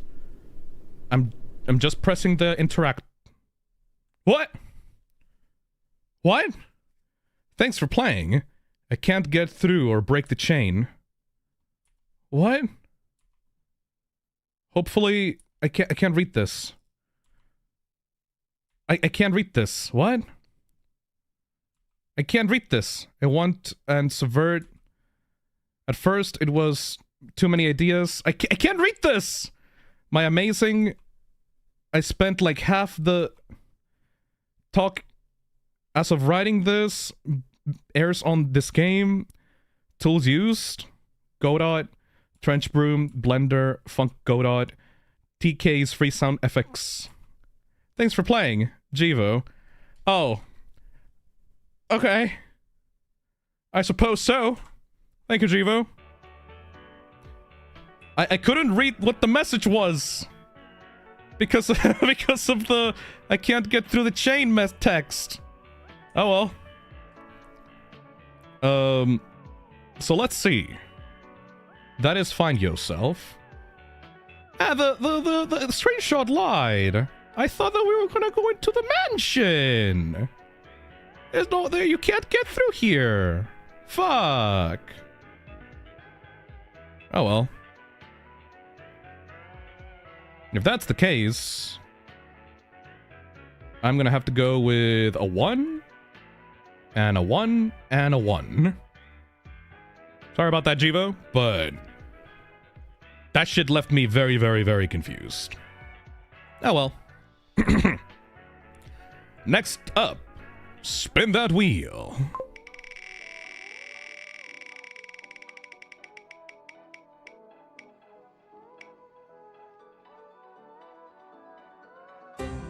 Next up is client-sided. All right. Open up the sheets. Oh my god, this is a Game Maker 1 game. Like, not a Game Maker Studio 2, Game Maker Studio 2 game. This is a Game Maker original game. Huh. Made with Game Maker Studio. Yo! Uh-oh, no, it's not gonna be one of those old games where, oh, fuck, shit. It's one of those old games that fucks with my monitor resolution. Oh, shit. Hold on. I hate it when old engines use a bad version of full screen. Yeah, hold on. Just Creation Games. Okay, sadly, I cannot do full screen. Alt-Enter also works. Okay, let's try that. Nope, still fucks with my resolution. Wait, did it work? Oh. Nope, still fucked. Okay, fuck. That's the problem of old game engines like Game Maker Studio 1 or... What are the other ones? RPG Maker. It fucks with the full screen for people with multiple monitors. Let's adjust, shall we? Client-sided. There we go. And just stretch this out. Alright. Client-sided. The made for the Toxic Terror Gamejam. Wait, I think I read that wrong. Alright, let's see. Answer. Hey Smudge, I need you to cover 4. Oh, hello. We should have probably read the... Yeah, we should probably... Sure. Okay, let me read the game page. I forgot to read the game page. I'm stupid. Sometimes a lot of details are missed if you don't read the game page. Where is it? Fuck. What? Client-sided. There we go. Client-sided. Client-sided is a short 2D point-and-click horror game that focuses on characters and story. Your name is Smudge, and you don't really want to be here, but your boss told you to cover for your coworker on a night shift, even though your leg is injured or something. Crunched down at the very last week for the Toxic Terror Gamejam. Alright, I guess that added some kind of context to it. Fair enough. Now we can actually play the game. I just woke up and come to you play my game. Uh-oh. Alright, let's check it out. Hey Smudge, I need you to cover 4. Best value? Wow. He actually made a person with a fucked up leg to cover for him. And it's night shift as well. Awesome. Let me just volume just really quickly. There we go. At least it'll be the last time I see this stupid place. Took them long enough to realize that it's a terrible idea to use a repurposed warehouse as a gas station. That sounds a bit unnecessary. Warehouses are really big, man. Or whatever this shack was. Well, I'm here now. Eric mentioned some assignments he has for me, but I guess I gotta wait for him to message me. I guess it's time to look at this place for the last time.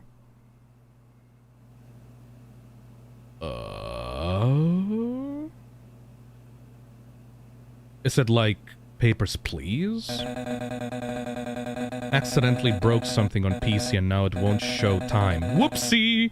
Might be my curse again, lol. Bill Borg. Who the fuck actually writes LOL on a piece of paper? P.S. Forgot to press save to save the last file. LOL. Whoopsie goopsie. I hate Smudge's co-workers. Whoever tries to install video games on this computer, stop! Bill, I know it's you. Eric.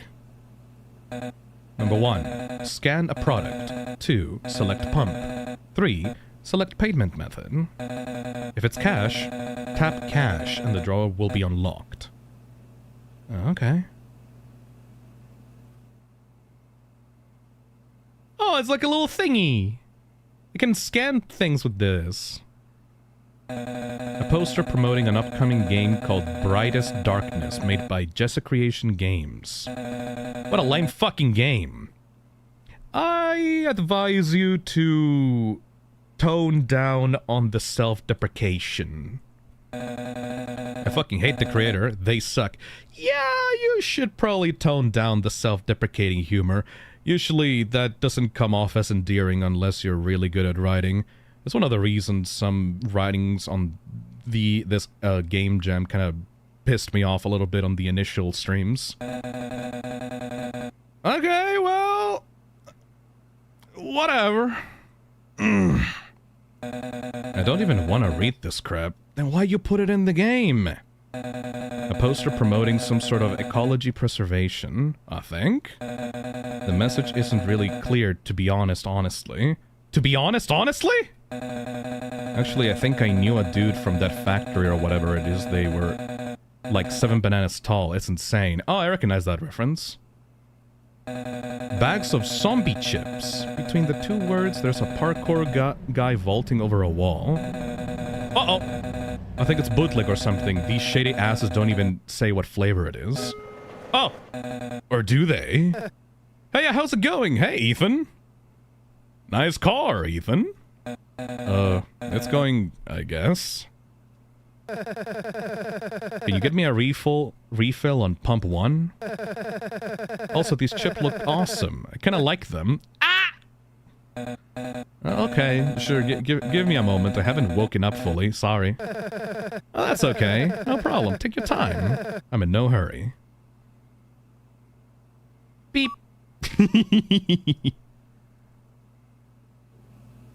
Zombie chips. 86 yen? Is that yen? What is that? Anyways, that'll be 1,131 yuppers. Yup. Paying with card. There we go. Please do the thingy with the card. Thanks, mister. Miss? MX? Sorry, the label on your nameplate is kind of smudged. Yeah, real funny, dude. Cheers for that. Totally didn't hear it 1,000 times before. What? I didn't... Sorry, have a good night.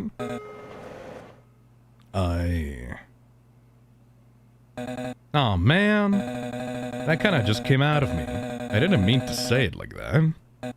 Oh, sad face.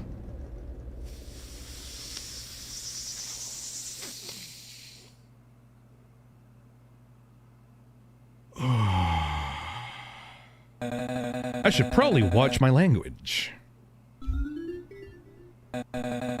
Eric finally texted me. Fucker. Oh, it's another voice message. Buh. Hey kid, so about the assignments. I want you to check the inventory list file thing on the computer.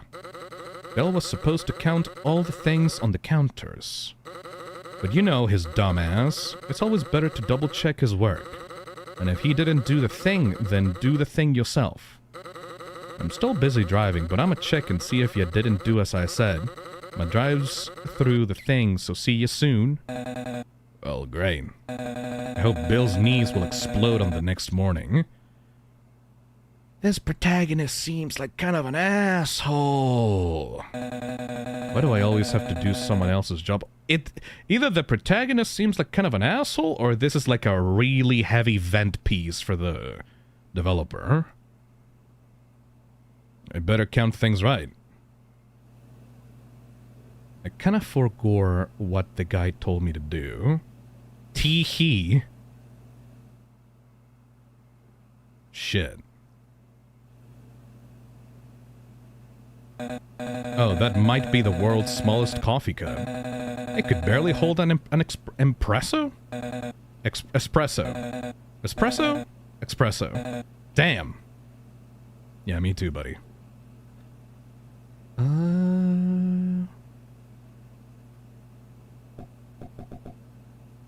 I'm not gonna do that shit. I barely know what I'm doing. First day on the job and all that. Thank you. Yeah, sure. You're welcome, Mr. Sign. You're the only one who appreciates your employees here anyway. This is a heavy vent piece. Is everything going alright at your job, man? Scary inmate Halloween costumes. Who wears these? Cosmic deities trading cards. Probably the most expensive shit they have on this gas station. Honestly, such a fucking scam. Both the cards and the goods. Right. Scallomelon says, this feels like it's trying to be funny by taking the toxic part of the game. Literally. Okay, I didn't think about it that way. A security camera. Please don't make a reference. Please don't make a reference. Not really gonna stop me trying to... Not really gonna stop anyone from trying to rob me. Okay, phew. We're out of that danger zone.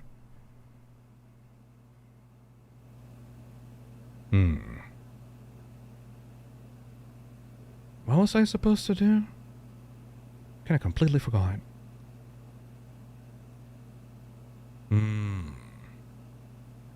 Props for the self-restraint.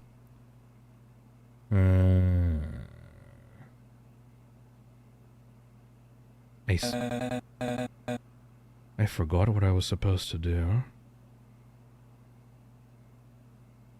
Boop beep. Boop beep boop beep boop beep. What exactly am I surviving here?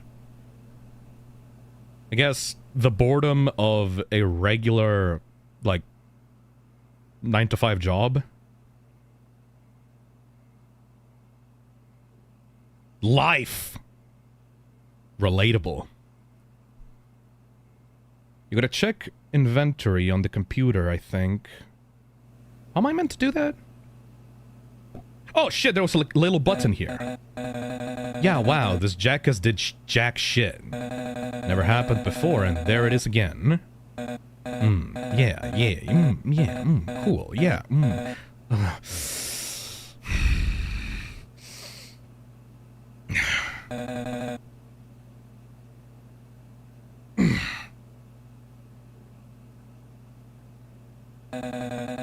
better count things right. Booster packs, zombie chips. Oh, I actually have to count them.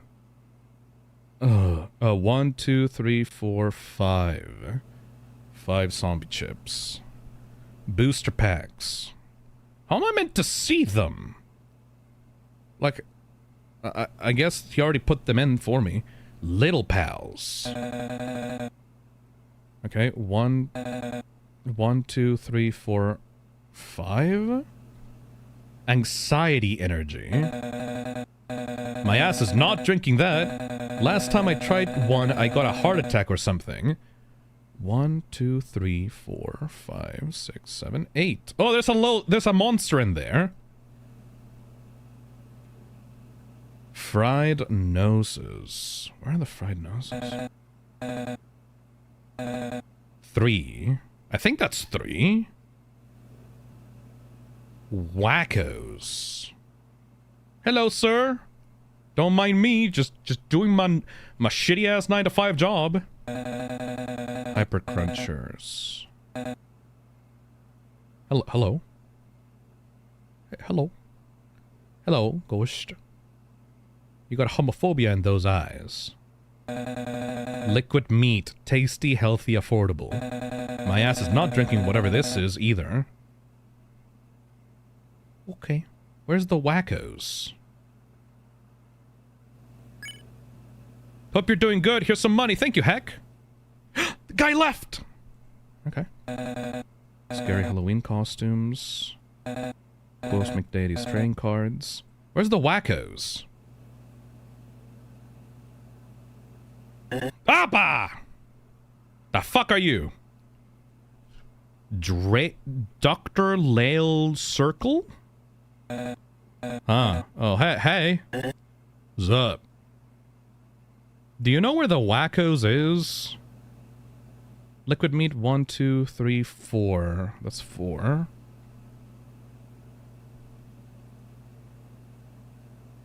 The inmates. Where was the inmates? I swear I read that somewhere. Can I help you? Yeah, you can. Okay, but I think the inmates were like 3. I'm just gonna put a 6 for the wackos because I don't think this is actually gonna like be out of any importance. Are you like gonna buy something or what? Yeah, I will. Okay. So what are you gonna buy? Yeah, can I get some sushi for dinner? I don't sell sushi. I think? Oh, alright. Yeah, yeah, I see. Can you get me an all stats up sausage then? What? What? You look like you could use one too, kid.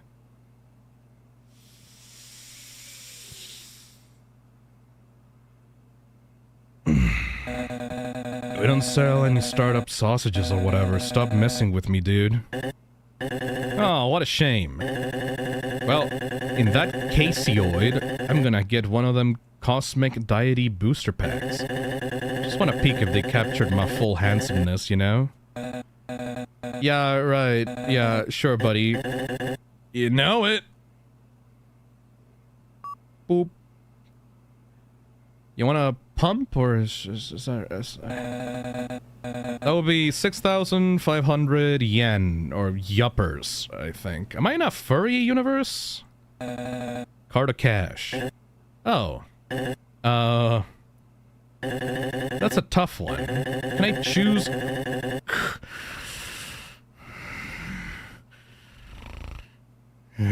Can I choose call a friend for a hint?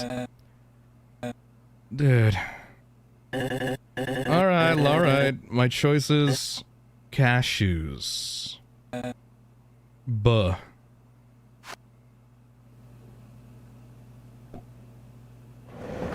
There we go. Just put it in there. Is that good? I still have the money on my hands. Guess that's good enough, though.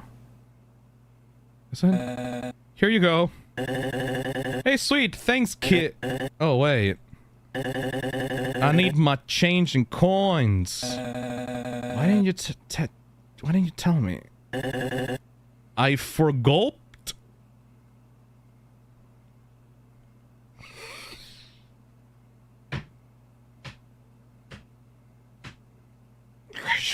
Just power through it. Just power through it. Just power through it. Well, now I can't give it to you. You see the camera over there? Do I look like I have eyes? That camera is recording. If they find out I was sticking my nose into the drawer for no good reason, they'll cook me. Probably fry me or boil me. I was boiled once. It was nice.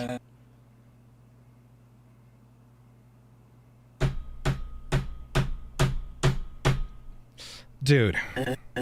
Hi. Well, I take it that means I'll have to stay with you and wait for another clientoid to come and buy something, huh? Cool.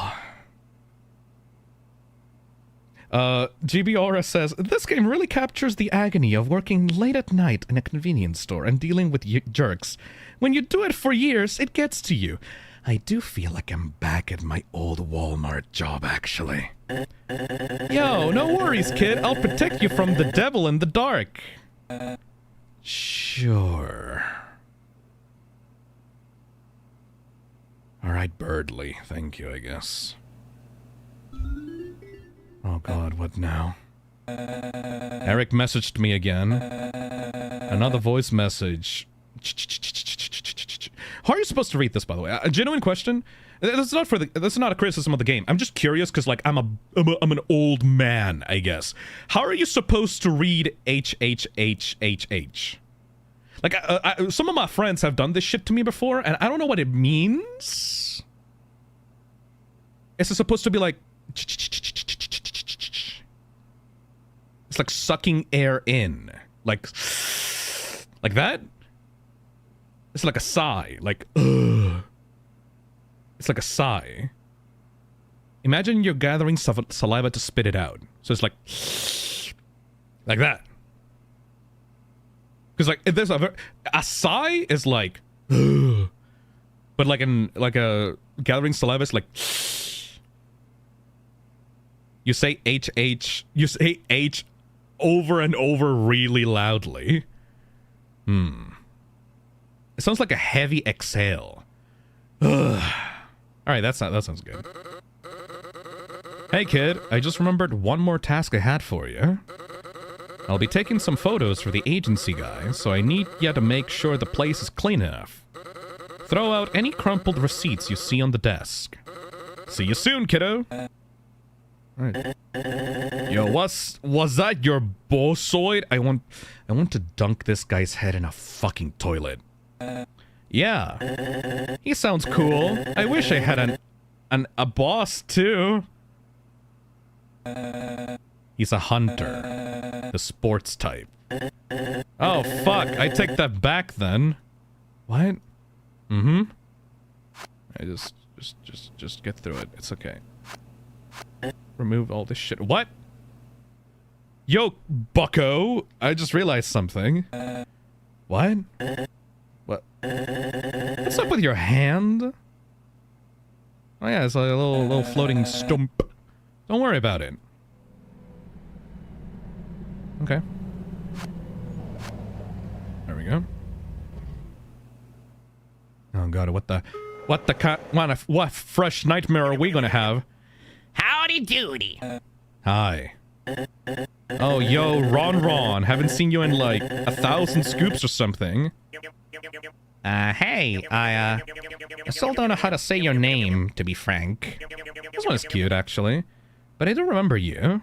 How are you wooling, my good Vesloid? Are you this little fella's bossoid, or are you here to gas it up? I want... Grab this fucking guy and just shove him into a locker, please. I beg of you. What? No, I'm just getting something to drink. Oh, speaking of... Yo, nice. Please tell me that you're gonna take cash. That I'm gonna take cash, please. That'll be 79 yuppers. Here. Oh, thank God, this guy can fucking leave now. Oh, thank you. Oh my God. There we go, there's a change and shit. Here. So, How's my dear friend Jay doing? Oh, they're still working on that project thing, whatever it was. They won't tell me more about it, though. Hope they're okay, yo. This project really means a lot to him, it seems. What the fuck are you guys talking about? Didn't know you care so much about him. Huh? I mean, of course I do. Well, we're actually on a trip together right now. Wanna join us? Oh, I actually got something I need to do here. It's just some coins, man. You can leave. It's okay. It's just some fucking coins. It's just some coins. Leave. Be friendly. Do something. Get out of my sight. Okay. See you around then. No!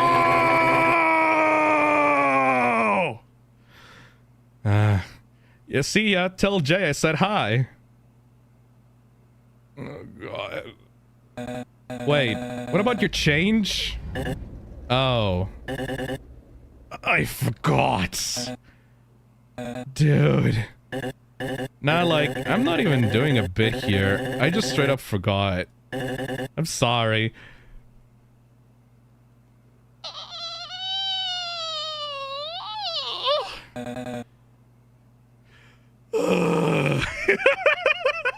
Is that accurate? Chad, is that accurate to the HHHH? Is that accurate? I think that's accurate. Fucking... Whatever, dude. This truly is a horror game. I'm starting to see the horror in this game. Okay. Fuck me. Okay. Oh no. Hey, I'm not very good at this stuff, so I'll just ask it directly. Have you... Are you doing okay?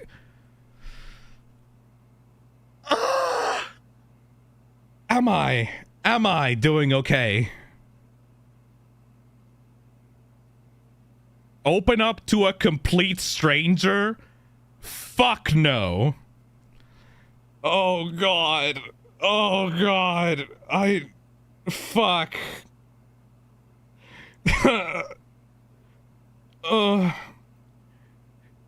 Noel in the chat says, you know, I'm starting to get why Smudge is such a dick now. Fail, we beg you. Fuck no. Man, fuck this. If I get a job, this is what I have to deal with, then I'm hurling myself into the road. Put us out of our misery. You know what? Fuck you, Chad. You're supposed to be positive. I'm gonna punish you. This is what you fucking get. I'm just tired. Like, sleep tired? I'm tired of everything, man. I'm tired of being tired all the time. I'm tired of this dead-end job. Feels like no matter what I do, I'll always be stuck here. You don't like it here? Clearly not. Of course I don't. LOL. I'm sick of this place. I hate it. And I hate my body. What about it? Oh god. Oh god. Oh god. Here we go. Oh god. Here we go. Oh god. Oh god. I mean, what is there to like about it? What is there to me anyway? I didn't think that. Because it's true. I'm weak, I'm boring, I'm mean to people for no reason. And I'm not even fucking funny. I'm sure you can be funny. It's not as hard as it looks like, actually. Nah, I'm not. It doesn't feel like it. And it doesn't help that I feel like I'm not even capable of change. Alright, Bojack Horseman. What do you mean? I really did try to change, but every time I do, some random bullshit just happens. Most of the time, not even my fault. Honestly, part of me wishes that it was my fault. Because at least it would imply that I have control at least over something.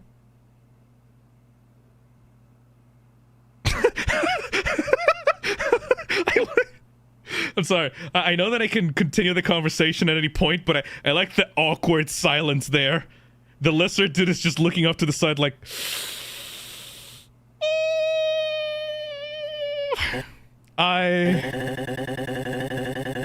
I'm not gonna pretend I understand your struggles, but change is really hard. Trust me, I know that.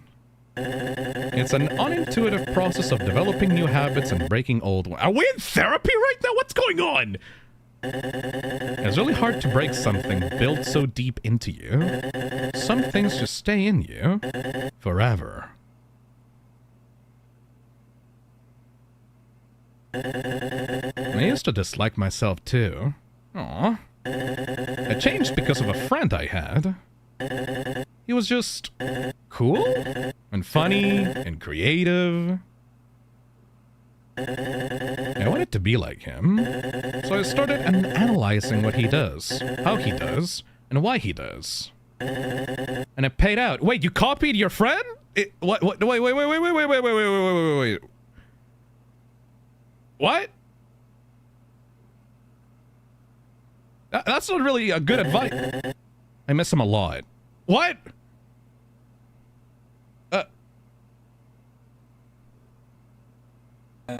What happened to him? Nobody really knows. One day, Hersey just left and never returned. This sounds like a serial... This sounds like you're a serial killer, man.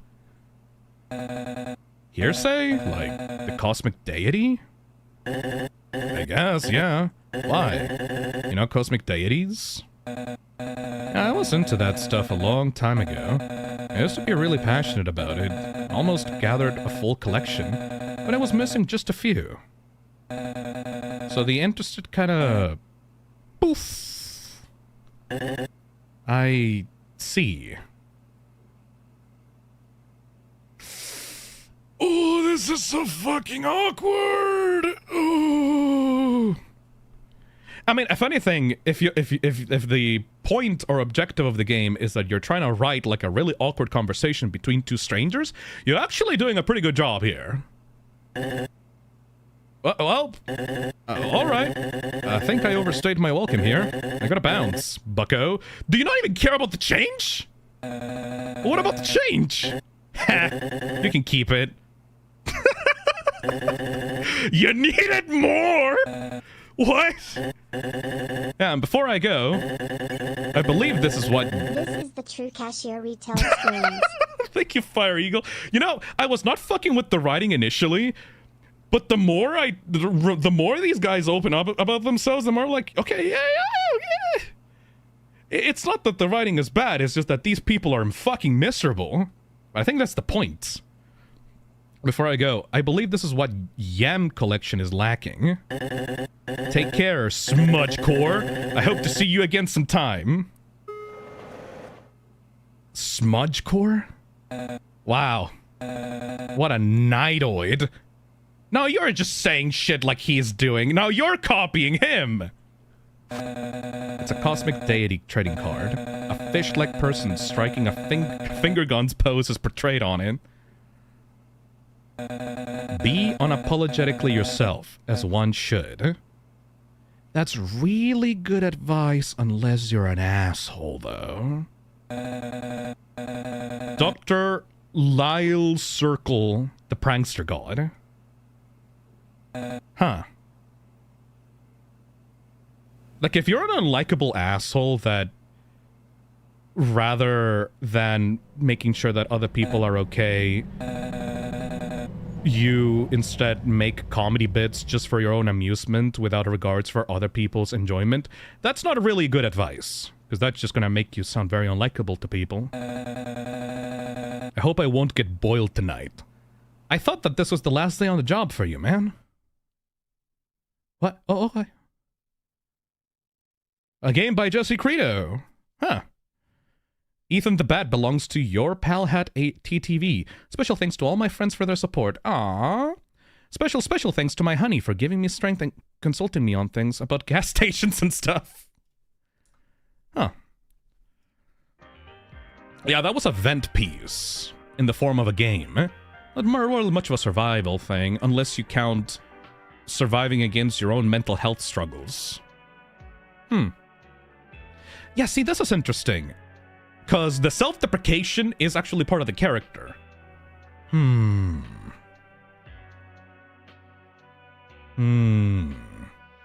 That is interesting, actually. Is the developer doing okay? I hope they're alright. Ah, they'll be fine as long as they get support from people close to them. Okay. Jesse Curio said, there's a second ending if you choose no, but it's up to you if you want to see it. That's a little bit way too late into the game, so I don't think I will do that. I liked the ending when he opened up, though, because he actually got some amount of support, you know? Interesting. Okay, so this is a thing of the point of the game is more of a vent piece about this character who's struggling with their own image. And I see the point here. There's something more... There's a point to this that I think was not carried out properly. The writing is painful, except it is painful specifically because you're in the POV of a person that is very... like, just hates themselves, honestly. Like, I don't think I can cushion that or say it in any other way. That person just hates themselves. So, self-deprecating jokes are usually very common within people that hate themselves very strongly.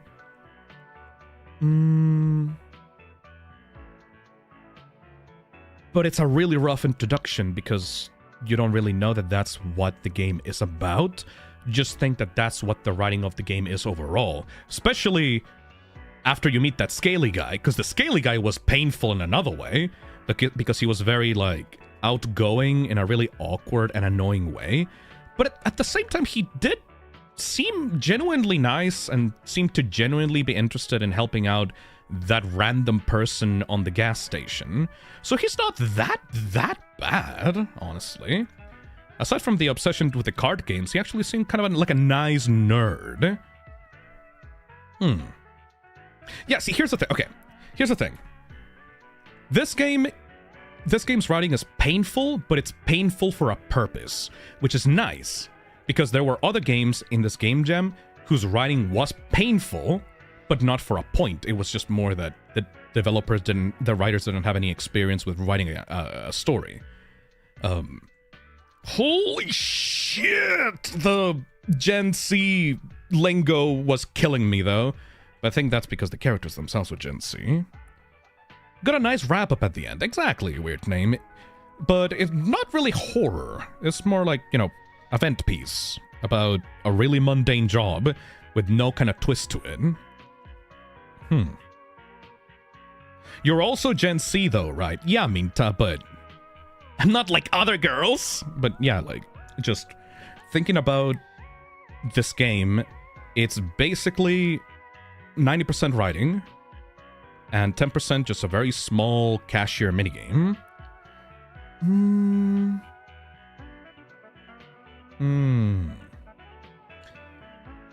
If I had to give a feedback to improve the writing, I would say you should frame the game initially. If you're going to have another game in which the character hates themselves, you should frame it as such. This is one of these kinds of stories where I have to recommend the developer watch a very specific piece of media. You, my friend, should watch a show called BoJack Horseman, because BoJack Horseman is specifically the best written show about a character that hates themselves, you know? Yeah, BoJack Horseman is a 10 out of 10 show about a guy that is like a borderline irredeemable piece of shit, and he hates himself for it, and yet the show manages to be incredibly entertaining because the character is called out for his bullshit constantly. If you are going to continue... I guess this is writing advice. I'm not a writer. I struggle myself a lot with writing, especially like video scripts and all that. But if I had to give a piece of advice, if you want to write a story where the main character hates himself, you need to put that up against a world that is going to call him out for his bullshit. If you have someone that is really mean to themselves or really mean to others, they should be punished for thinking that way.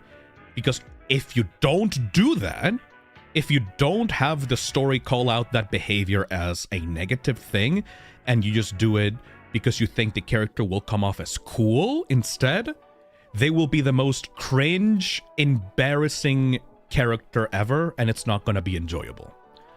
I said this before on Murder Drones, actually. I said this to Uzi in episode 1 of Murder Drones. If you have a character that constantly calls out meta stuff and constantly calls out how she hates herself or that she's edgy or that she's traumatized or stuff like that, you're going to have a very annoying character unless others in the story call out how cringe she's being or how annoying she's being. Because then you will have a spotlight on that character's flaws instead of making them out to be cool, you know?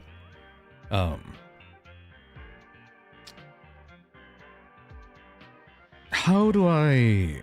Like, I guess you tried that with the Purple Lizard character here, because that person actually did help the protagonist see a little bit more of a brighter side to a situation. But the problem is, that character was also annoying, like, outright. Like, it was meant to be annoying. Like, that character was meant to be annoying right away. So I just felt trapped between the depressed, hates himself guy and the annoying one that is actively fucking with me on my job. So it just did not feel enjoyable at all. If you want to go with this in the future, if you want to make a story similar to this in the future, please try to change the perspective in which these characters are viewed, because otherwise it's just gonna come across as like really try hard and like really self-deprecating for self-deprecation's sake, you know? What else was I gonna say? I had something else to say about that, but I think I forgot. Anyways, that's my biggest piece of feedback for this. Even if I didn't enjoy the game, I can at least see what it was going for, which is better than I can say about some other games. What the fuck else was I gonna say? I had something like in the tip of my tongue. Oh well, whatever. Client-sided. I would say terrific score. I like the little cashier minigame. I will still go with a 1, sadly. Thematic score? You are indeed sitting. Not really surviving, though. I'll go with a 1.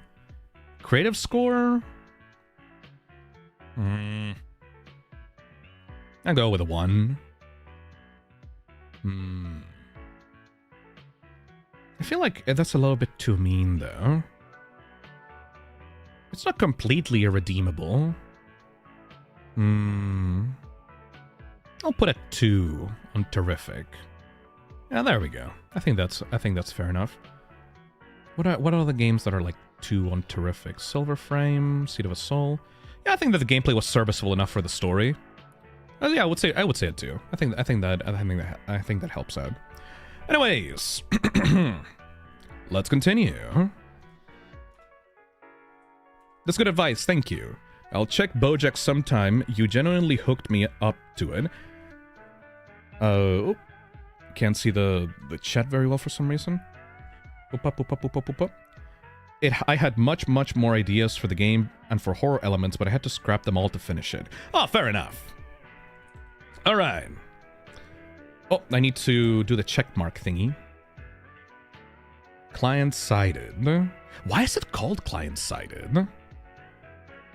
Unsure. Anyways. Spin the wheel.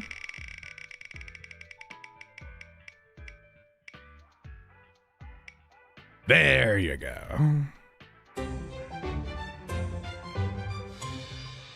Hare. Arctic Greenwolf on chat says, I swear, YouTube is destabilizing because every day they have to update something about the UI. Is there an issue with YouTube right now? Is there a problem right now with YouTube comments?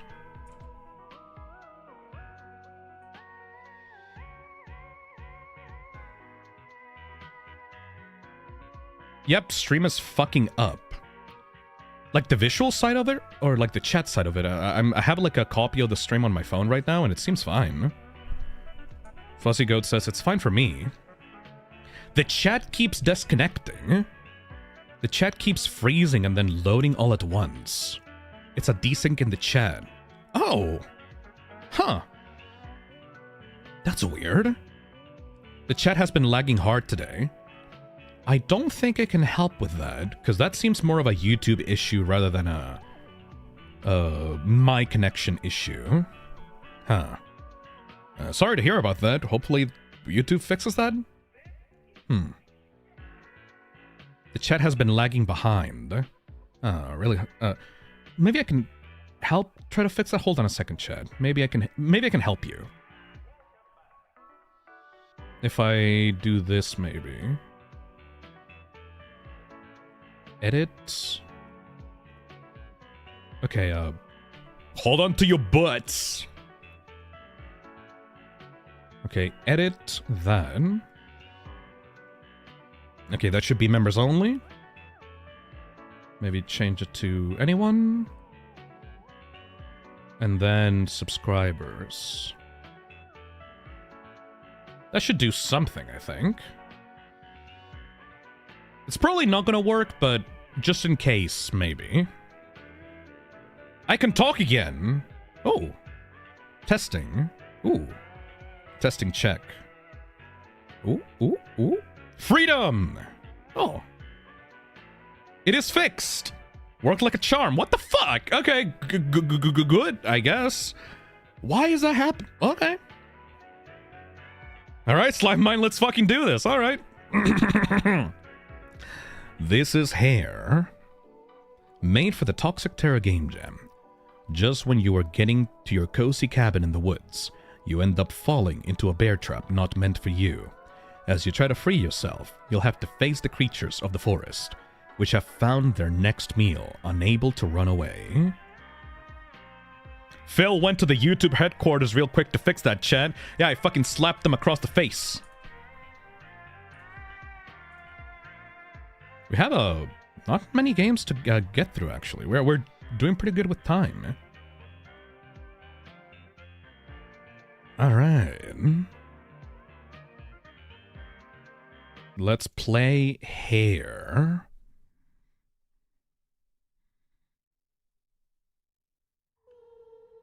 If that happens again, just tell me, I suppose. Oh, wait, you can't because the chat is broken.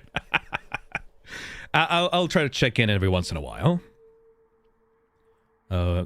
Hare. Incantation by Scott Buckley. Sound effects in Pixabay, freesound.org. 3D model Sketchfab, Tall Bush, Tree, Low Poly. Coding a UI by Tiger Gun, 2D art by Droy. Alright, let's play.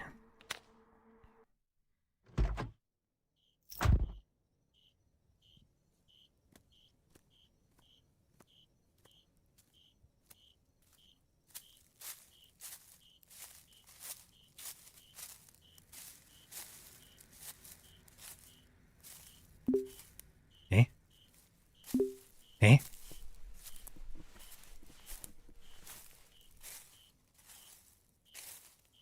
I feel like there's gonna be like a really loud sound. I called it. You've fallen into a bear trap on your way home. Use E to slowly free yourself. Your flashlight will help you fend off the possums from the trees.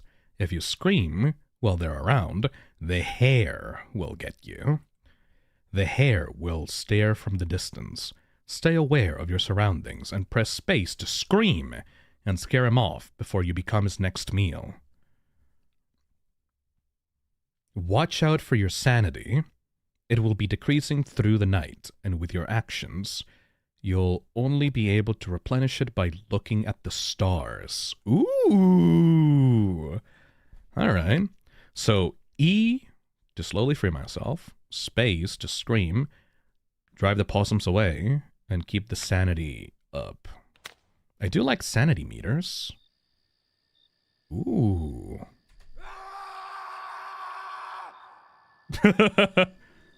uh,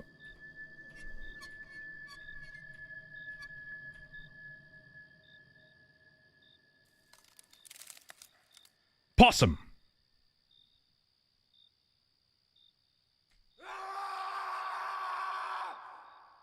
Stupid fucking hair. Oh, that sanity refills very slowly. How do you defend yourself against your main threat? Or just scream at it really hard.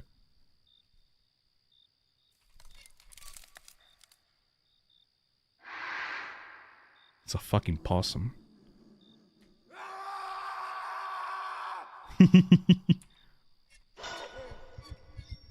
Uh-oh, uh-oh, uh-oh, uh-oh, uh-oh, uh-oh.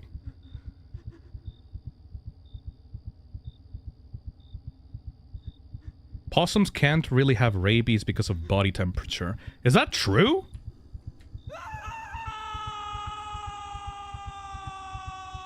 Oh no, the hair is still there.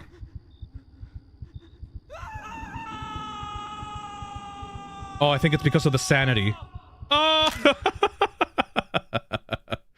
Okay, that was a silly jump scare. At least the sound wasn't that loud.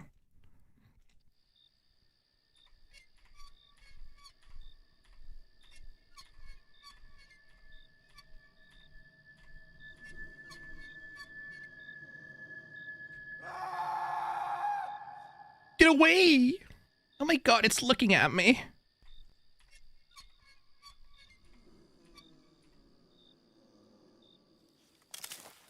Oh! He's actually kind of creepy. Oh my god! I think there was a possum nearby.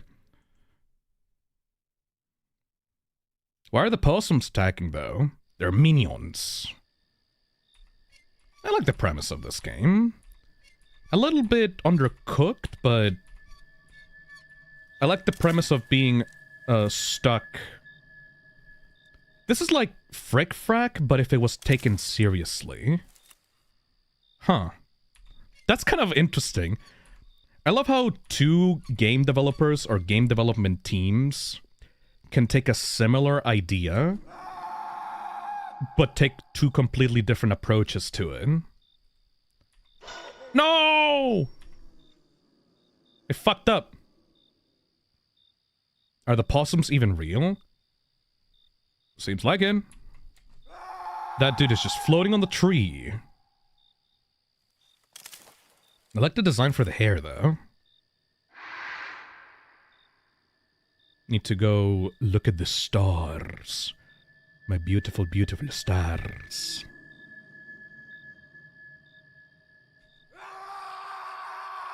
Frick Frack Serious Edition. Hear me out on the hair, though.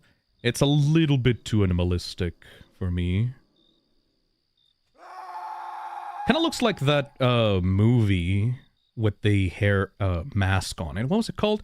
It's like that dude that fell out of an airplane or something. Or like an airplane fell in his house. I forgot the name of that movie, but I know that Zach really likes him. The hair is the one that's making the possums evil. Correct me if I'm wrong. That's probably it. Critters? No. It was like a dude, like a teenage guy, and a plane falls on his house, and then some time travel happens, and there's a guy in a bunny costume, except the bunny looks really evil for some reason. I think it's called Donnie Darko. Oh, Donnie Darko. I think it's a Donnie Darko. Yes. Never watched that movie.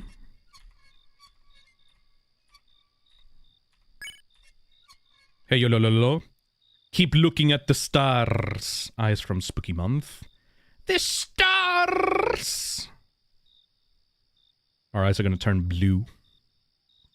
I mean, they are kind of pleasing, actually. I understand why they would calm you down. I think my biggest piece of feedback is that I don't feel... Oh no. Oh no, is that a true one? I'm not sure if that was a real bunny or not. It was! Nice. Oh, shit.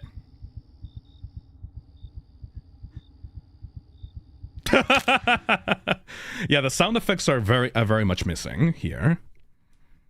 What if I just ignore everything and just focus on the bear trap? 1, 2, 3, 4, 5, 6, 7, 8, 9, 8, 9. Fuck.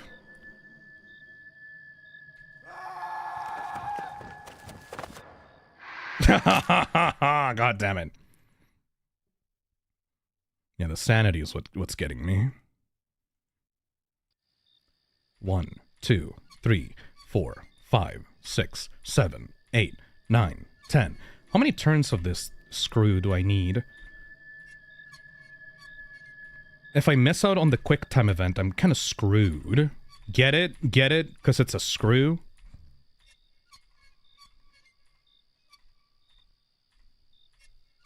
Actually, I'm almost done. Wait. I think I can just get rid of the bunny once, and then I'm like done, because that screw is like really dug up in there. 2, 3, 4, 5.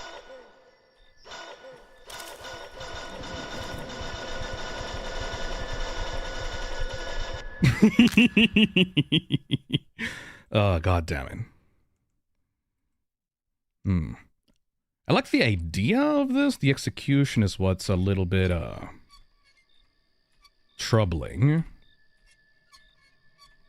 The whole idea is that you have to continue doing this minigame constantly in order to...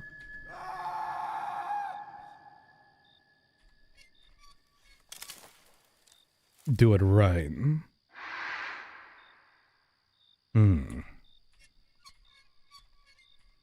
But you're basically dead if you fail the minigame once.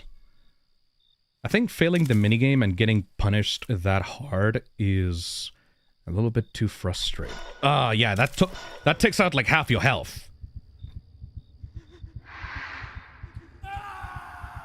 And then the hair does not go away if your like sanity is like low.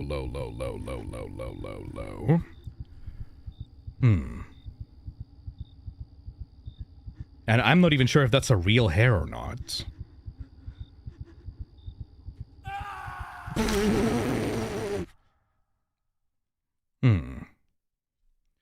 Arc the Green Wolf says, I'm surprised there's no fail condition where your leg gets chopped off. Well, that would be like a cool, special game over. Your leg gets chopped off. And then the bunny comes up to you and, like, kisses you or something. I don't fucking know.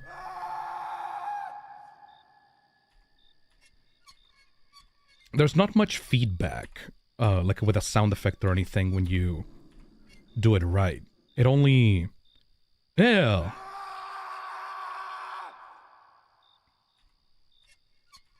You only know that you failed it if you... if your leg starts to... like, if it clamps down on your leg.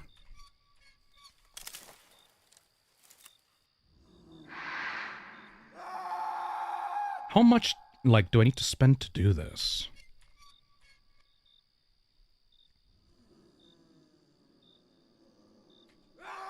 Brah! You know what I really like, though? I like the combination between 2D visuals and 3D graphics. It's clear that the strength of this developer is in, like, 2D drawings and 2D art. So I like the idea of people that are more used to like 2D stuff doing what's it called? Billboards. Oh. Billboards is when you put a drawing in a 3D space and have it always face the camera. It's what Frick Frack did for literally almost every single piece of art in its character roster. I really like billboards. It's like such a perfect way of integrating two different art styles into one. Also, this game is way too difficult. Kill me, Bunny Man! Do it! Do it! Yeah. I'm not gonna redo that because I don't know. It feels like the gameplay basically boiling down to make sure that you do this QTE well enough over 100 times is not really a good gameplay mechanic. I think the weakest part of that game is having to do the button prompt timing right. I don't really like that. I like the idea of having to scream at your enemies to get them to run away from you, but it's a really simple mechanic as well. Pongai says, feels like regaining sanity is wasting time. Yeah, that's really frustrating. I like the idea of the setup of the game, but the mechanics are really annoying, and really basic, and really unforgiving, I would say. Because at a certain point, if you fail the minigame, you get half of your sanity taken away from you, and at that point you might as well die. So I would say, for terrific, I like the visuals, but the gameplay is way too basic, so I would go with a 2. Yeah, but the 3D visuals are very charming, actually. 2 or 3. I would say a 2. Because it's a little bit frustrating. Thematic score? Thematic score is like kind of a perfect concept for a set and survive, so I would go with a 4.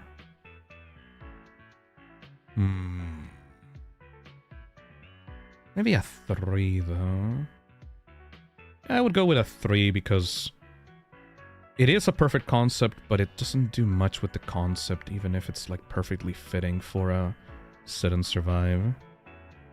Visuals are very cool though. Creative score? I would go with a 2. Good starting base, not really doing much with it. Alright. Next one. And spin the wheel.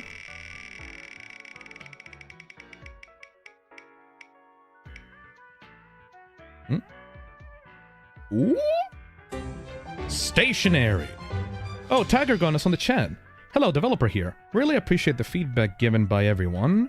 To be honest, the sanity regaining speed was faster when I tested it on my PC, so I guess that must have been an error in the coding. Oh, please look up delta times and delta timing and FPS dependent programming. I actually understand what you're talking about.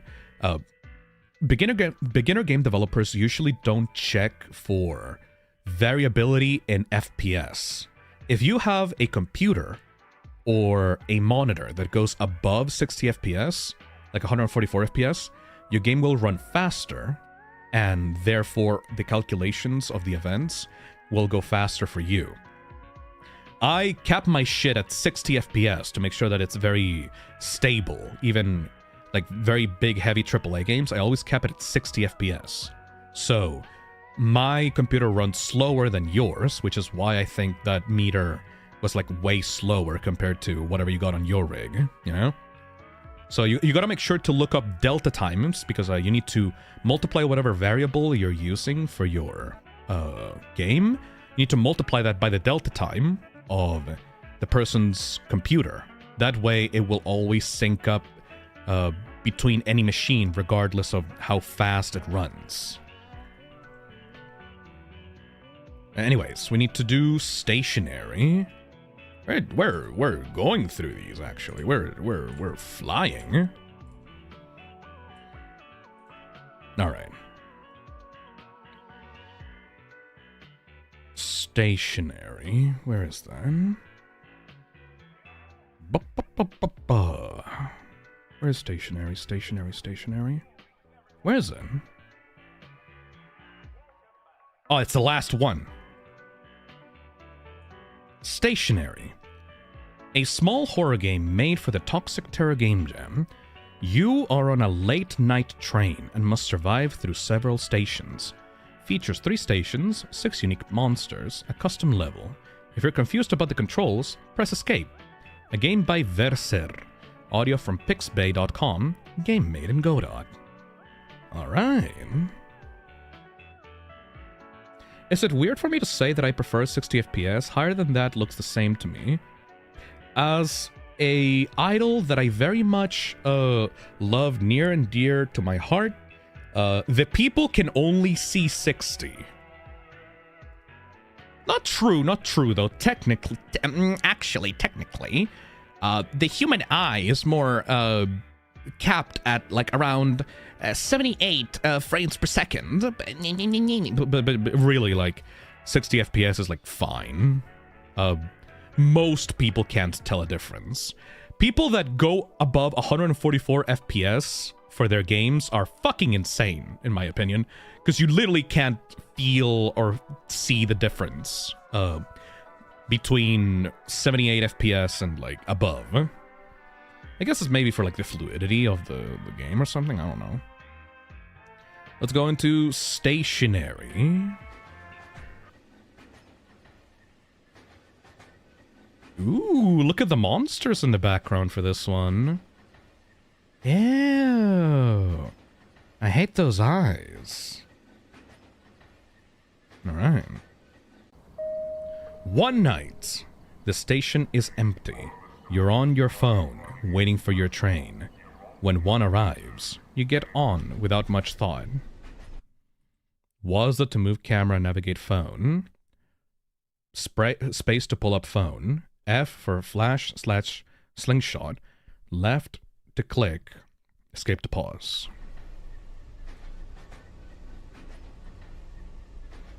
Okay.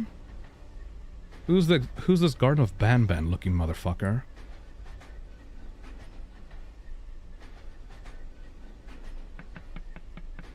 Hello. F? F? F? F? F?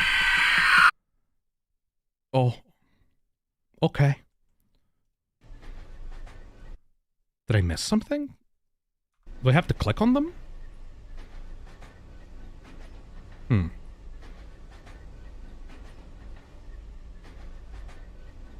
Station 5C, 5B, 5A.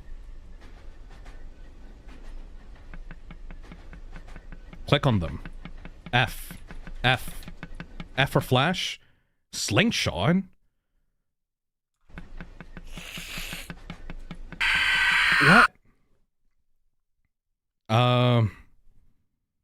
What? What?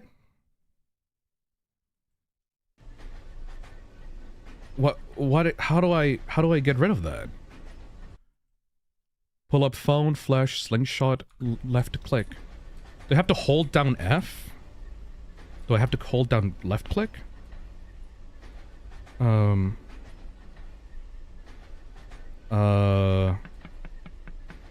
Click. F. Oh shit! Slingshot. What? But... Huh? Oh! Navigate my phone. Okay. Oh! Bunny.apk, a game that suddenly appeared on your phone. The bunny man is aggravated by flashes. The only way to deal with him is to win the game. Oh! Oh, I see.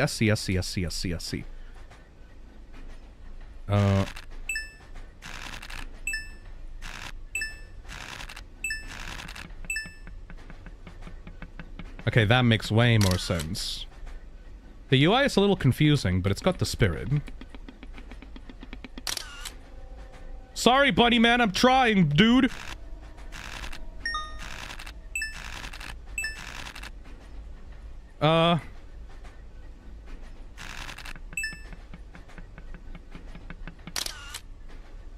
My dude, please.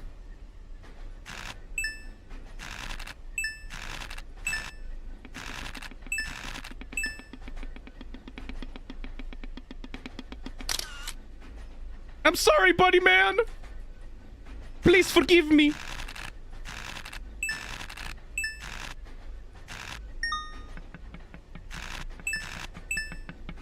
forgive!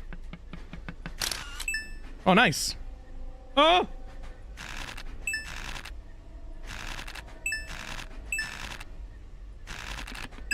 Yes! Wiener! No! Fuck! Okay. Oh, nice. Okay. We slingshot the Bunui.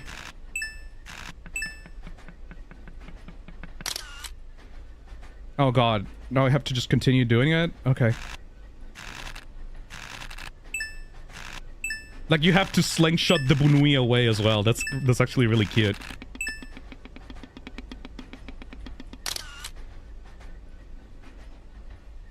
What a weirdly charming game, actually.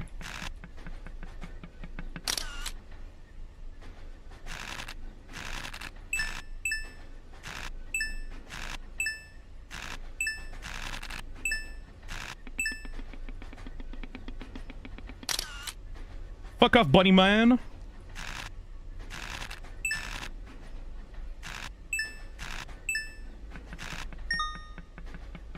Uh-oh. Uh-oh. Uh-oh.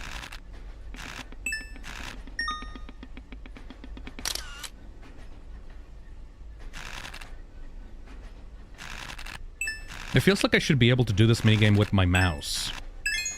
You know, to like emulate a phone screen or something? Hey, fuck off, buddy man. Are we almost there? Mom, are we there yet? We're almost there.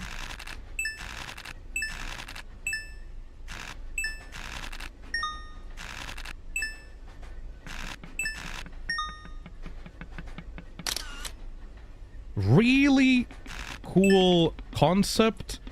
The controls are a little bit awkward on this one. Because I have to use... I have to use the arrow keys to look around. And also swipe the phone from left to right.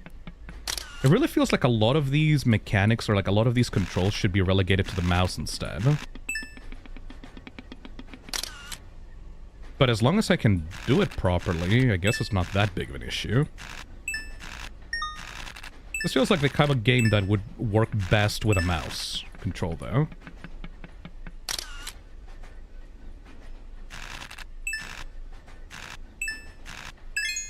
Fuck off, buddy man! Why does this game give me, Gregory Horror Show vibes?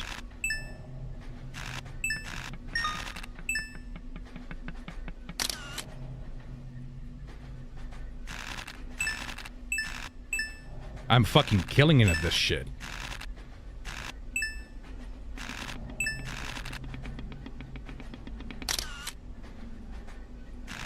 Thank God that the menu had the controls. There you go. Oh! Congratulations. On to the next station. Oh, don't tell me I have to redo that. Oh, no. Oh, is it just the bunny man? Oh, it's just the bunny man again. What is that? Oh.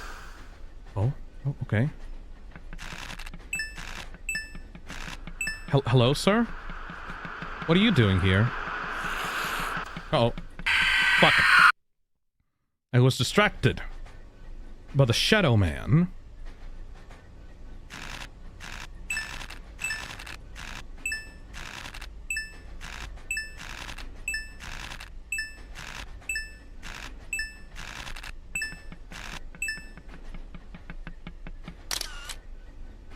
I do like that enemy, though.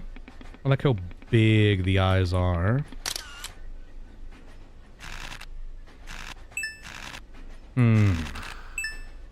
I think the... What is that guy gonna do?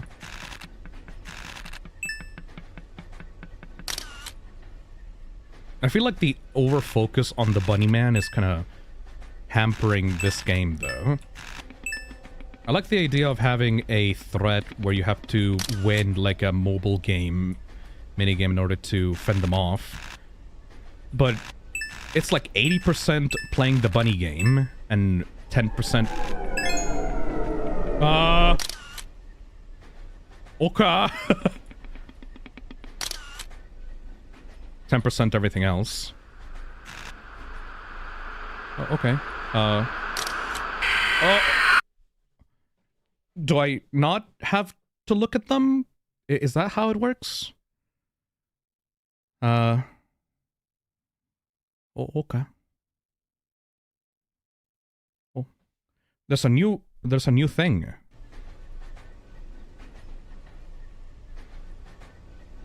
Oh. Page 3 Peeker. A stalking monster who gets more aggressive when looked at. If he gets really close, turn away and look at your phone, and do that until you're sure he's gone. A dark... Oh.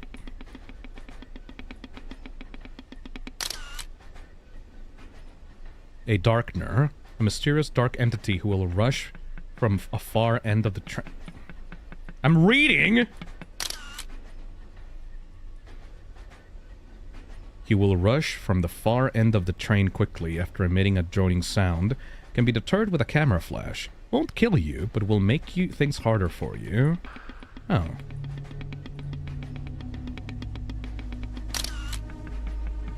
Okay, so just don't look at the guy with the big ol' eyes.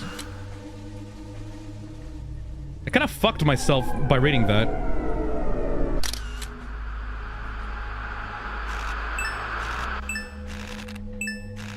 I think I took way too long on reading that. So I'm probably gonna die now.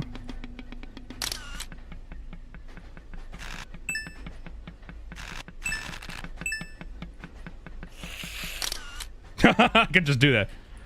Not really much of a point of looking left to right. Wait, I can just play the phone while I'm not even looking. Very nice. Yeah, I can just look up. Why do I need to look to the sides? If I can just look up to deal with these guys. Get away from me, bunny man!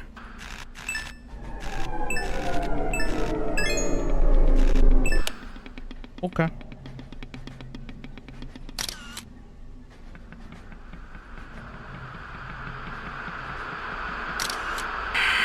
What? Uh-huh.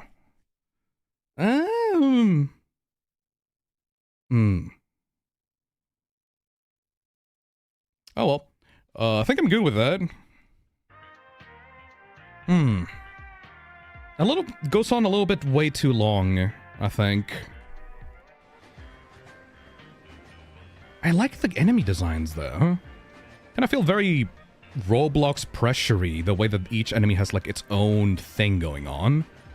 But the game is way too focused on the bunny man, and everything else just kind of falls to the wayside. He did turn the lights off, yeah. Interesting. So that helps the enemies because they become way too hard to see. But they have the, like, glowing eyes, so it's still manageable. The tempo is a bit off, but yeah, there's potential here. Yeah. I think that it's way, like, the wait between stations is way too long. And there's too many bunnies to take care of. Like, you have to be constantly on the bunny app.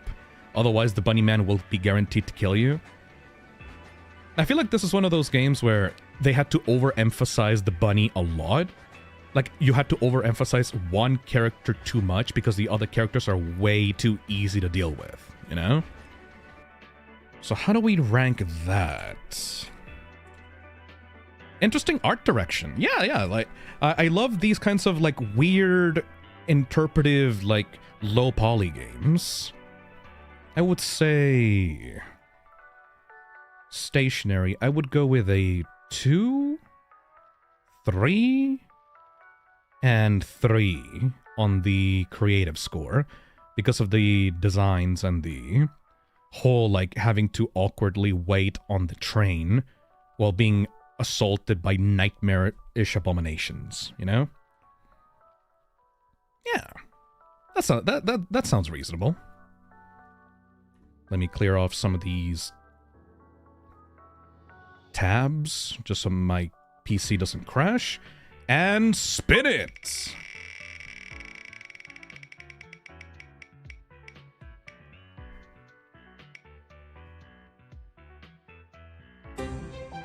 TerrorToma. Alright. Kind of a weird name.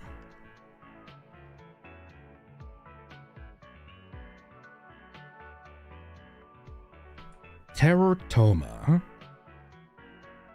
Warning. This game contains body, biomedical, and biological horror themes. Not intended for children or those with a nervous disposition. Note, the game is windowed by default. I forgot to include it in the options because I didn't consider it until the judging process started. The game is 640 by 400 by default and can't be resized. No content is added or changed otherwise. Patch V2, game now closes upon pressing exit. Full screen and audio tweaks are also included from the previous patch. I should probably download that. Hold on a second.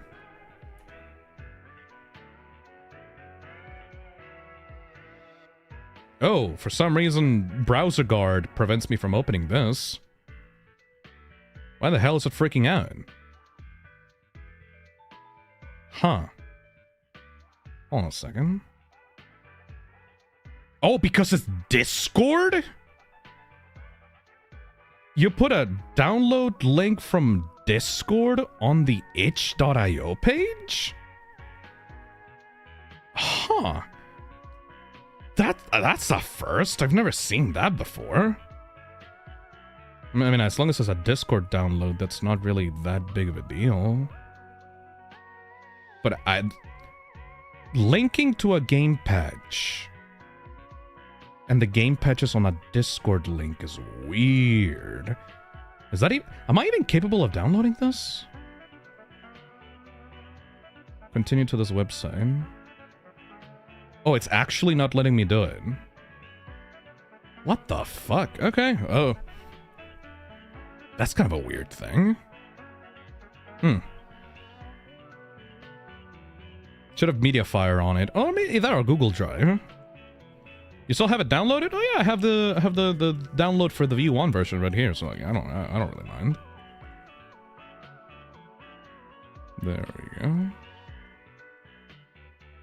Yeah, I still have this TerrorToma.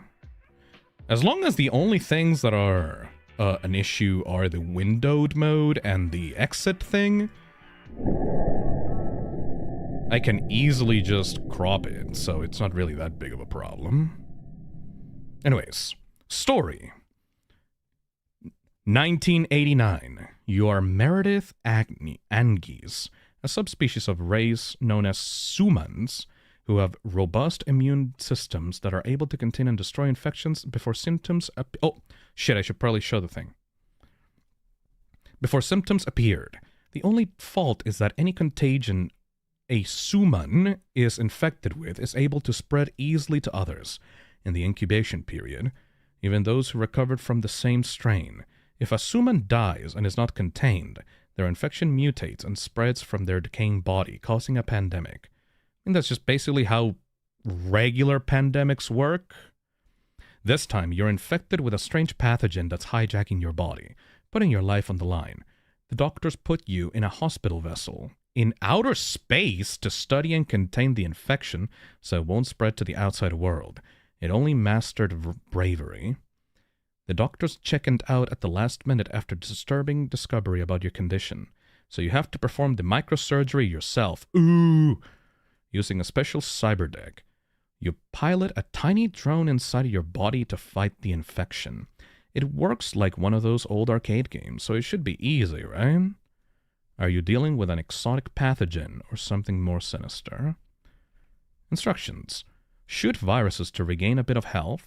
Don't attack red or white blood cells, but don't run into the ladder or the walls. Find the threat and neutralize them. As this is supposed to be performed by a microsurgeon specialist, you need to guide the drone with precision. Wasting ammo, shooting at walls, or anything that helps your body will cost you health. But there are other things in your body that you need to either avoid or shoot to maintain your health, as your life force is slowly being drained by your illness. You better hurry. Controls. Up arrow thrust, left and right turn, so tank controls. Down is brake, space to shoot. This game uses the Sit and Survive theme in that it takes inspiration from Asteroids, Iron Lung, and rewraps the entire premise by taking cues from the Invader Sim episode Nano Sim. I think that's just Asteroid. Alright. Let's try this out.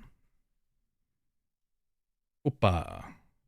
Now just crop this. And perfect. Opa.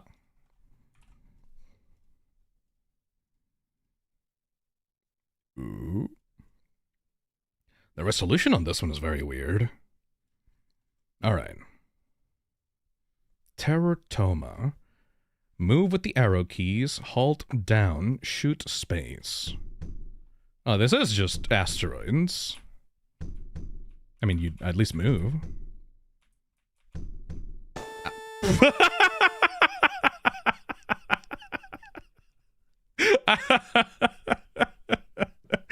I love the face, just like instantly like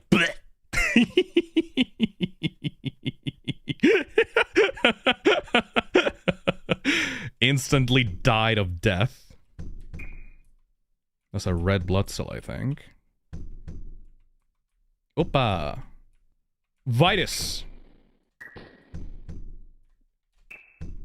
Of course, if you shoot the walls, you also die of death.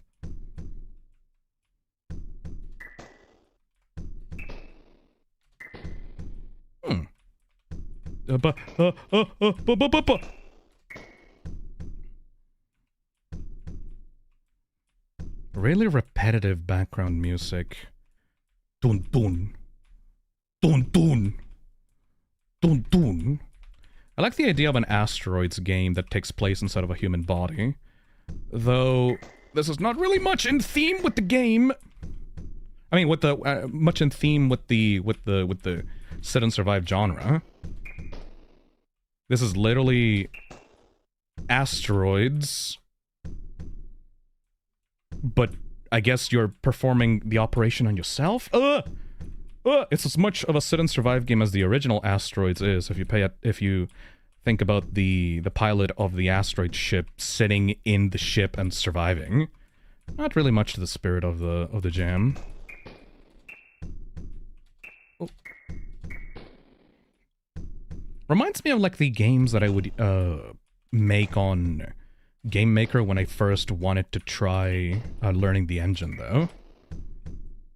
Or on Godot. I remember I did an asteroid-like game on Godot. That's like the first thing that I tried out. The visuals remind me a lot of old like Atari-styled games, the ones that use a really, really limited palette for their visuals. Oh, come on, you can't overlap a white blood cell. There you go. No. Okay, the brakes are very, very useful. Now it's more like NES since they're more advanced than Atari sprites. Wait. I wouldn't say it's a. I wouldn't say it's an NES. It's the very specific pink and cyan colors that remind me of like maybe the Commodore. I think it's like the Commodore 64. Has like these very striking pink and cyan colors, you know?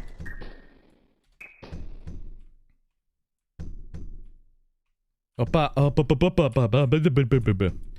a lot of people are saying arcadey, and no, this is not really arcade game, because arcade games do have a lot more colors to work with.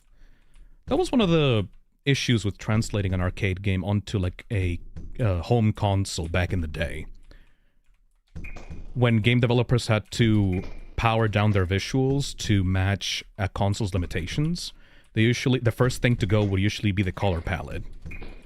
Like, compare Mortal Kombat in the arcades to, like, Mortal Kombat on the Super Nintendo, for example.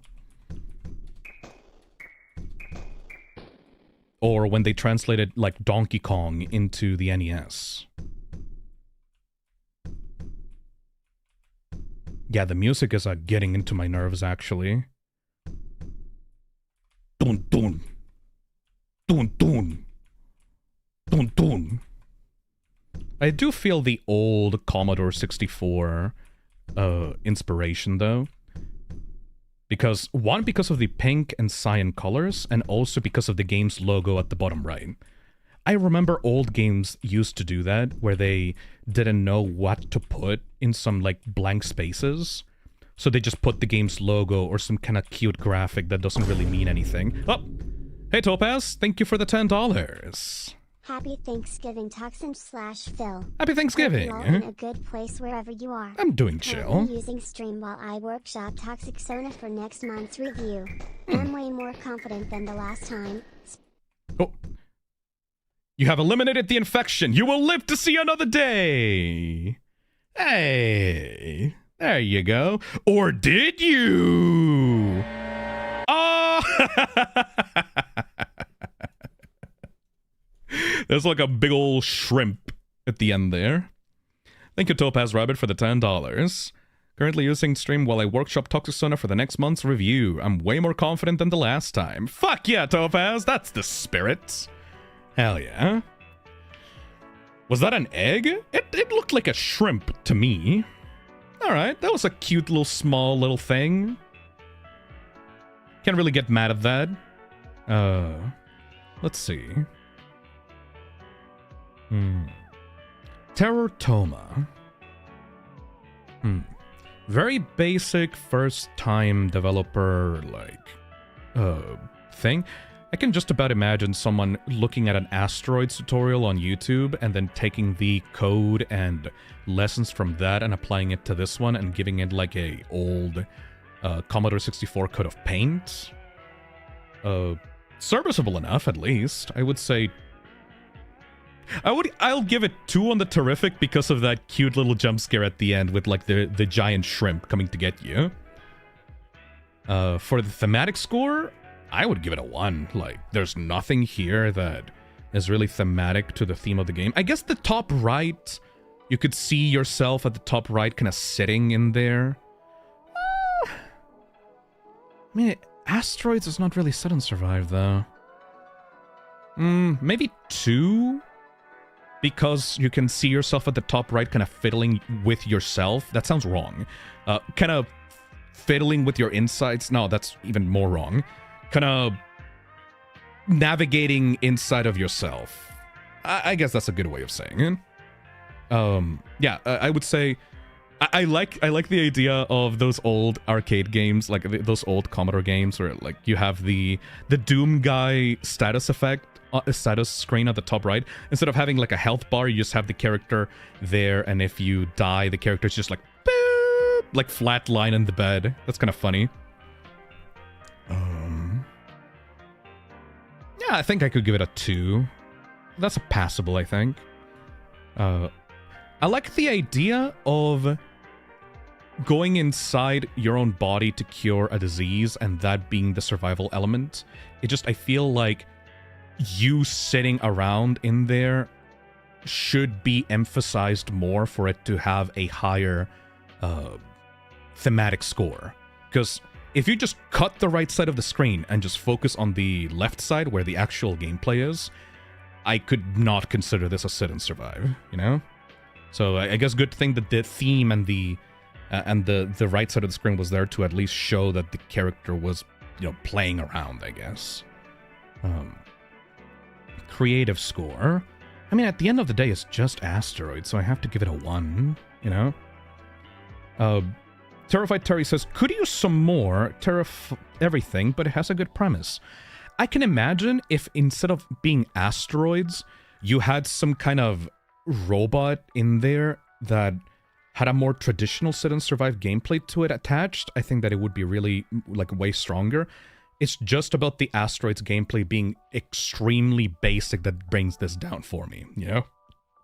Like, imagine instead of a asteroids thing, you have some kind of drone that is, like, physically moving inside of the guts, and you had to choose between staying still and looking around and trying to find pathogens and, like, deleting them, or crawling through the guts, you know? How can I explain this? Have you guys seen a dungeon crawler? Like an old style dungeon crawler type of game, you know? Where like you're in a POV of the guy in the dungeon, and it's like a maze, and you're moving forward or backward or to the sides depending on where you are in the dungeon crawler.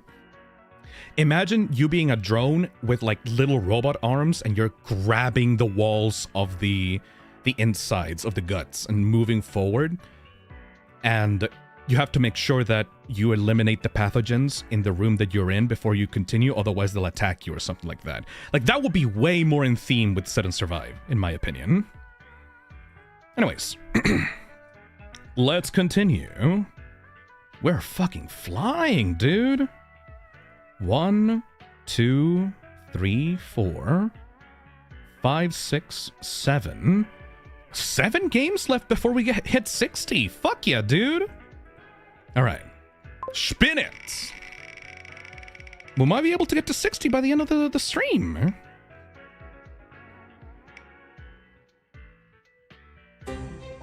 Deep down. Topaz says, oh, so you're literally rearranging your gut to survive? Yeah, that's my idea, basically. I might look into that. Thanks for the feedback. No problem, GB. All right. Deep down. Oh, do. Where is the deep down thingy? Do. There we go.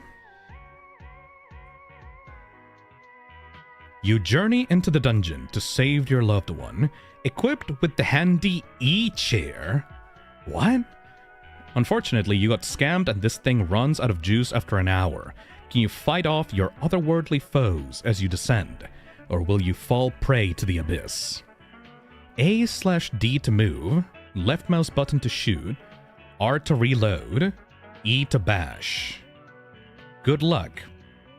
I wrote the thank you note while sleep deprived, and now I cringe rereading it. All assets made by me, exterms. My side challenge for this was to make all the assets by myself, even if they aren't the best, because I wanted to learn a lot for my first game. Aww. This game, ? Was made for the Toxic Terror Gamejam. Okay. Let's check in. Deep down. Floor 1. Press down. What the fuck? Oh. Hello. Oh!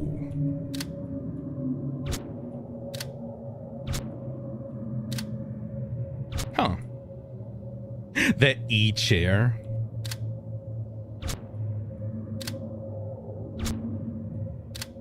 What does this remind me of? It's like Crypt of the Necrodancer, except without the music element to it. Okay, final 7. You got this, Phil. Thank you.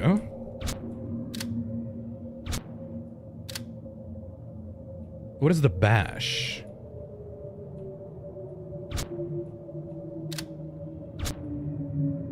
Plans.exe feeling. Not sure what that is. Oh, it's when you are in floor 2. Okay, that makes sense. Phil, if I broke my legs counts as a sit and survive, this does. Yeah, pretty much. Are you moving at all? Or is this like...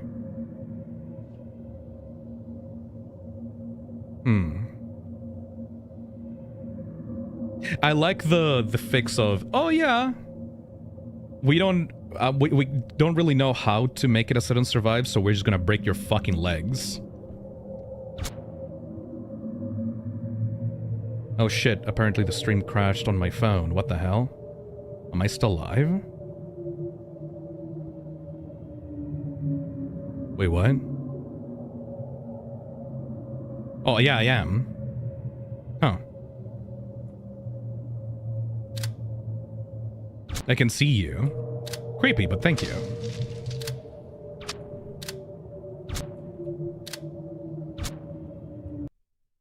E-chair recharged. Oh, okay. Floor 2. Press down. YouTube is being weird today, alright? Oh!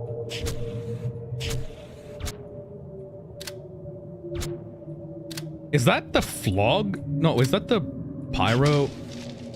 I think that's the pyro flamethrower sound effect. Yeah, it is. Pyro TF2, Pyro TF2, Pyro TF2. Game over. Press up. Tip. Only move when in danger or is close to save mana.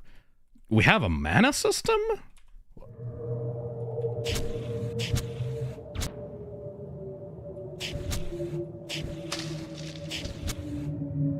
What the hell? Yeah, it's behind the pumpkin. Not really seeing it, though I'm not quite sure what this percentage thing is.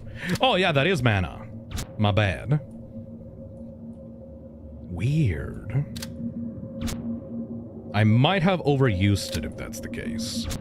Surely that's not going to bite me in the ass later. Why does the faceless zombie low-key look like the Spot from Spider-Man? Spider-Man? I can't fucking wait until this third Spider-Verse movie. Wasn't it supposed to release like a year ago? I remember when like me and Nick came out of the second Spider-Verse movie that we watched together. And we were like, really good movie. I really liked it. And Nick got extremely pissed off that it ended on such a cliffhanger because he knew that it would take over half a decade to get the third game out. And I guess he's right, because their initial estimations for how long the movie would take to make were way too far off. Oh no. I can't move. Why can't I move? What the hell? I can't move to the sides. What? Oh, what? I guess I ran out of mana?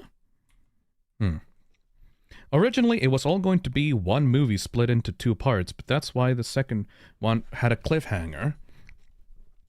I mean, I still enjoyed myself. I can't really give the movie too much shit if, like, my only complaint about it is that I want more of it. It did feel very disjointed, though. Also, I think it crashed because like it's not responding to my inputs, so not sure why it lost keyboard input, but I think that's enough for that. That was Deep Down. Terrific score 1. Thematic score, I guess you are in a fucking wheelchair, so 2.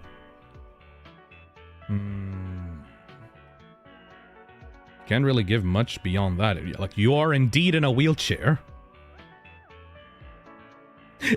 I wish that within the context of this, I had told people I am going to dock you points if you use a fucking wheelchair. How many wheelchairs have been on streams, like, so far? Like, 5?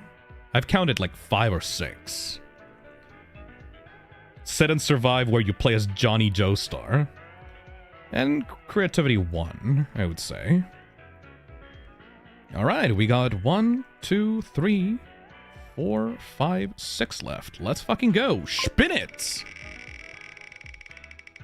The goal here is 60, so if we get to 60, we're gonna continue next stream. An eye for beyond. What is this one? To be fair, how would the devs know that there was going to be 1 billion wheelchair games? I did warn people about that, keep in mind. I did tell people that there were going to be a lot of wheelchair games. I just didn't expect there to be that much even after my warning. Anyways, an eye for beyond.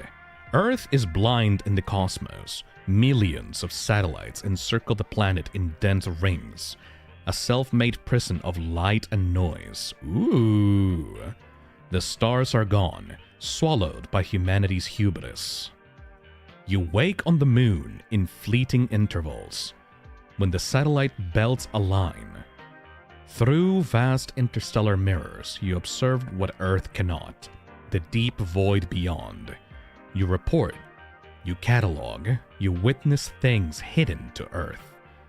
But in the silence between signals, maybe some things should stay hidden. Ooh, okay. That entices me. What is this? An eye for beyond.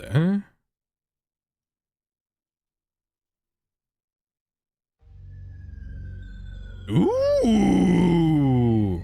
Look at this title screen. Cosmos. The Doctor's Belt. What? Child of Nobel Prize winner was created for one purpose: connection. Completed billions of thousands of satellites orbiting this planet we call home. Adorned in its beautiful rings, this system allows for any mode of contact. Yo! Nations thereover, unlike ever before. Connection without barriers. A world Cosmos, without backbone of noise. One we know all Datras. too well.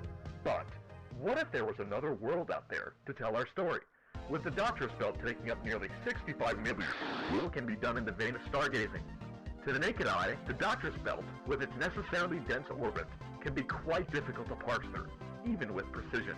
A long-debated talking point by our competitors, as may be if Cosmos didn't have a say in things. Co-creators of the Doctress, we at Cosmos have been hard at work bringing humanity a step forward into the postmodern age. What have we been working on, you may be wondering? Well, these carefully placed celestial reflectors Uranus. act as relays that allow what would normally be dead signals to be intercepted by our intrepid astrologists, sending images from a world beyond our own. What the hell is this?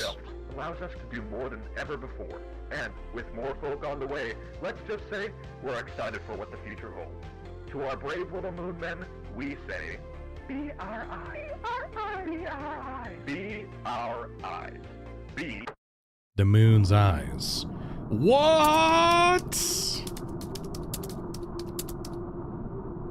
An eye for beyond. Yo! And you can see the Earth full of those satellites as well. Oh, that looks creepy as shit. What an introduction. Okay.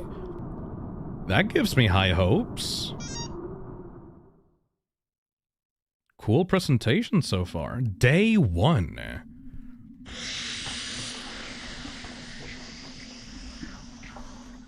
Welcome to the Aperture Science Enrichment Center. Oh! Hello there! A little bit dark, but the food in here is all freezer burned. Food, as if you could call it that. Gives me Voices of the Void vibes, actually.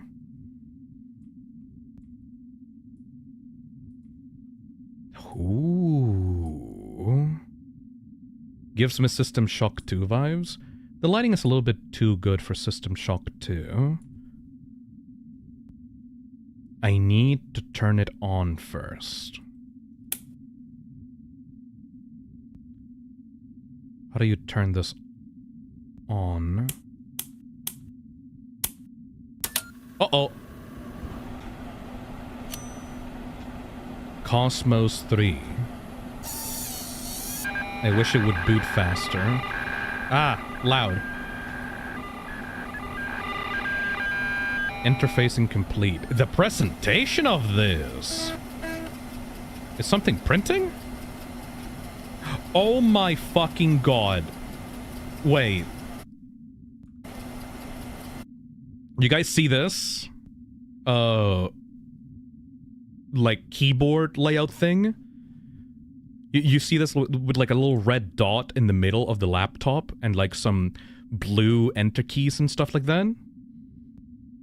This... Oh, a ThinkPad. It's a ThinkPad. ThinkPad laptop. This is the exact laptop that I had as a kid as my second ever computer.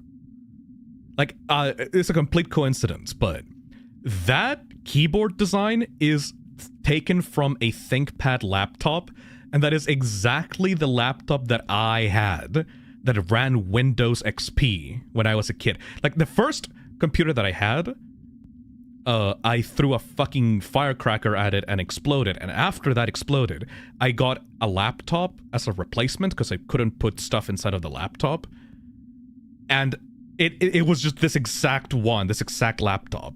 So fucking cool. Oh, I think that the... Oh no, the mouse disconnected because of that. Oh no, how do I reconnect it? Oh shit. Oh no. How do I reconnect this? Oh shit. Oh no. That's gonna be awkward. How can I fix that? Oh no.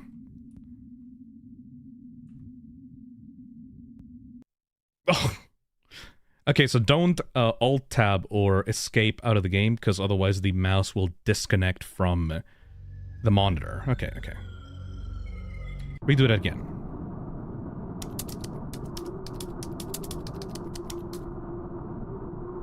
There we go.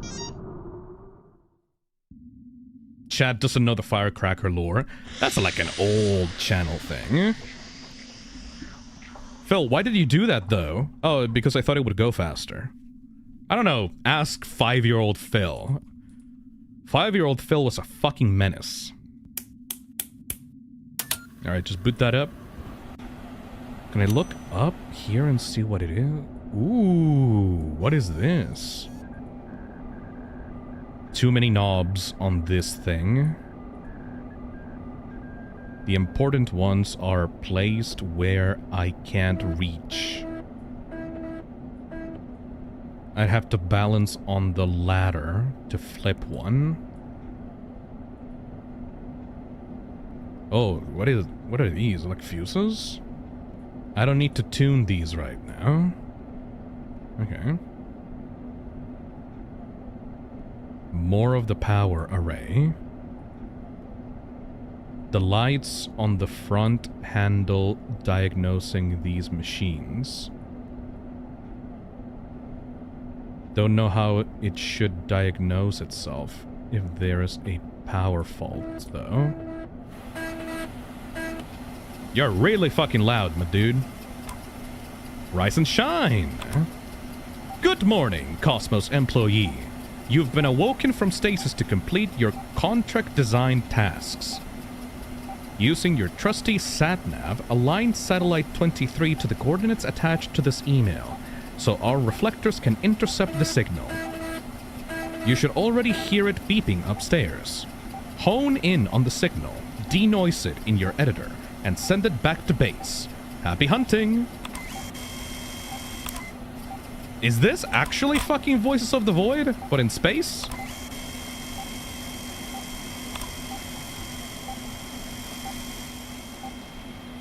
Because I remember playing Voices of the Void off stream, and that being a very similar concept. Okay, very loud. Hold on, let me adjust the volume. Because this computer is very noisy. No! No, not again! Oh, thank God. Okay, it's fixed.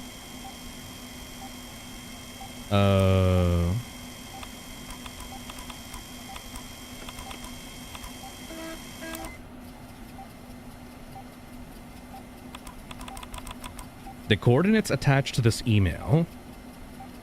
What's the coordinates?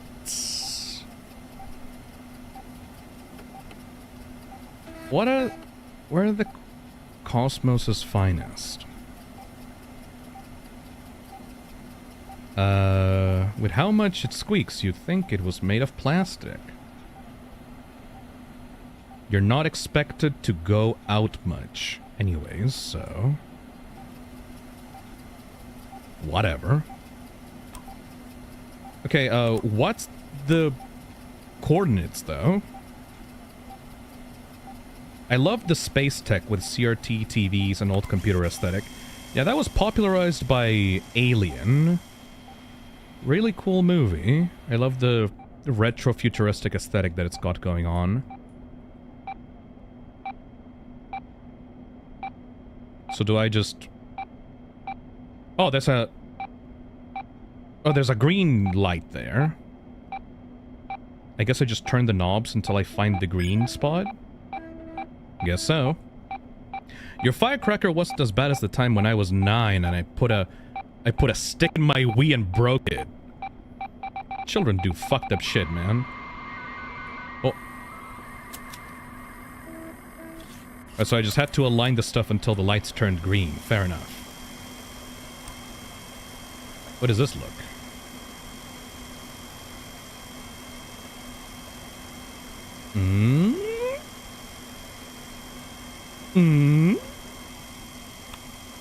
Oh, I need to align the image itself. Oh, this is cute. Oh. Need to, like, adjust it so that there's no chromatic aberration.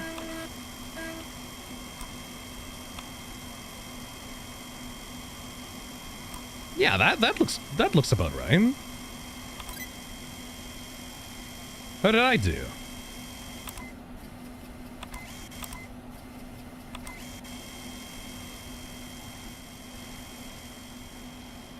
Just go back to sleep? I should turn off the computer first. Okay. There you go. Really simple. Hell yeah!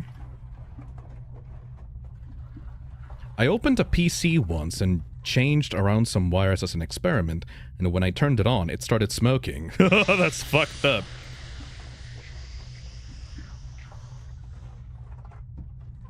So I guess I just have to keep doing that throughout the... is that literally all that my job is?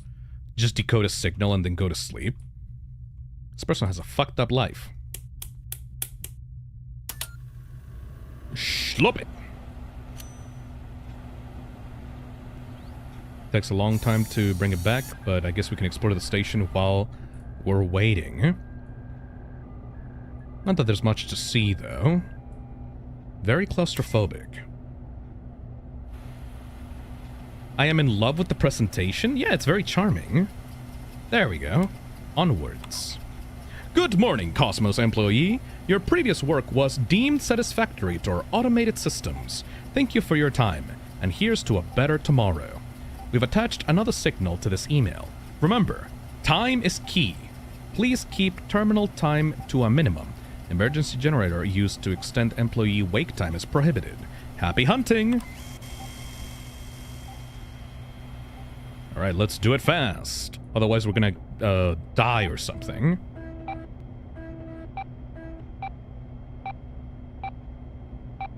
I wonder if we're gonna see some fucked up pictures.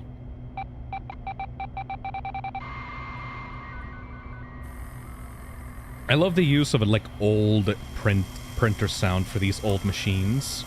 Alright, what do we got, Captain?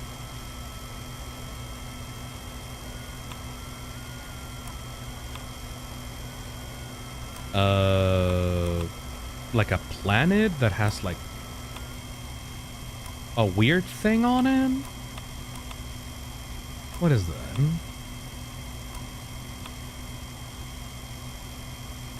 It's like a planet that has, like, the symbol of an M on it.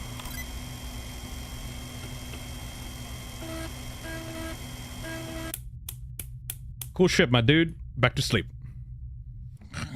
Me. How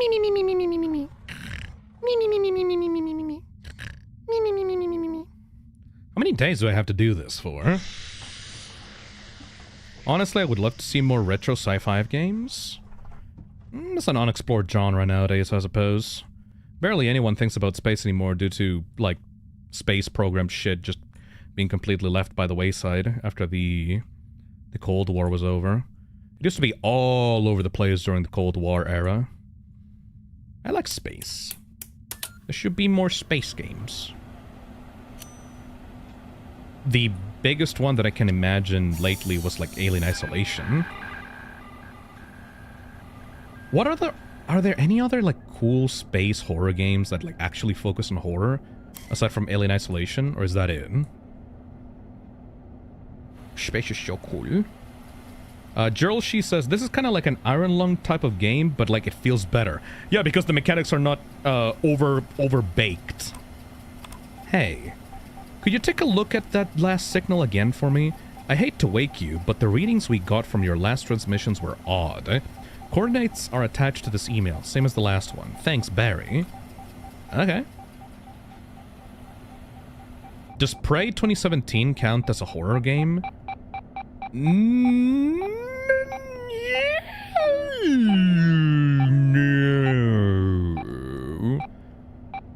Does Half-Life count as a horror game? Because I would compare it to Half-Life. I would say no. Does Soma count as space horror? Fuck no, it's underwater. That's like the opposite of, like, space. What? No, what?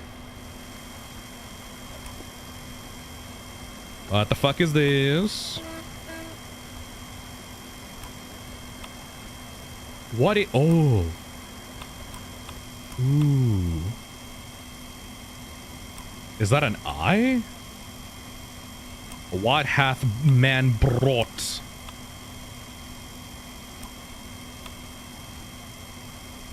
Oh, that's just a planet with a hole on it. It's like a space worm. Does mouth washing count? Would you count mouth washing as a horror game? I guess you would. Not really scary. No, yeah, there was some scary parts on it. Never mind. Yes, mouth washing absolutely counts as a horror game. It's more of a thriller, though. If you don't count the hallucinated horse level section of that game. It's more of a thriller, I would say. Psychological horror. Yeah. I would count it at that. It doesn't have spooky monsters. It's more like the man was the monster. The worst monster created by Earth. Man. Thank God that I can go to sleep, though, because I would probably go insane if I had to wait around for the next day on the air. You kind of crashed for most of the game. I mean, you're crashed on an asteroid, which is still in space, so I would still count it as a space game.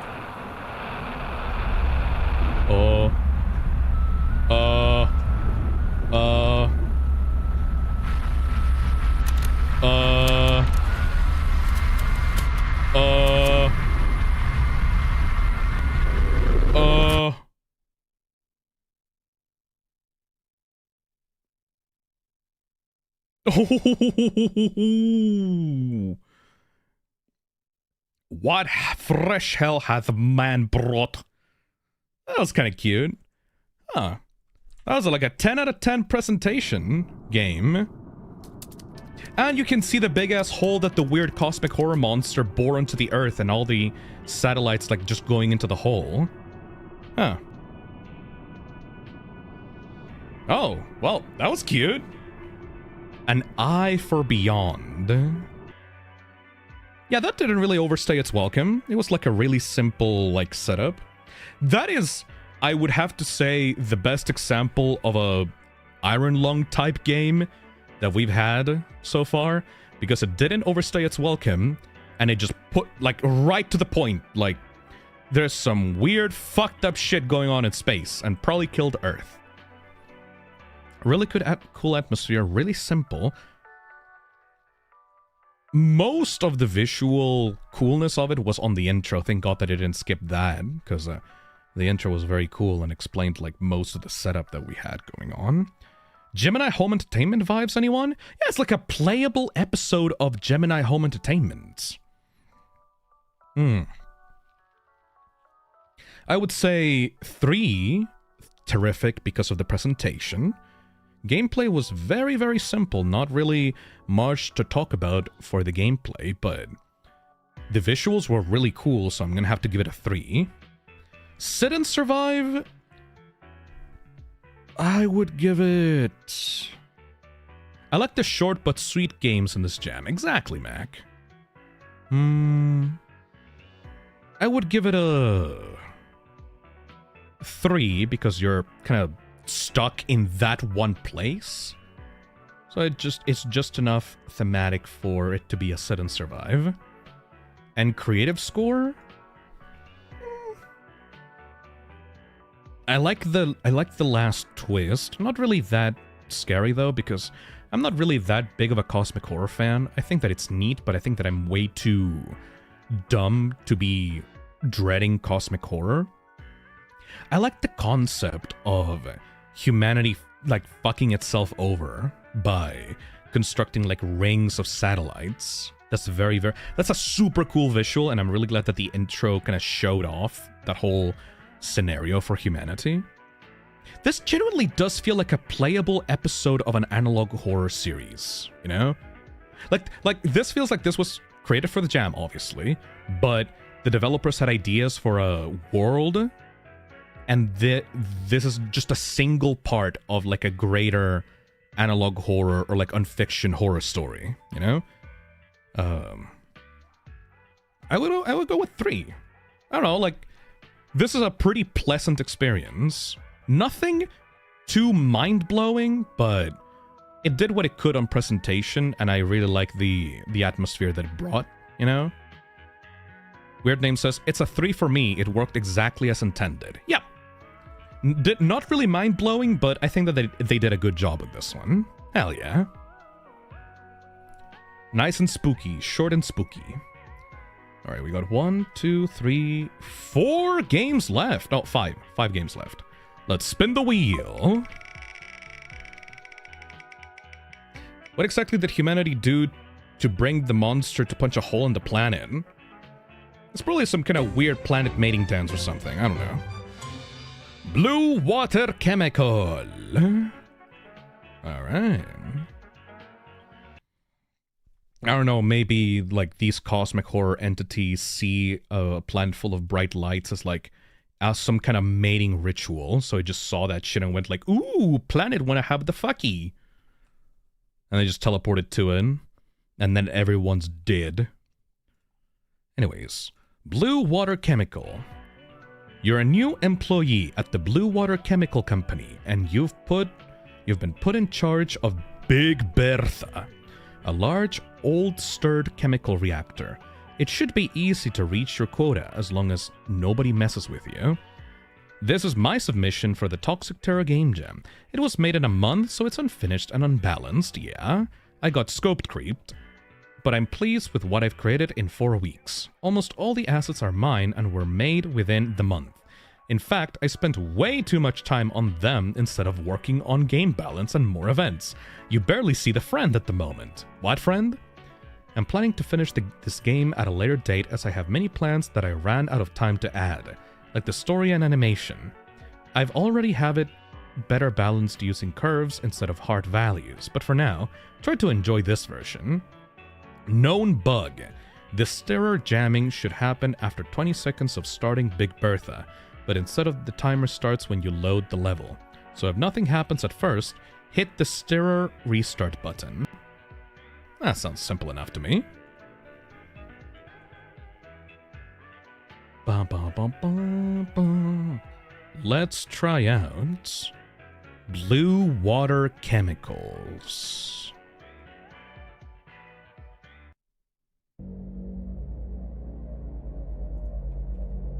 Hello. Welcome to the jam version of Bluewater Chemical. This was all made within a month for the Toxic Terror Gamejam. As such, it's rougher than a badger's arse. Bar some shaders and a Gamejam animation, this was all done by me. No AI slop here, and I can prove my work. Hell yeah, dude. Anyway, I hope you have fun with this, and it's barely working an unbalanced state. This is a fun test of my skills. I will keep working on it by adding the story and more friend events. Poisoned. Alright. Oh. Don't run, you'll only die tired. Stirrer keeps sticking. Just restart the bugger. I can turn off the lights? Oh, look at this facility. Reminds me of like that one Black Mesa Half-Life level. Some kind of weird fuse. Okay. Fire suppression. I can slot these fuses in here in case I need them. Coffee. I like the interactivity in this room. What is this? A soda can? Very small soda can if it's the size of a fuse.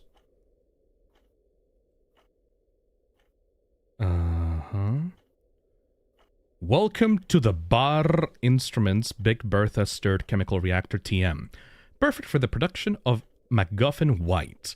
To produce the required amount of MacGuffin White, you must mix 3 key components of red, green, and blue in equal measure. This can be done with the 3 adjustment dials on your right. Click and hold the dials and move your mouse up and down to adjust them. Because nothing is perfect, the amounts of each component need to be adjusted from time to time. Lower the quality of the mix, the less MacGuffin White will be produced.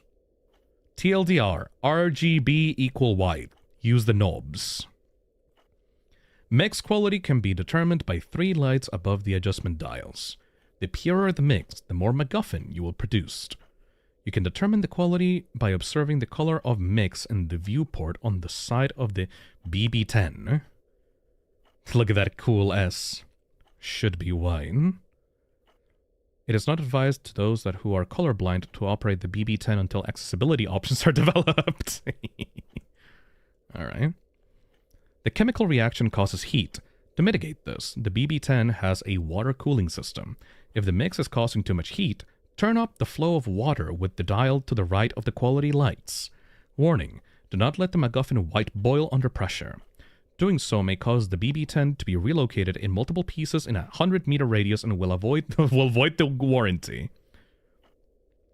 To avoid this, keep the levels of RGB in the BB10 at manageable amounts as to not overwhelm the cooling system. As a side note, it is harder to determine the mix color at higher mix volumes. Okay. When losing power, try replacing the fuses in the fuse box to your left. Note that while the cabin lacks power, the contents of the BB10 will still be reacting and you will not have control until power is restored. Click the breaker box to remove the burnt fuse. Click to pick up the fresh fuse and place it in the breaker box. We lost the cover years ago, so don't lick it. You can right-click to look at it better, though. In case of fire, use the fire suppression system to your left. The suppression system is toxic to humans, so do not use while personnel are in the room. You can check if a room is clear with the video cameras. It is not at all sunny to surprise idiots with not at all. There's cameras? Oh, there we go. Are there like monsters in here that I need to worry about?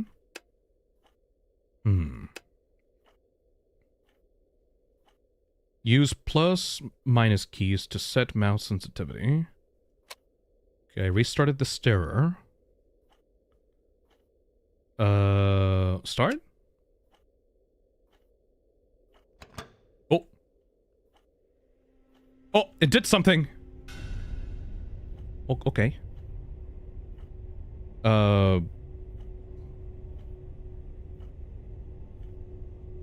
guess I just adjust these. It's 2 green, I think. Yes. Okay, so I just adjust these until... That's pretty fucking white! Oh, what do I do then? Oh shit, the temperature's going up. Oh fuck. Oh shit. That's good, I think. Okay, just, keep the thing normal.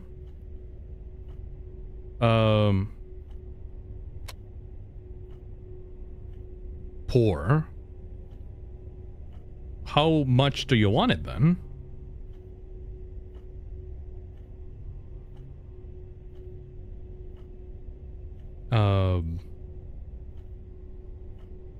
Pink?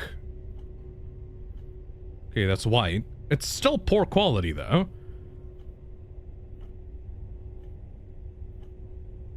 That's pretty fucking white. Don't tell me I'm poor. Did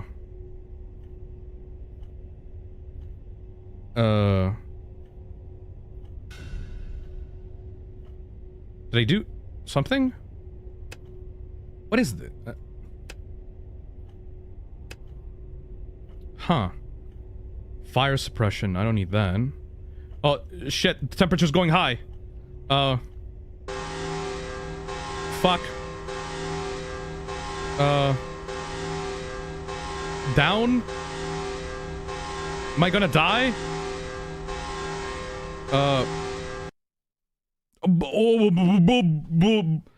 Okay. You're dead, lol. I don't know. RGB equals white, use knobs. Should be white. Do not let the MacGuffin white boil under pressure. Too bright? Slower but safer, not too bright. Okay, but... like... like, how do I progress exactly? Okay, stir. Okay, green. I have high green. So just increase red and blue.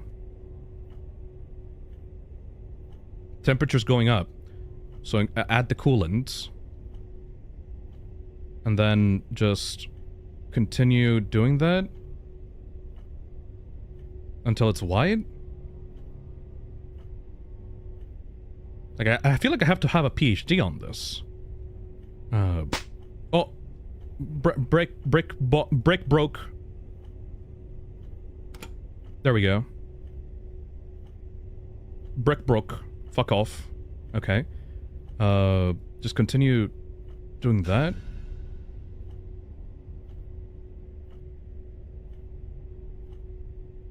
Like, how do I output this? Like, is there a button to, like...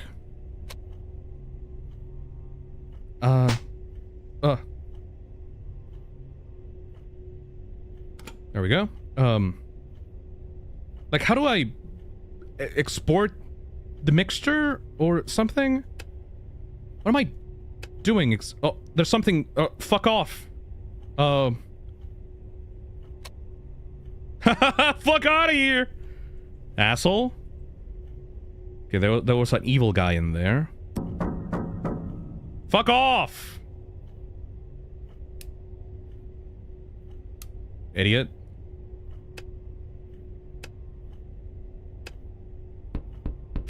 Shut up! What do you want? I'm trying to do my job, man. It's... Phil, you got limited coolant. Yeah, but how do I do thing? Like, what? Shut up! It's my first day on the job! It looks wide enough to me.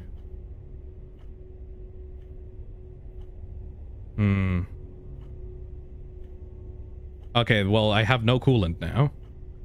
Fuck me. Uh-oh.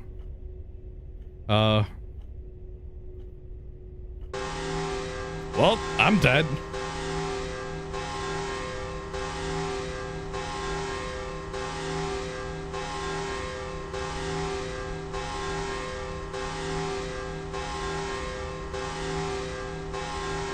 Sippy sip.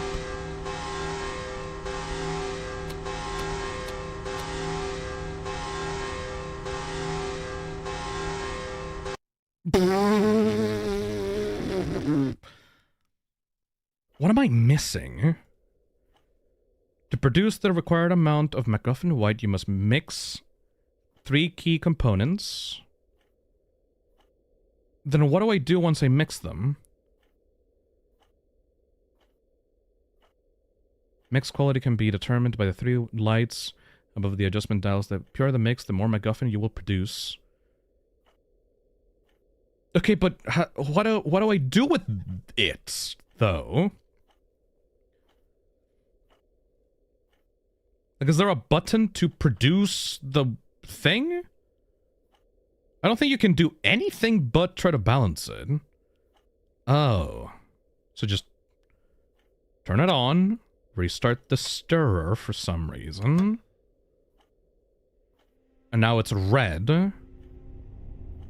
So if it's red, then okay, it's good.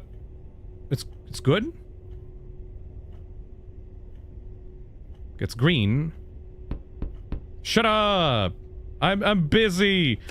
It's my first day on the job. I don't want to get bullied on my first day on the job. Okay, so it's green. If it's green, then we go red. And blue? Yes.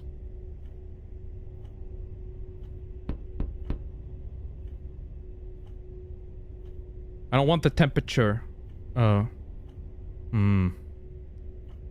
This is so confusing, man. So do we just decrease this until it's white? Oh, that's still green.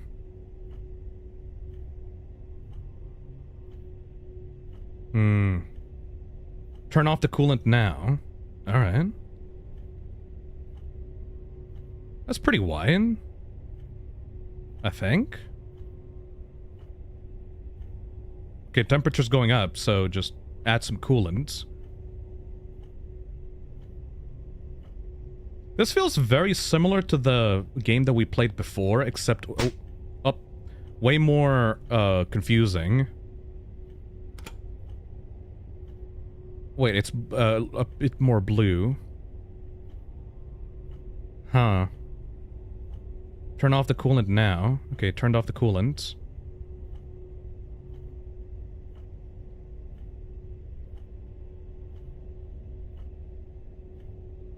Huh.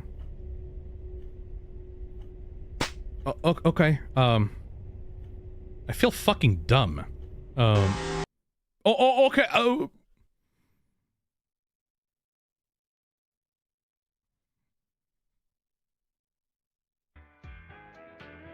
Right. I think I'm good, honestly. Huh. I don't get it. I don't think I can critique that because I don't get it. It's like you're working at a chemical mixture plant, but how exactly... what is the objective there? Just mix until it's white? I'm confused. Yeah, exactly. I'm confused as well. Arctic Wingwolf says, this feels not too well explained. One of the biggest sins in gaming is giving you a tutorial and still not blatantly explaining. Not saying that this is that bad, but it's kind of approaching that. I mean, it's explaining you the mechanics. I just don't know what the goal is. The goal should be really apparent. Like, produce the white stuff. Okay, produce the white stuff. But like, I understand. Okay, I understand if it was like, balance it out until it looks white, and then hit a button to produce it. But there doesn't seem to be any button to produce the white substance. It's just kind of there. There's no kind of meter to tell you you've done a good job. It's just adjust knobs until it's white. But what do you do after that? I don't get it. You know? I feel like I'm stupid. It explains, but not what your exact goal is. Exactly. I'm kind of left completely baffled by what the goal is, you know? Alright, well, let's see. Visuals? Pretty neat visuals. I like that you can grab a lot of stuff in your little booth area. The lack of sound effects does really hurt this, though. Didn't really feel like I was in a chemical plant thingy. Just kind of felt like I was in a very empty sound booth. I like the knock on the back door, like the guy fucking with you by knocking on the door behind you. And I like the singular like model of some guy screwing around with your power. And when he like him running away when you turned on the sprinklers. I would give it a 2. Thematic score? I would give it like a 2. You don't really sit and survive. You're, I guess, surviving against fucking up and getting the reactor blown up in your face. Creative score? You're just working in a chemical plant with some dude that's trying to mess with you. I don't really see the vision, sadly.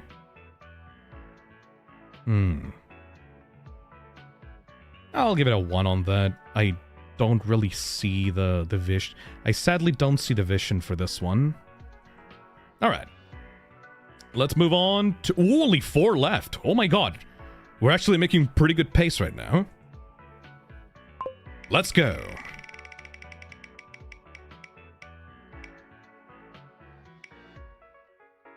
Blind in Dreamland. Almost at the end here, guys. Let's check out Blind in Dreamland.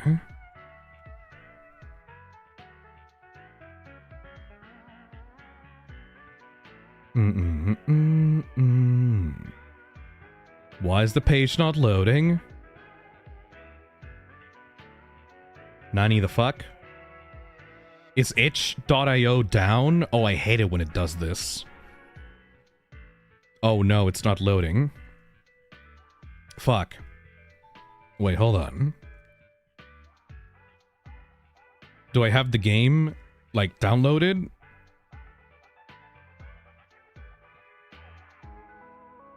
I do not. I think it's a...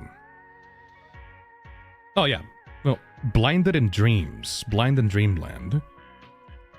Alright, I guess we can't see the page. We can't see the page, but we can see the game itself, so that's nice. Blind in Dreamland.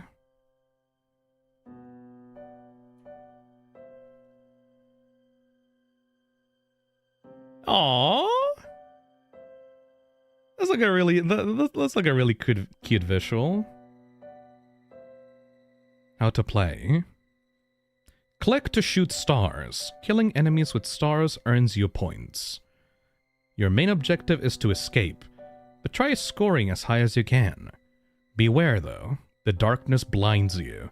Use the space key to use a flash of light to light up the path ahead. Each enemy has a distinct behavior. You'll need to memorize each to outmaneuver and outfight them. Butterflies swarm, yet are simple fodder. Bedbugs climb. There can be many on a single vine. Tick-ticks sleep. They must never be shot. Moonman lurks. Only in the dark will be revealed. What the fuck? Ooh. A little bit dark, but... Ooh. There's like a... What is this? These visuals?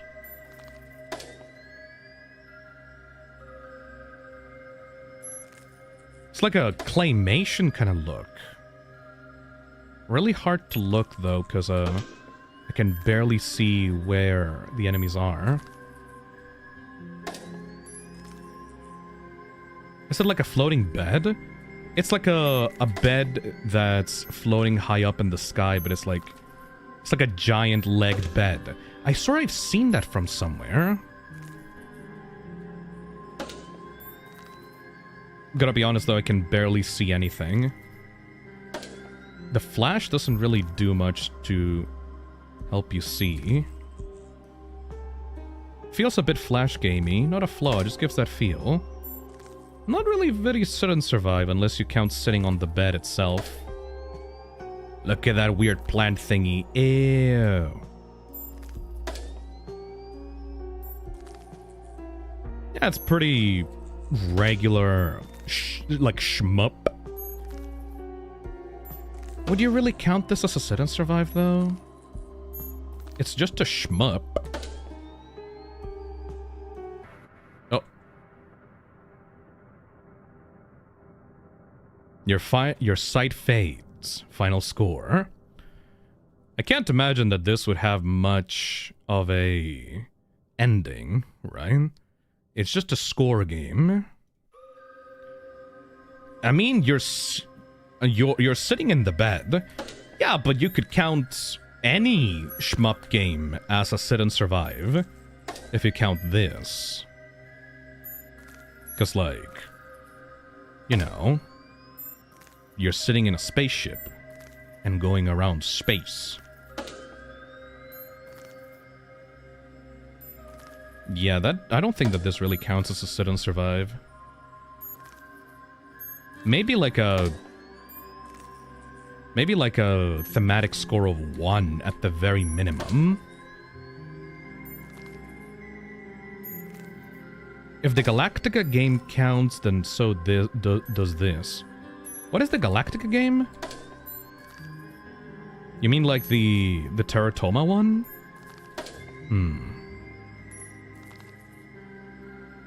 Apparently there is an ending. Oh, there is?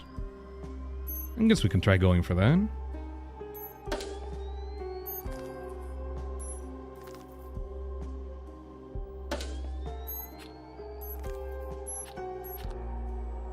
Oh, we can kill the guys on the vines.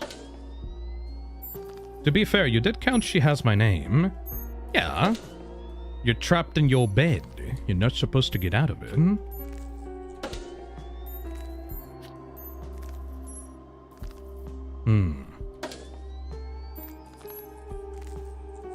Yeah, this barely counts.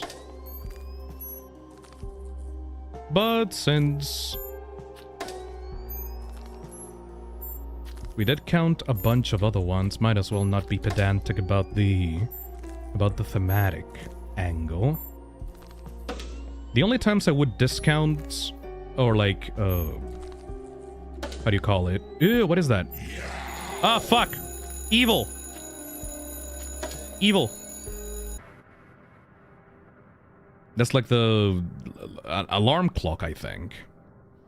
The only times I would disqualify a game would be if they break some kind of rule, like the AI ones, or if they just completely neglect the theme, like that Flappy Bird game one. This barely scrapes disqualification, exactly.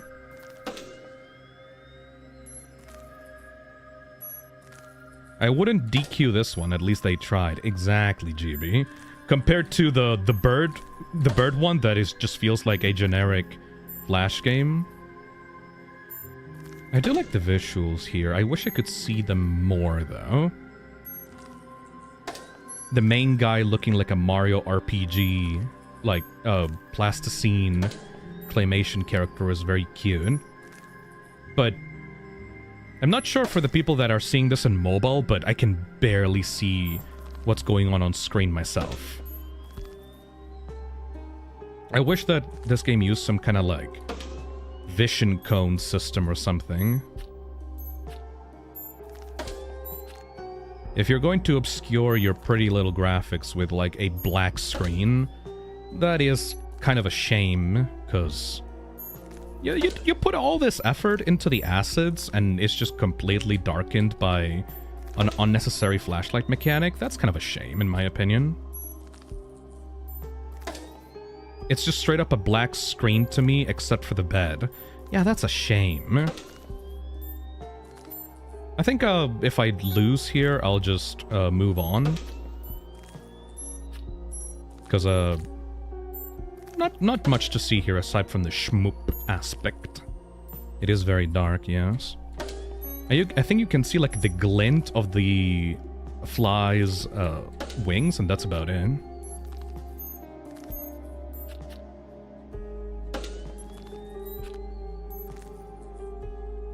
Okay, well, I'm gonna die. Oh, wait, you can just let the flies pass by you. You don't even need to shoot all of them. Very nice.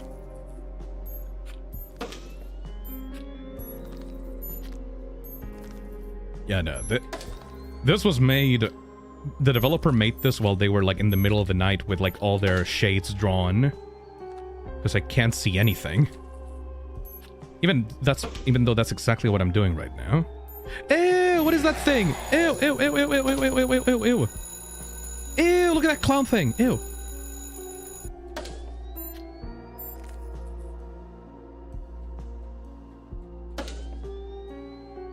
There's so much shit going on screen right now.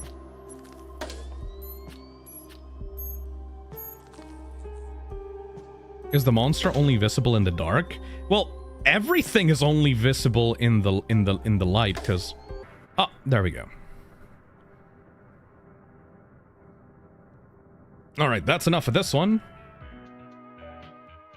Really cute graphics. Everything else is just... meh, though.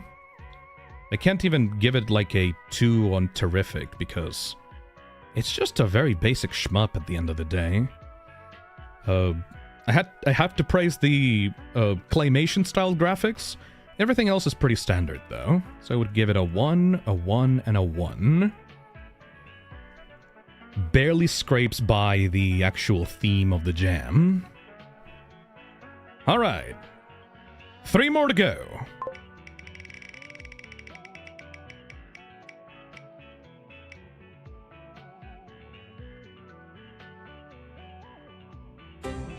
Heart of Ganymede.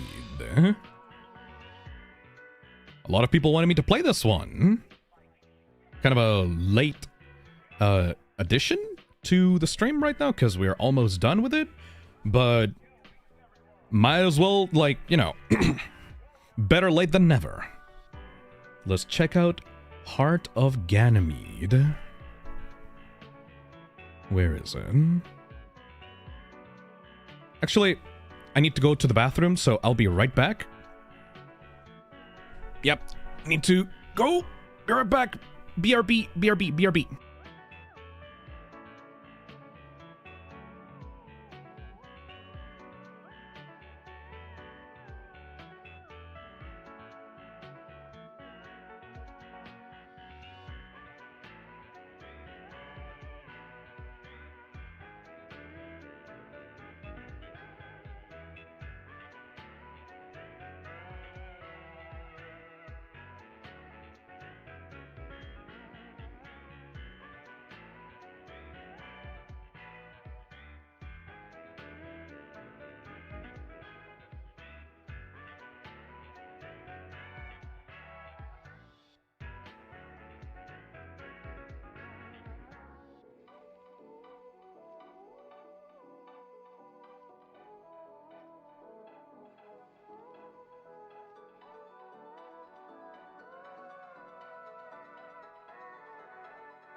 Back.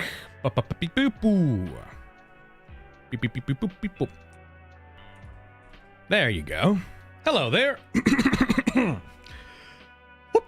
Let me get some water. I have no water. God damn it. Okay.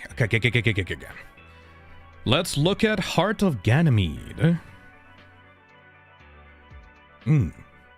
Oh, this is the one with the weird 3D models. Like super detailed 3D models.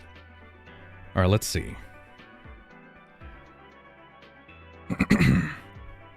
Heart of Ganymede. The fall's womb beckons. Can you hear it? Heart of Ganymede is a 3D sit and survive horror game with physics-based cable management. Created for the Toxic Terror Gamejam. Route power, manage cables, and face the terrors born from the moon's abscesses. You play as Gabby, a mechanic working for Nebulon Corp on the planet Ganymede. Chaos has ensnared the worksite, as a sharp spike in moonquakes has fractured much of the facility.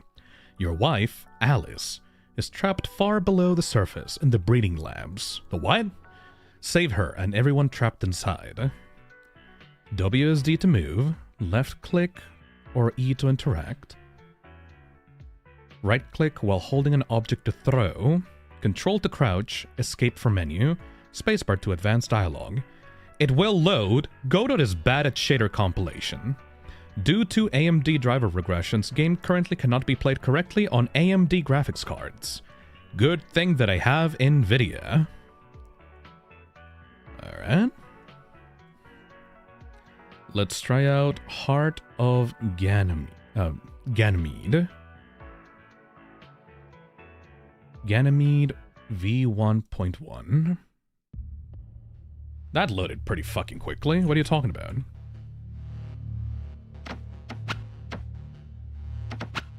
There you go. How to play. Movement. WASD. Interact with left mouse or left shift. Throw object right mouse while holding an item. Rotate object F. Crouch with control. Advance dialogue space bar. Options escape.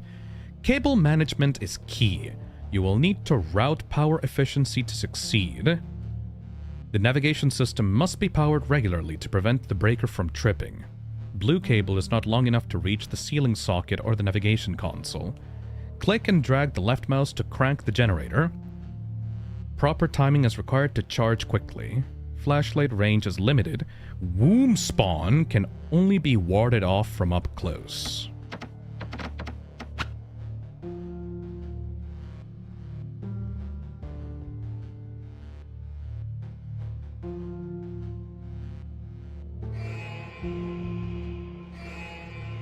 Oh.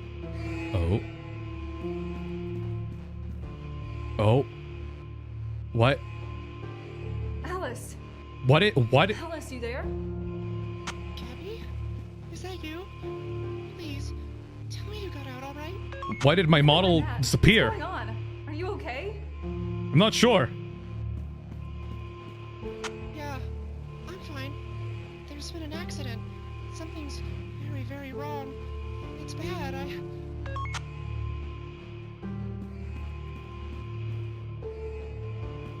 Where are you right now? In the lab, down at level C. We're trapped down here. The power went out. We've got a backup generator. I got running eaten. For now, but is there any word about rescue crews? Foreman says ETA 12 hours, but I'm down there in 1. I like the combat boots of this girl. Gabby, it's too dangerous. I've never seen it this bad before. I don't know what went so wrong. Those are some big ass sockets. It'll be okay. Just sit tight. I'm on my way down. No, this really isn't your side of the facility. Eh? Are you sure? Do you know how to use the lift? I know enough. Hell yeah, Gabby. Why is my guy missing? Am I gonna have to reload my model? Just okay. Hold on. What the fuck was that?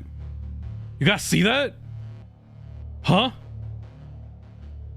I've never seen that before. All right.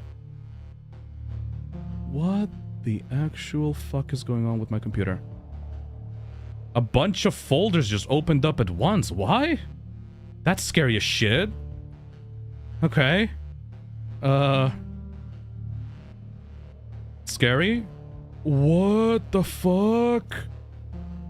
Okay, hold on. I need to close this game. What? For some reason, whenever I open up a folder, it just opens up every single folder in my computer. What the fuck? Or I bring up the model again. That only happened while I was... Yeah, there we go. It's back. Back to normal. What the fuck? Why does it do that? Huh. Genuinely fucking scary. Okay. Let's open up that game again.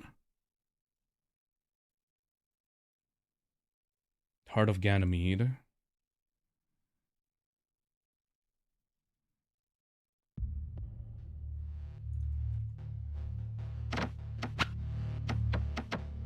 Okay. Continue. Please don't have that happen again. That is freaky. I've never seen a Godot game do that. Alright. That's way more normal. Nice. That's good. The womb life might be a bit agitated. The womb At life? the moment, but because of all the commotion. Use the big searchlight in the middle of the elevator to scare them off. Ooh. If you need to. Got it. Anything else? If the power's out up there, then you're gonna have to rely on the temp generator at the back of the elevator. Make sure you keep it wound, or it'll be stuck on the reserve power from the surface. Oh god. And make sure not to overload the system. The breakers tend to trip easy. Okay, on my way. Aw. Oh, Gabby, I love you. Please, do be careful. I love you too, Alice.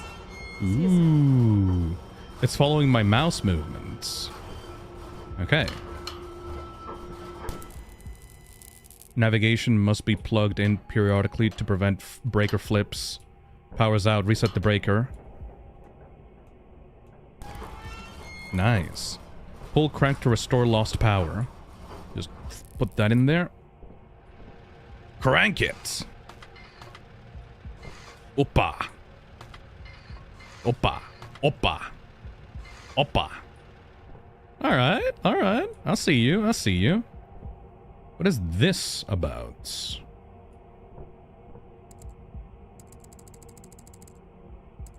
Really fun animations for these buttons. Enemy! Enemy me me!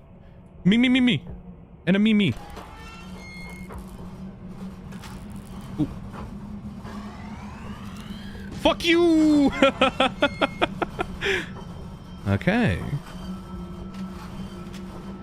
And now plug it back in to prevent issues with the power. I really like this socket mechanic in Godot. This really feels like a Source game ported to Godot. They do like Source mechanics and physics-based systems. Oh, evil! Oh! Oh wait, I can fight them off? No, no, no, never mind. Okay, so if you see an enemy approaching... If you see an enemy approaching, just... use the flashlight. The entire development team was raised on Source games. I feel it, I feel ya, I feel ya. That's good. The womb life might be a What's bit this about? agitated. Hey Mikey, thanks for being a ferryman for the Because of all nerds the down there. commotion. Appreciate more than Use you the big know. Got it. Anything else? Okay. Oh, Gab. I love you. So much for NDAs. Shit's on the fritz with all the OT and turnaround. So you're gonna need to use that backup generator in the elevator for a while. Pull the crank back and forth to give it some juice. If any critters flying around give you a headache, rip the cord from the nav and put it in the spotlight for a bit. If anything's on the tracks, hit it with the speaker system. Oh! Before it gets too close. Looks interesting. Those idiots in the lab let their bitch loose again. If she gives her shit, give you shit, sap her with the shock cage for a couple of seconds. Make absolutely sure to hold that handle down. Don't leave the nav unplugged for too long. Oh. Enemy! Fuck you! I like that animation. Okay, so if you see a squid somewhere out there, just kill him with the lion. They have to come from the left and right sides, because there's not really any space for front or back. Enemy!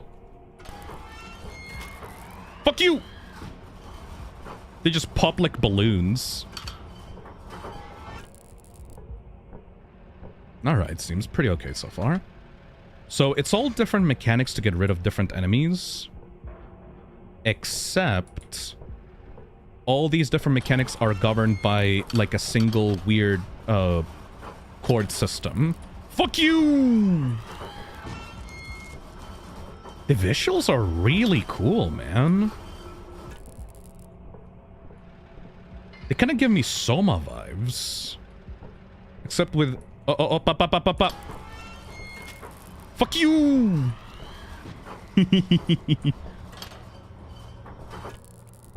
It's like a combination between like Soma and like the very first few games by the Amnesia developers, which are also the Soma developers. What are they called? What is that studio called, actually? I forget their names. Rational? Irrational or something like that? What? Hello? Alice? You there? Hey, Gabs. How you holding up? I'm fine. I'm fine. We chilling? Have you made it to the first elevator station yet? I have. Where do I go from here? You should head left over to the elevator station A1. It's the one at the top left of the map screen. Ooh. Then you'll head down from there through B1 to C1. That's where we're holed up right now. Sounds good. How are things going down there? Is everyone okay? We've got a handle on the situation. For now. I'm sure we've got enough reserves down here to last at least a few days. I think. Good to know. Be there soon. Am I moving? Yes, I am moving. Not neat. No, it's not irrational. What were the names of the Amnesia developers? I'm already falling in love with this game. Oh. What are you doing? Hello? I hear something. It's so weird. It's like, it feels like a source mod. And I'm not saying that in a bad way. It literally feels like a mod for Half-Life. Oh, what are you? Evil. Ew. Ew. Weird centipede-looking thing. Frictional Games. Yes, thank you. Frictional Games is the name of the developers. As someone that is a big fan of the Half-Life games, I do appreciate the commitment to the bid. Also, the textures are really nice in general. Some stuff is a little bit too overly big. If you saw the cutscene at the start with Lady pushing the button, like, these buttons are huge compared to the character models in the cutscenes. But I wouldn't even call that a problem, because you kind of need these buttons to be big if you're going to make sure that it's easier to play for the player. Fuck you, idiot. Fuck you, idiot. Yeah. Oh, shit. Fuck you. Yeah, this is such a cute little the chord thing is such a cute little addition. I feel like if this was just different buttons that you had to press, it would be less engaging. But having like a little chord that you gotta like drag around and push and pull and slot into different pieces of the platform that you're in is very endearing. I do wonder what these will do later on, though. Feels like we're just getting started with the game. I guess it's also just an autistic thing for me that I really love how tactile this feels. Fuck you!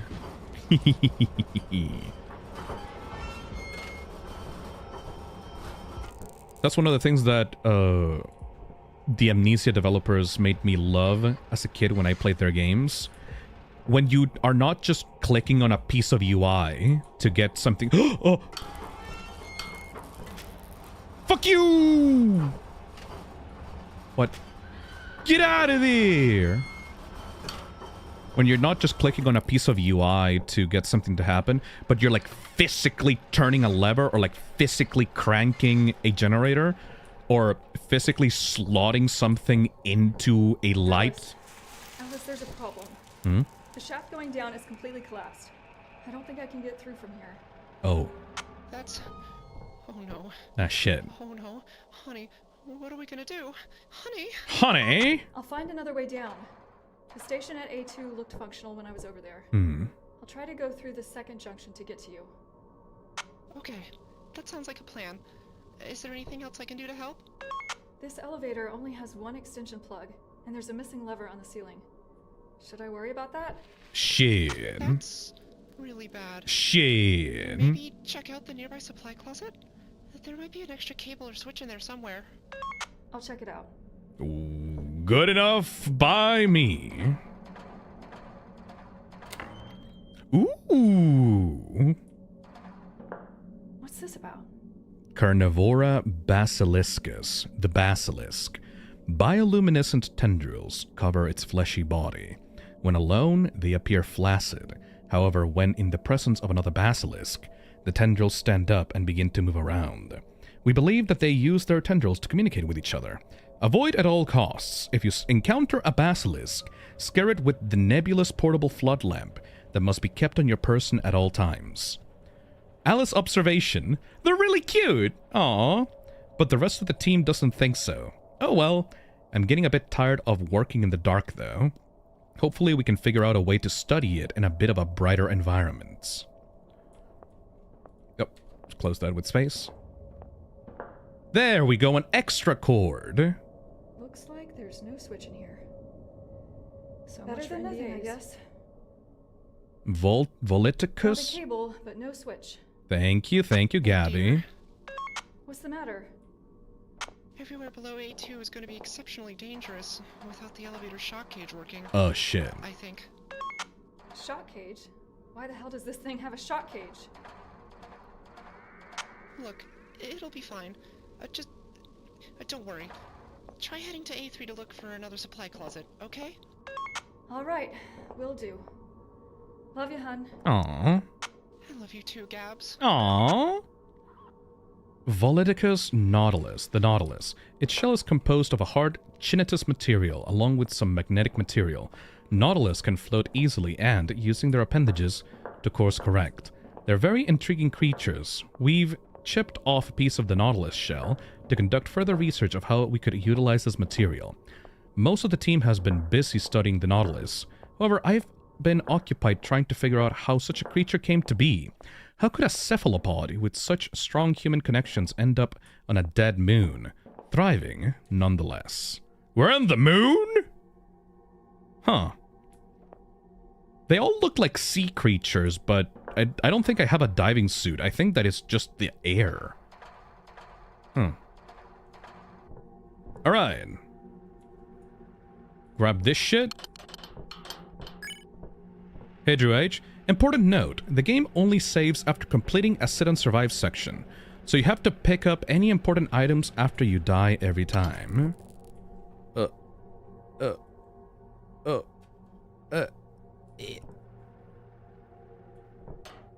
No! Oh. I thought I threw it all overboard. Hold on. I can't really connect it. Oppa, fuck.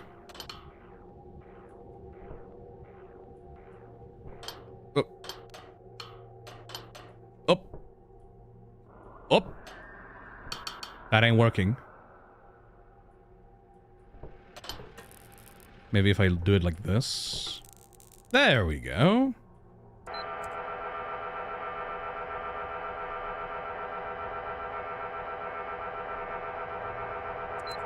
What does that do? I'm gonna waste my battery. Is that like supposed to be like a shock cage? The cable is pretty tight. There we go, give it a little bit more taut. A little less taut, I mean. I guess this is for like a noise machine or something? Clockwork Demon super chats and says, Ganymede is one of Jupiter's biggest moons. It's an ocean covered in ice. Ooh, I didn't know what Ganymede was. Alright, I guess all we have to go do is go down?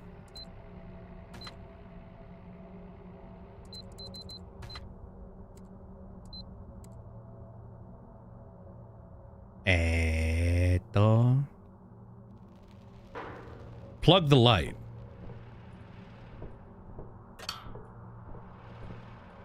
That's just for the enemies, though.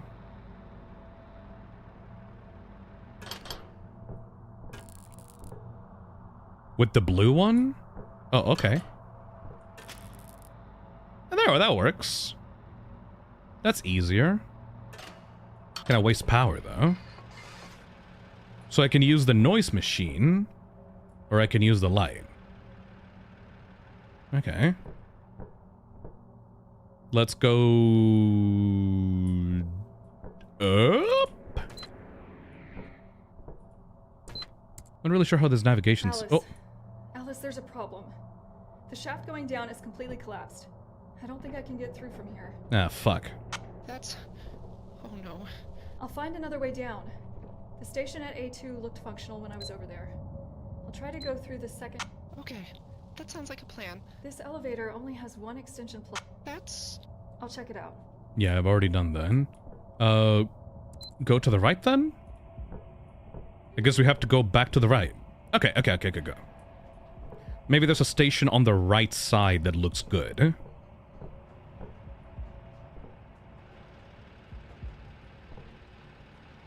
I have my plug. My dirty plug.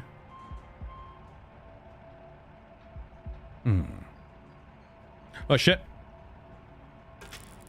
Fuck off!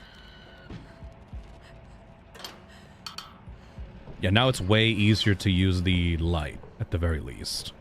We just have to make sure that the plug is with us! Fuck off! I look how they pop like balloons. Yeah, we're pretty settled down in here.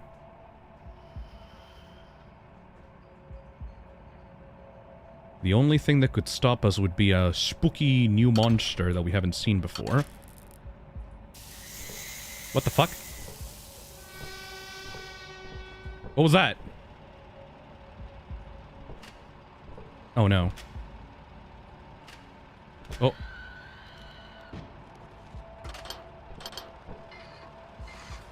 You missed the prompt because of the paper sheet, but you can right-click while holding an item to throw it. Oh yeah! I forgot about that. That's way faster. Uh-oh. Fuck off, my dude.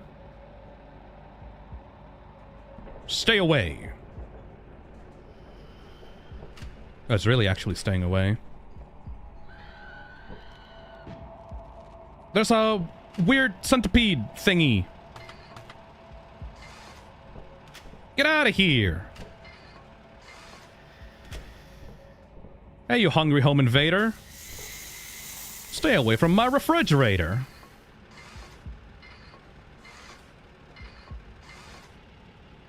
Oh, there's still more centipedes. Ew! Has like a little small eye next to it.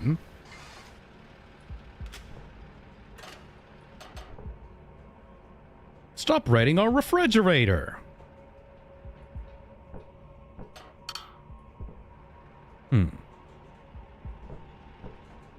Up. I really appreciate that there was a tutorial on how to play the game. That is like very succinct with how to play it, because this shit looks very confusing if you're not outright told what everything does. It seems that they implemented some kind of tutorial early on, but then they added a tutorial in the menu just in case, if it was too confusing to be explained in story, right? Opa! Like, there's a tutorial for the character on how to use stuff, but there was also a tutorial for the player in the main menu, just in case the player was lost on the explanation. Fuck off! Evil as worm. Oh! Evil as worm people. I like how they disintegrate into fucking nothingness.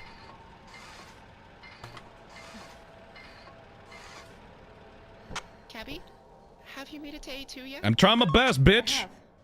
Oh. Okay, good. But before you go to A3, I should tell you, there's another type of worm life that lives in that portion of the facility. What? That, you might have to deal with. God damn you! Not a problem.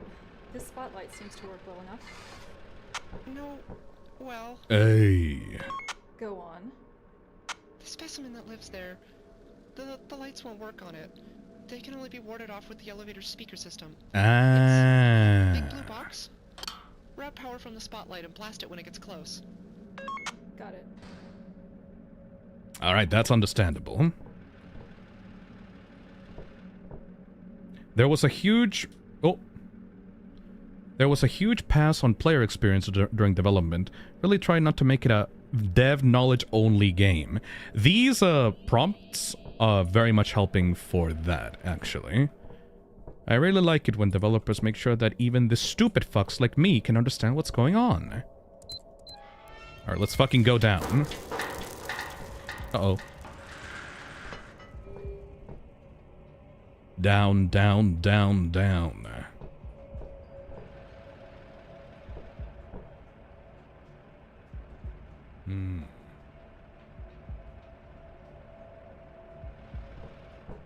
Alright. Now where the hell... Opa! Opa! Opa-poo-pee-poo! Get out of here! It's called a womb spawn, not disturbing at all. Well...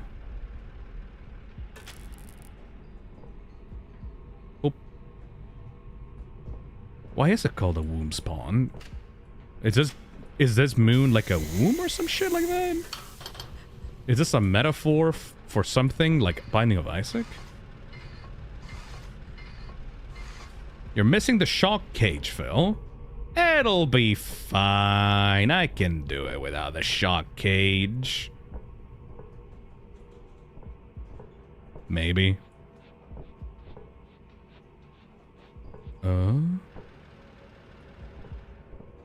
I'll be fine. Oh.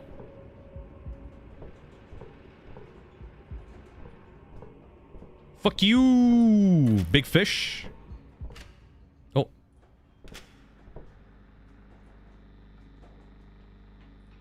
Big fish. Oh. Ah. God damn it. Just grabbed me right out of the air. Killed me twice. Gabby has perished trying to save Alice. The planet has consumed them both. Doo-doo-doo-doo. Alright, let's continue.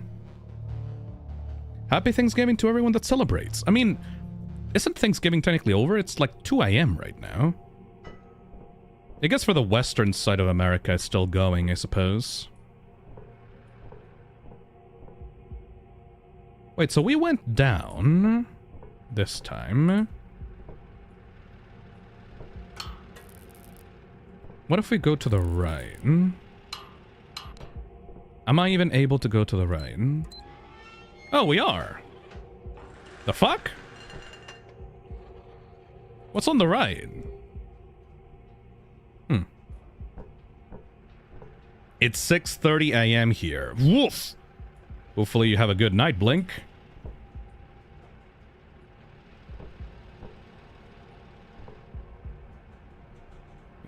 Where the hell are we going now? Am I just taking a big-ass detour?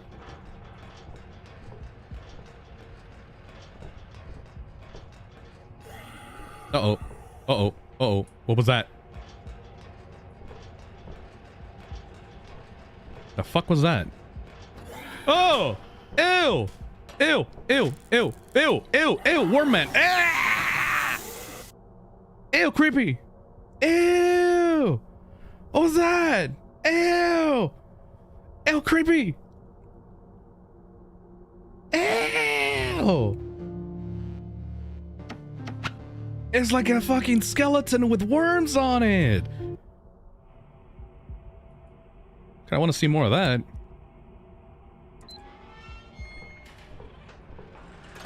I guess that one needs the speaker system. Alright, I'll plug it in the speaker system just in case. Like that thing was jumping in there.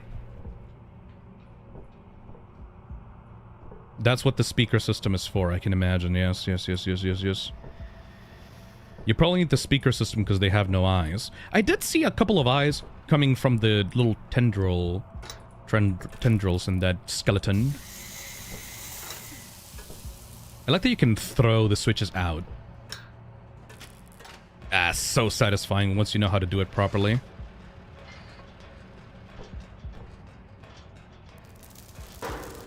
Uh-oh.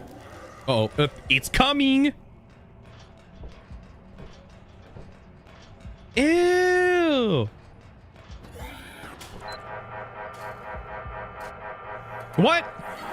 No! Am I dead if he like actually gets on the elevator?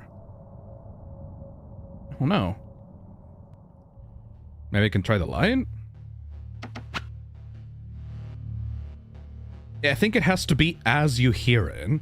Okay, I was waiting for it to get on the elevator to blast it with sound.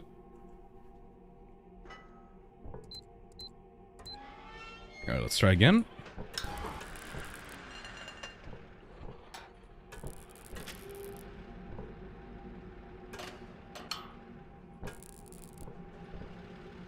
You probably want to activate it before they get on. So if he touches the elevator, I'm cooked.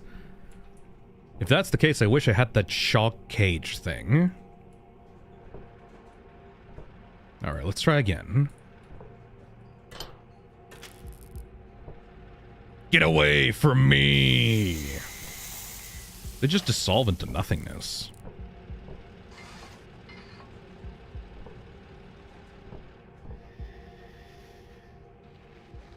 Oh.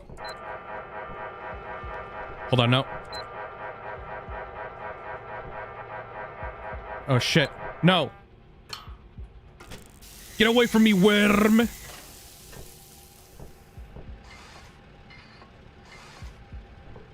This is like FNAF but space. I mean, I disagree. There's not many cameras.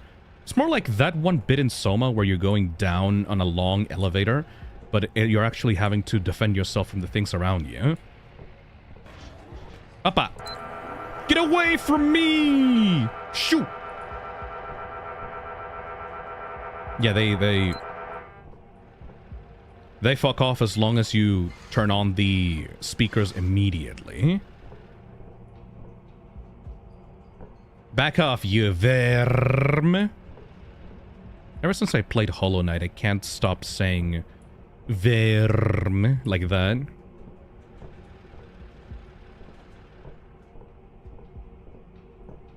I think my only Oh. What's going on? Oh! Fuck off! Verm. Yeah, I think that my only criticism of the game so far is that these little survival sections take a bit too long.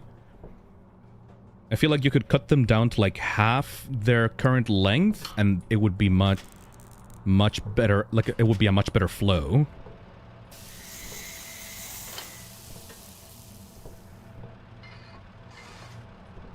Because, like, I feel like most of it right now is just waiting a whole lot. And not... Oh, there we go. The elevator can go down to B3 or back to A2 from here. Is there something special in this area that we could, find? It will ramp up in difficulty. No, I don't mean the difficulty. I mean the length of the sections. So much for NDAs. Magnus Unus. Researchers that returned reported its new physical traits that include arms, legs, breasts, and an abrasive, almost bark-like dermis.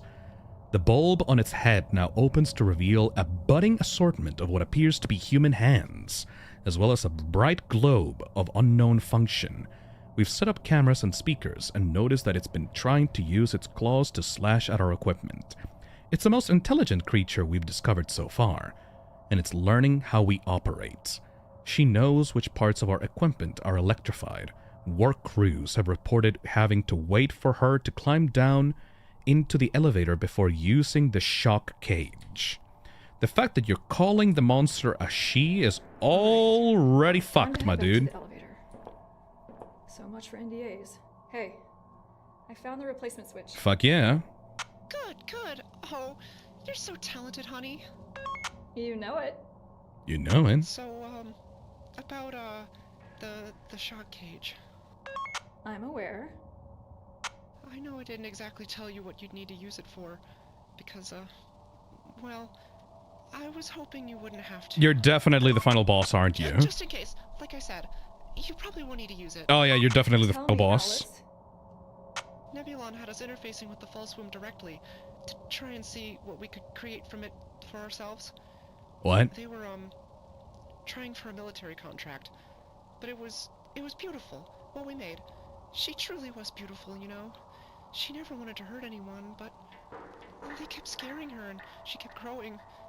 Too big. And Nebulon wouldn't give us funding for a bigger enclosure. I see. I see. Please try not to use it too much if you don't have to. Anything longer than, like, 4 seconds would be a bit excessive. She's like us, okay? She's just scared and alone. Sure, buddy. I'll do my best, okay? I'm so sorry this is all happening, dear. I really am. One of the team members discovered something fascinating and terrifying. They were out trying to claim more territory so we could expand our perimeter, and came across pulsating tendrils coating the walls. The photos we received yielded valuable information. We believe that the worms burrow themselves into the walls and feed off of her veins. Chill. Everybody's saying for me to go to B3. Oh. Use the pink cable to power the shock switch. Hold down to power the shock cage. By pink cable you mean this red thing, right? Probably. Whoa! Whoa! That's a cool effect. Anyways, I need that. Give me that back. Oh, it just kills my power, doesn't it?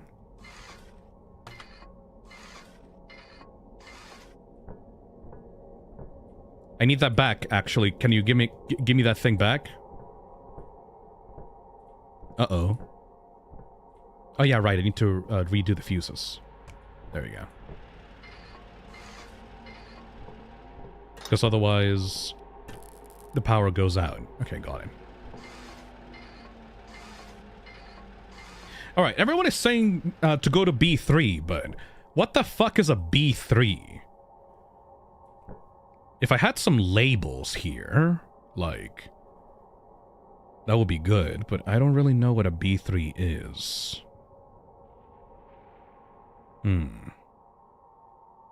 B3, I guess, should be this one down here. Alright. Lock the fuck in.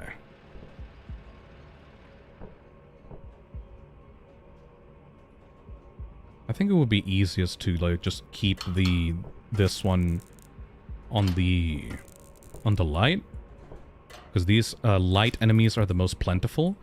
But I also worry that I'm gonna run out of power if I do that.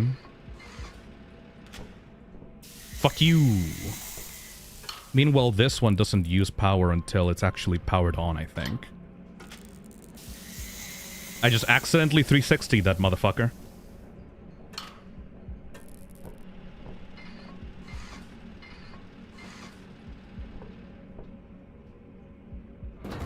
What the fuck? What? What is that? Evil. Get away.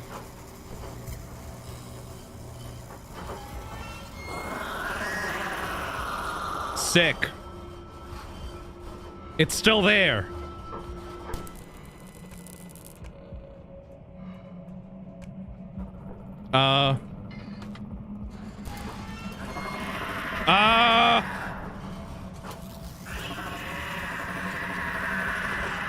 Get away, bitch! Okay, so that's a cool enemy. If it looks down on you, then start shocking. Otherwise, just make sure that it's just chilling. Ew! Big fucking floodlight looking monster. Big ass nails and shit. Let's try that again.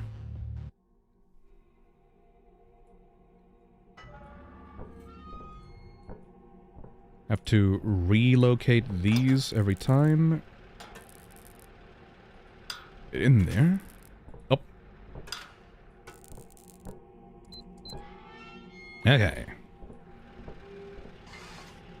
So if you see a big-ass monster at the top of the elevator,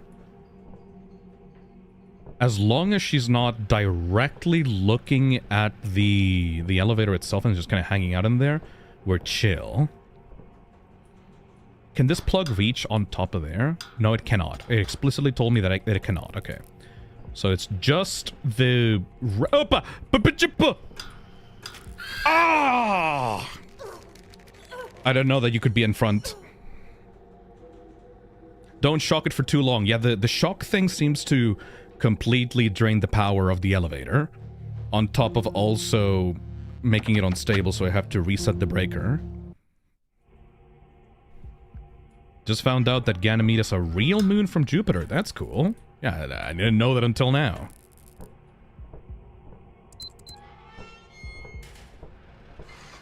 Yeah, once you get used to the mechanics, this thing is pretty intuitive. You just have to pay attention. I'm really glad that I have full 360 movement in the first person camera, because I have to look. Oh! Okay, we're chilling with this person until... Oh! Chuck it! Fuck off!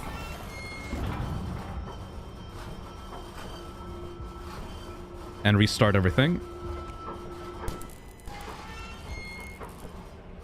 Cool. Chilling. Chilling as fuck. What a threatening ass enemy, dude. Oh,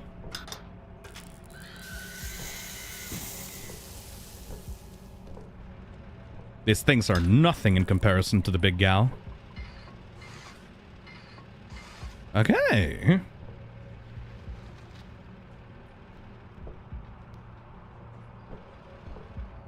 Shock it for 4 Mississippis. 1 Mississippi, 2 Mississippi, 3 Mississippi, 4 Mississippi. I mean, I would figure that I would just shock it until it's gone.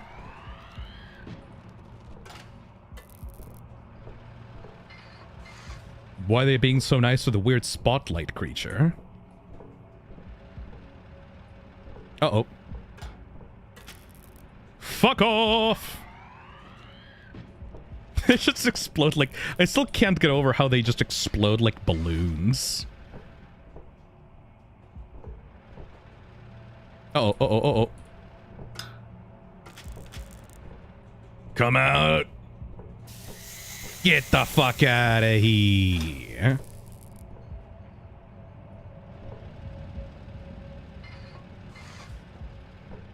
And we should be chilling. What a cool-ass game, man. Like, I'm way too locked in right now to give proper feedback or criticism, but I would just like to say this feels like a weird Gmod mod taken out of Gmod and put into it like its own engine. I love the chord system. I love how physical everything is. One of the biggest problems of... Oppa! Okay, lock in. Hold on.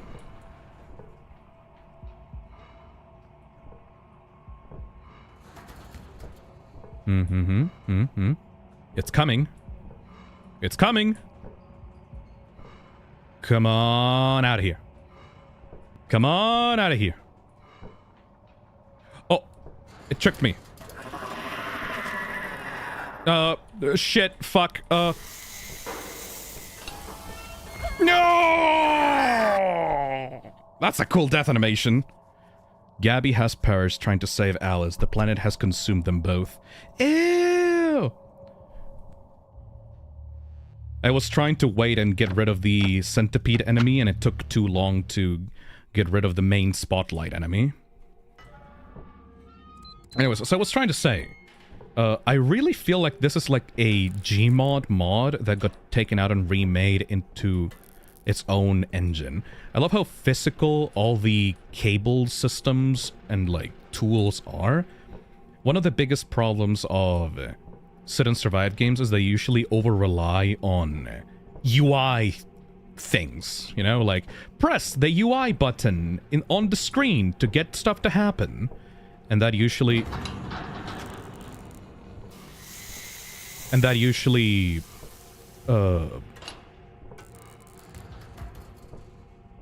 that is usually in detriment of the game itself, because you could make stuff like this so much cooler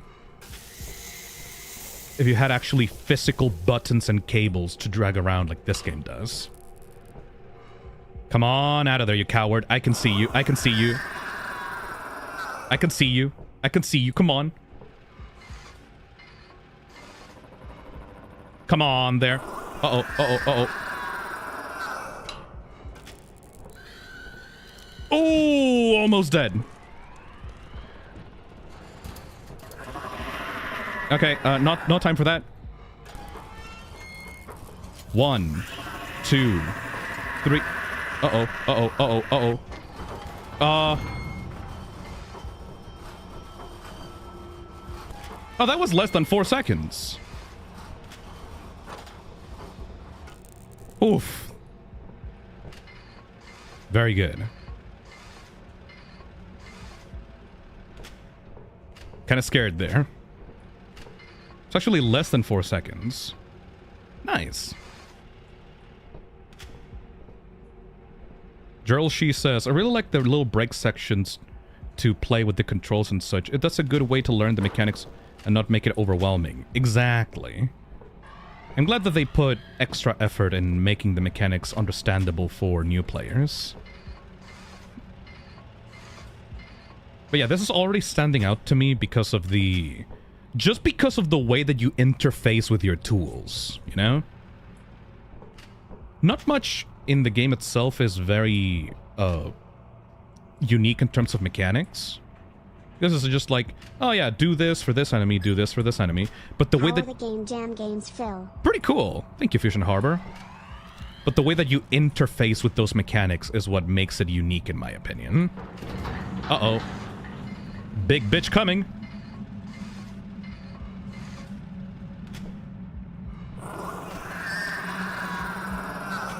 Wah, wah, wah. I don't want to fucking hear it.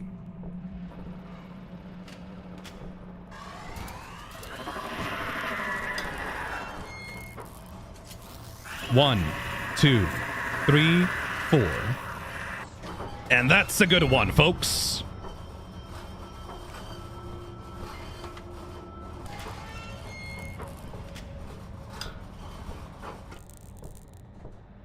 Yeah, we good.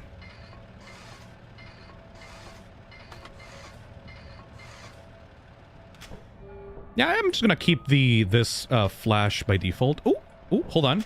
Hold on. We've reached a point. What is this?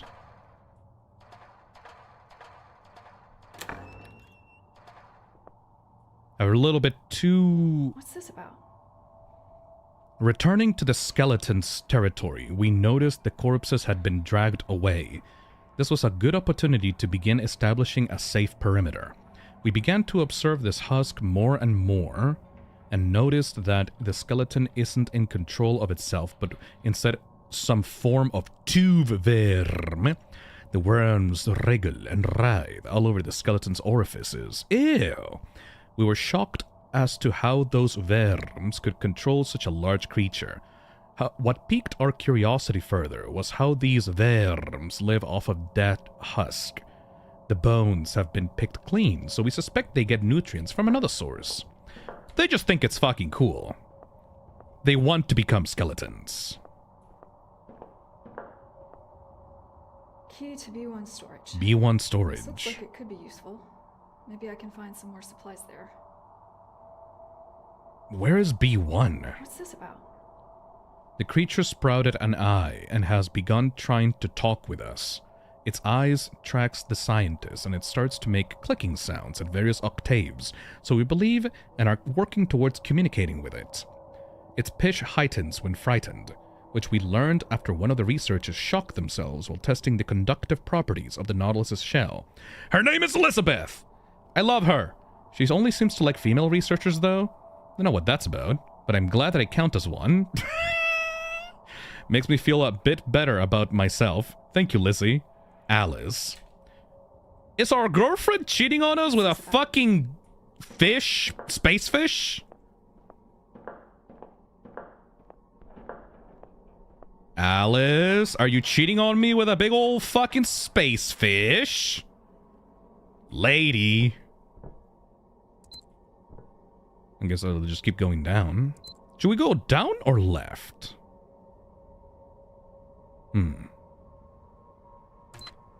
Oh, can't go down. Only way through is left, I guess. Oh. Oh! Am I gonna have to go all the way up again? Oh, that sucks. Shit.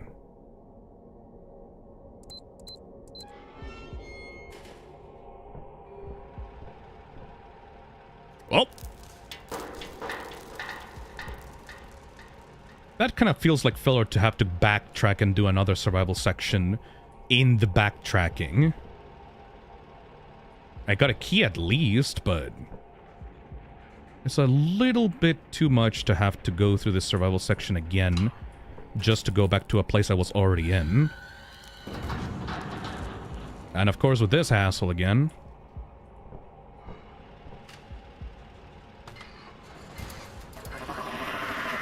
Hold on a second, dearie. Ah! God damn it!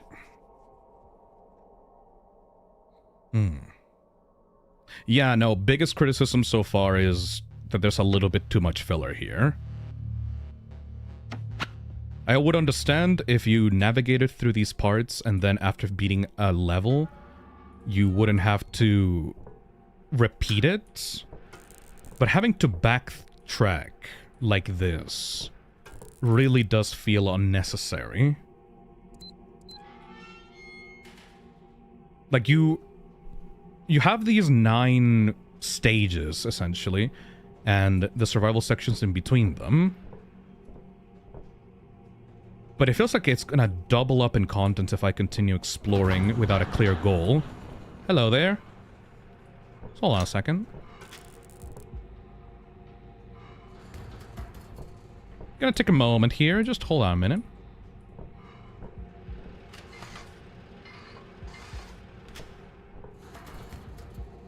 I'm waiting on you.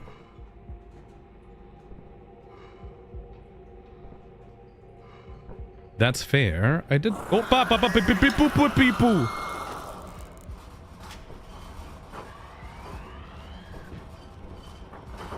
Oh no. Oh no.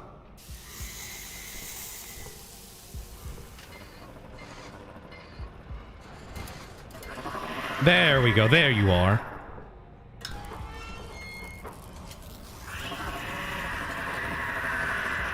Get out of here.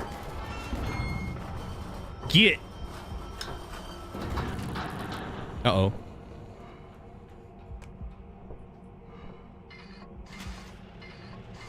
At least it's been a while since we've played a long one on this stream.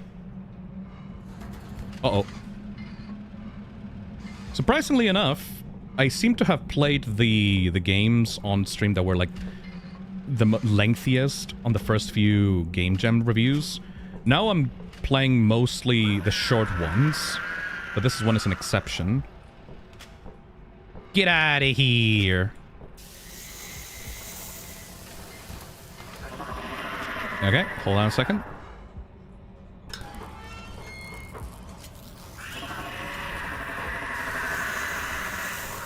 That should be good. What? I guess that was not long enough. Fair enough.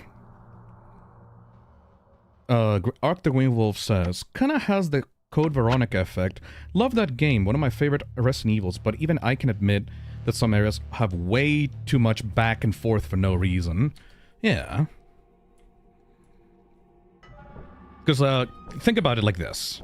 We got the weird storage key thing, right? I can assume that at some point we're gonna go down into this level.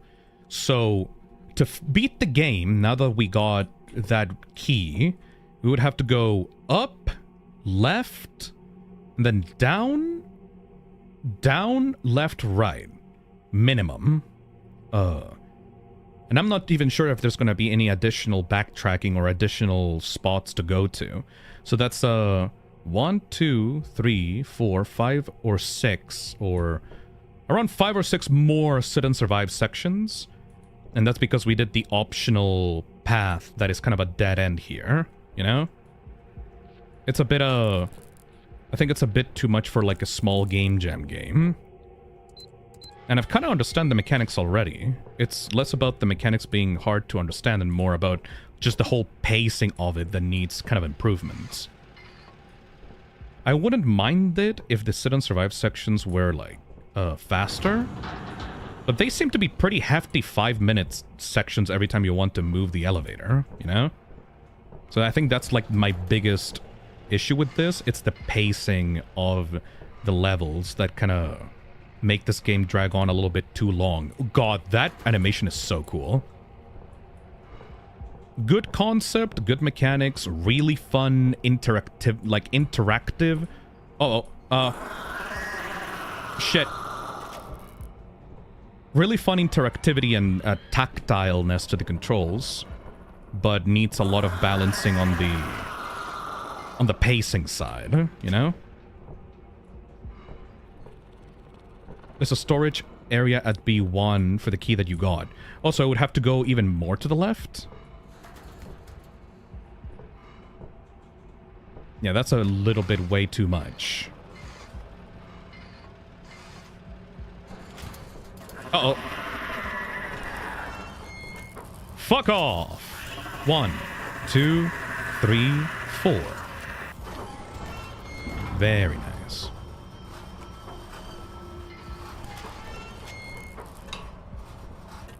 And now we're doing this. Still a great game. All it needs is some patching and having backtracking go faster. I feel like you could speed this up along a lot if... Oh, what? But I had to... Like, especially if you're a dumbass and die to these backtracking sections, yeah, that can eat up a lot of time. Damn it. And I had the flash already equipped, and it still got me. Originally, I did want to make the backtracking faster, but again, I was worried about people not getting the mechanics. There's not much to get in the backtracking, though. Because think about it. If you're adding backtracking to the game, that means that someone already beat that level, right? So why would you need to add extra filler to the game if they've already beaten that level? It doesn't really make sense, you know? If someone already beat this section of the game, why would you need to put them through it again just to double make sure that they got the mechanics, you know? Like, if it was a new level, it would get making that section faster. But if it's like an existing section that you're just going through again to move to a spot, it doesn't really make sense to make the player do it again. I do like these enemies, though. I like that there's different enemies depending on which direction in the elevator you're going. That's a really cool way of introducing different threats. The skeletons are not available in the up and down sections. They're only available when you're going from side to side, which I find really cool. Uh-oh. Almost lost on the power. Wah, wah, wah. I don't want to fucking hear it. Oppa! If I remember, there's a storage area at B1 for that key that you got, Phil. Oh, I'm gonna have to go all the way to the top left again? That's a really unnecessary.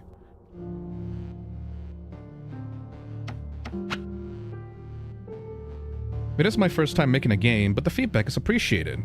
That's the first time? Really? A 3D game like this is the first time making a game? Huh. This is a lot for a first time game, actually. Huh. Interesting. I would expect to have... I would expect a game of this detail to not be made by a first timer. That's actually genuinely impressive. Anyways. Like, usually when you're a first-time game developer, you make shit like Asteroids or like a Tetris ripoff. Not that.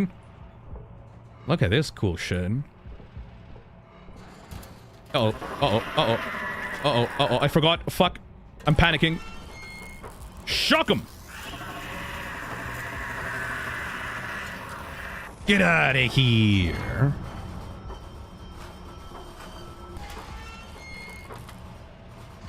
Uh-oh, uh-oh.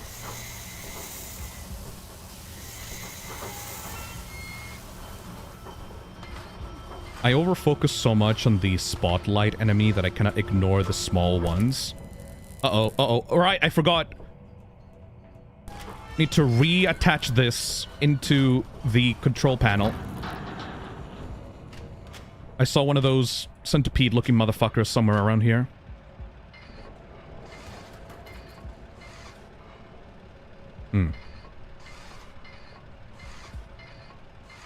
Pump it up, pump it up. Pump up the jam.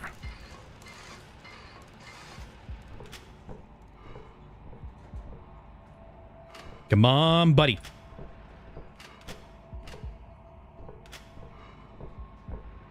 Oh no, not the centipede fuckers again. Wah, wah, wah. I don't want to fucking hear it. Shit. Okay, we got rid of the centipede. Ah! Those two things came out at the same time. It's really hard to know which one I should go for first. Oh, god damn it. I think I'm stuck in here. Oh boy, it's not my birthday. Oh, happy birthday, Nyan! Hopefully you'll have a good time celebrating it today with your folks. Or friends. Or whoever you choose to spend your birthday with. Anyways, I think I'm gonna give this a couple more college tries. And then we're gonna move on. Because I don't think I can spend all the rest of the stream time on this game. Really cool mechanics and setup. Really cool interactability with the controls.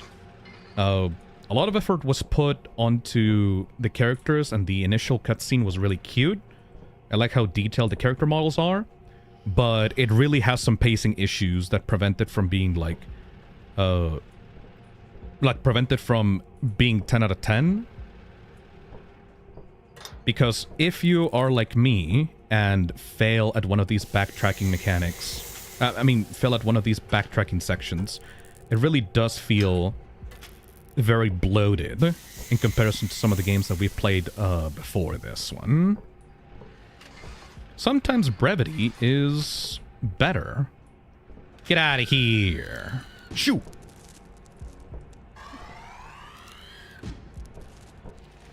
But that's like more of a balance thing than anything else. Uh-oh, uh-oh. Are you gonna end the stream? No, I think we still have 2 games left after this one. Uh-oh.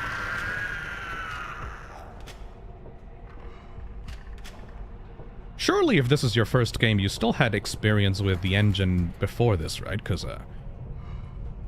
the atmosphere, the animations, the lighting, the textures, the models, and all that. This feels way too detailed for a first-time game. Really impressive if that's the case, though.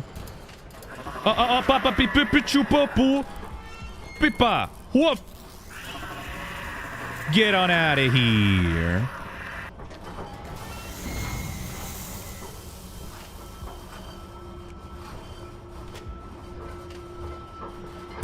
Uh-oh. Uh-oh, uh-oh, uh-oh, uh-oh. Plug it back in there. I'm the programming. I made 2 mods for Godot prior to this. Oh, okay. Well, that makes sense. I just accidentally killed a motherfucker.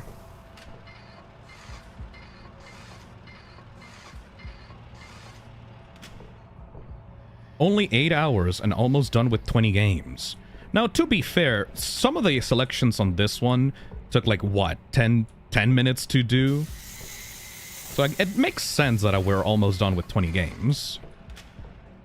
But this definitely went way faster than the previous streams, that's for sure. And consider this, I also spent like an hour talking about random bullshit at the start of the stream as well. So if anything, it's more like a 7 hours, 20 games.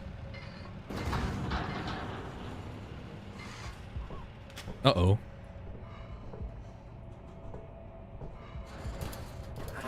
Okay, grab this. Scary. Ah! Fuck off!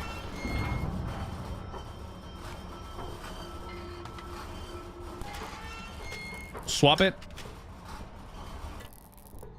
Get away! Very nice. You spend an hour talking about gay TV and Aero Ace Radio Dear Yowie. Yes. Wait a second. Alistar is Aero Ace? I thought he was only asexual. I didn't know about the arrow part. Back in the game. Alright, now we need to go to the left. Like extra backtracking. Alistar is Aero Ace, he just doesn't know. How do you know that? I thought that Alistar was just explicitly asexual. Where's the part confirmed that he's aromantic? Vipsy-Pop said it? Yeah, but Vipsy-Pop says so much shit.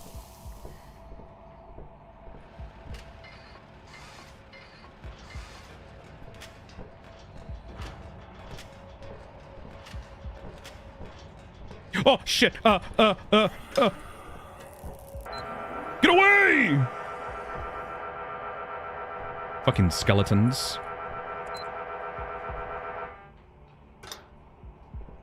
Viv didn't say anything about that, if I remember correctly. Which chatters should I believe? Which one of you is mentally ill enough about... Oh! About Hazbin Hotel to know about the details? Him being Arrow is just headcanon. Nyan the Cartoon says, believe me, I'm the biggest Alistar fan. I will believe you, Nyan. Up.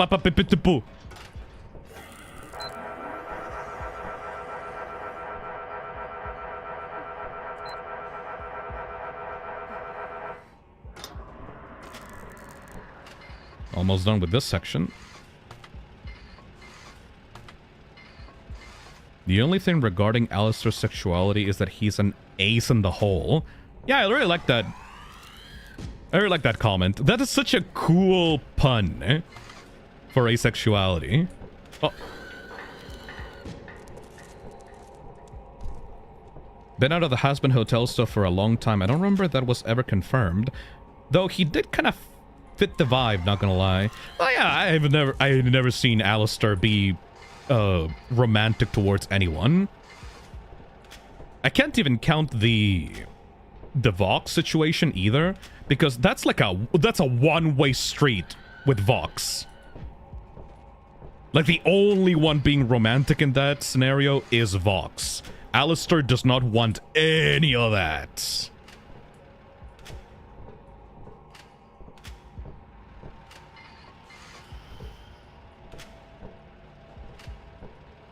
Though there are some hints in that flashback sequence, if you really want to headcanon some stuff, that Alistair did respect or like Vox enough, but not in a romantic way. It seems that he did enjoy his company before he started being really pushy about his own feelings, though. Like, that's the thing. Sometimes there are relationships between... Uh-oh. What was that?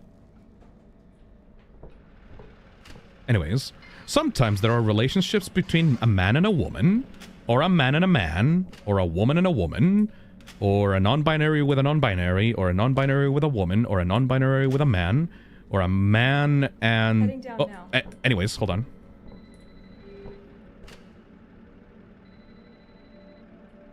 Do we actually go down, or should we go to the left? I don't want to keep backtracking, man. Let's just go down.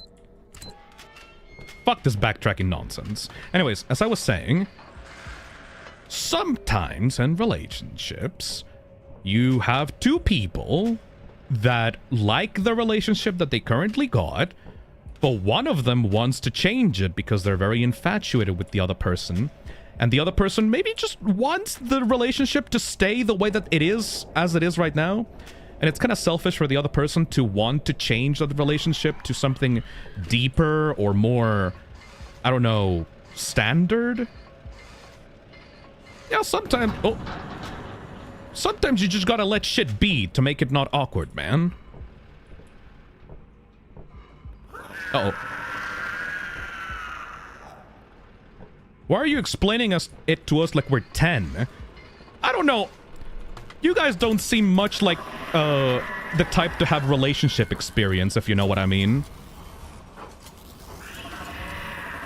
I think we're dead. Shit. Fuck!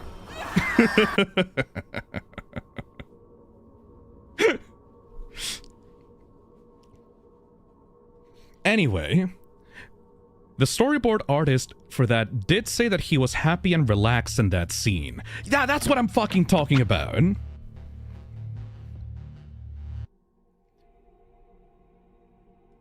With the Ace character, they ruined one possible neat platonic friendship because of drama with Rosie. Like, I have my issues with Has-Been, that one is personal.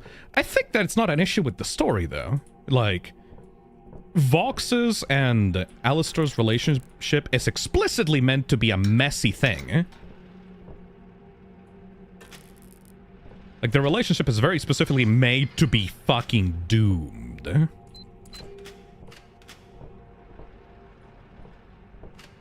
Just got out of a 2-year-long relationship. Hopefully, you're gonna be alright, because those breakups are the worst ones. Why specifically 2 years? It's always 2 years. Opa! Yeah, I forgot about you. Shit. Why did I forget about this thing? Bitch. Very noisy.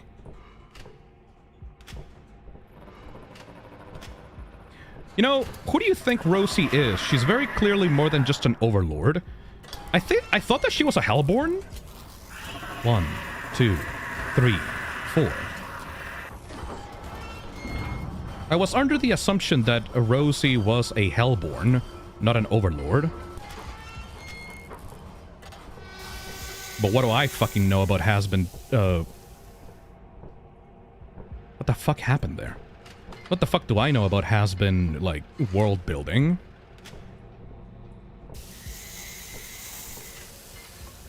Like, she has a very non-standard character design, and I'm pretty sure that all the cannibals in has-been are weird, hellborn creatures and not actually sinners. There is a theory that Lilith is Rosie. That's fucking stupid! We literally see Lilith at the end of every season. There ain't no way, man. Unless she's, like, taking a vacation in the same spot both times that she appeared in. And also can hide those big fucking beady black beady eyes inside of those sunglasses. She looks like any other sinner in Cannibal Town. She seems like the queen of the cannibals, you know? I like that there's an entire town just for the cannibals in that show. What if Rosie is Eve? She seems like a very classy woman. Like a 1950s type. I think that Eve would be way past that by now. What happened to Eve anyway?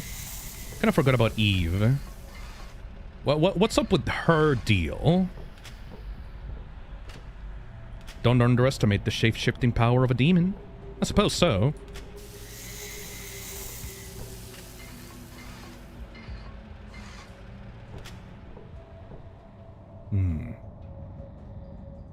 Thing is, Rosie has to be someone more powerful than we expect.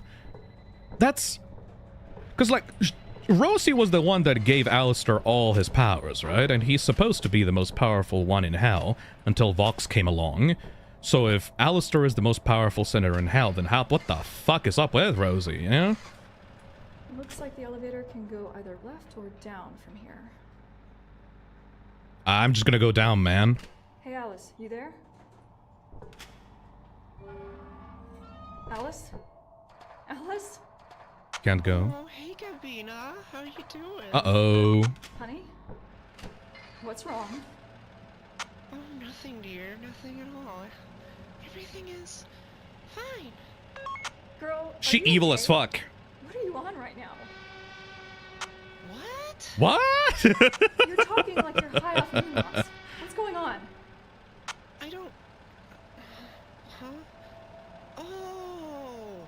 Hey, Gabby, how are things? She gonna be evil as fuck. Good. I just made it to B2. I'm going to try heading down, and then over to C1 to come get you. Shh. The power's out again. It's dark down here. People running and screaming. And the blood, but shh. It's okay. It will all be okay. Okay? Okay. Okay. Shit. What the hell is going on? She evil as fuck or something. The shielding is down. Her and I've never seen her up close before. She's so wonderful. Alice, hey, snap out of it. What are you talking about? I'm safe. It's okay. The doors are locked. I'm keeping quiet. It's okay. Okay. Please stay safe, dear. Bitch! Stop cheating on me with them fucking Ganymede demons or whatever. I'm gonna slap your shit when I find you. Not again.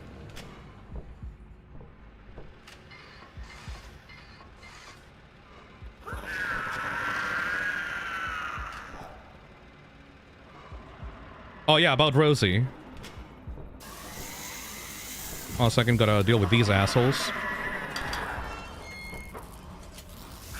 Flip the lever.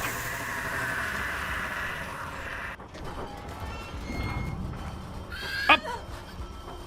My bad.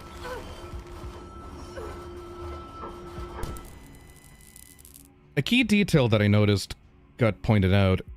In Rosie's song from Season 2, Episode 4, her strings and general power glow golden, like angelic power. Right, but she can't be an angel.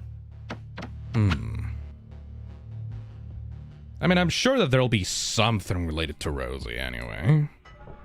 Maybe she's fucking God or some shit, I don't fucking know. Would God be a cannibal? Oh yeah, what's up with Jesus Christ and the Helliverse? Like, what's up with that guy in general? I need to talk more about this stuff later on. This is not the place to talk about these sorts of sinful things.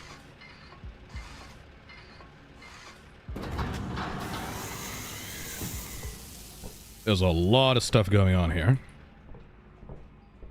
Ooh, we're going down into, like, the flesh pit. It stopped being rocks. It's some kind of flesh creature now. Ew.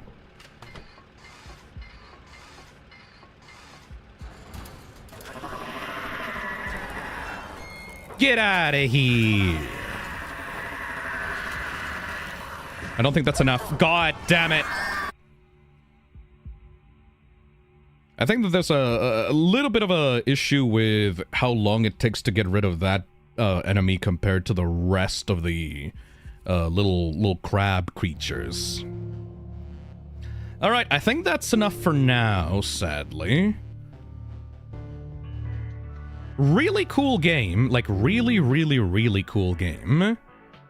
But the filler does end up hurting it a lot, in my opinion. I feel like if the backtracking was taken care of, like, skipped over, like, if you beat a section, it should just skip you to where you have to end up going. I think it would be stronger. But right now, it feels like they made a really cool sit and survive, and then extended it out with that map. I feel like I did... How many times did I do these sections? I did it... 1, 2, 3, 4, 5, 6, 7. Yeah, that's like a lot, and I feel like I'm barely progressing, you know? Okay, let's see. How would you rate that? Heart of Ganymede. I would go...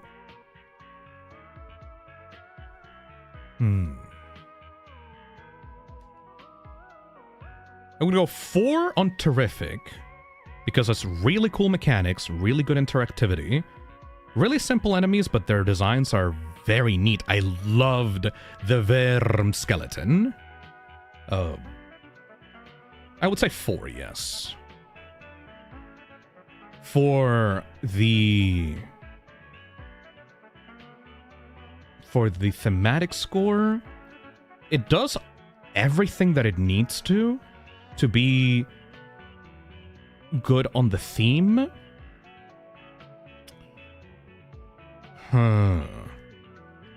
Would the cables make this into a 5? I'm between a 4 and a 5 on thematic right now. Because I guess you do go into side areas that you find these items in. You find lore in those as well. It's a very similar issue to me compared to Anabot. Anabot got a 4 out of 5, because even though the levels are the focus on that game, you still have these like weird small introductory levels before those that are not really set and survive.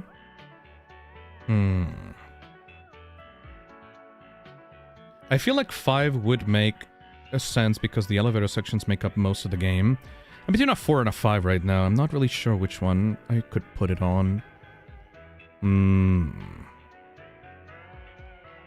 I would go with a 4 on thematic because it's a very appropriate sit and survive game.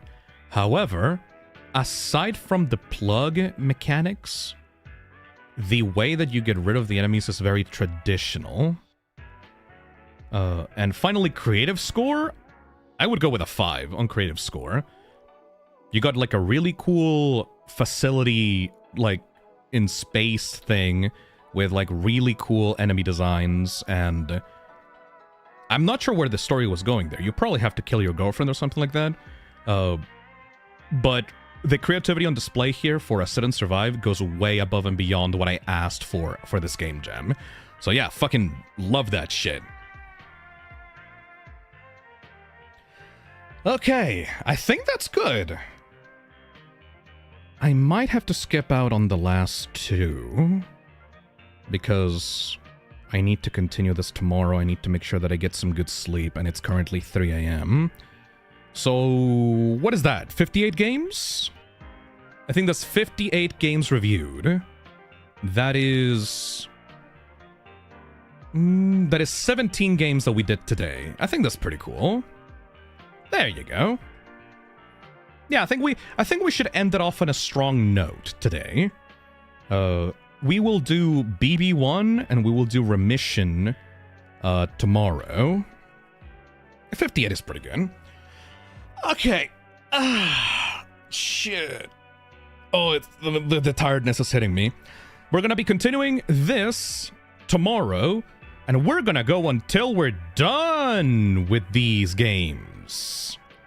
I am probably going to go to sleep immediately. I don't think I'm gonna be able to do the timestamps. I can do the timestamps really quickly before going to bed, but I need to make sure that I get some good sleep for tomorrow. We're gonna continue shotgunning these things until we're done, everybody. Let's see the results on the poll as well.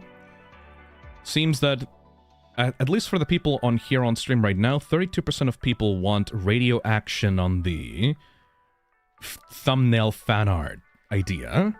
I'll keep track of that. I'm not gonna decide on that as the final say, but I'm gonna keep that in mind. Radio action seems to be what most people like.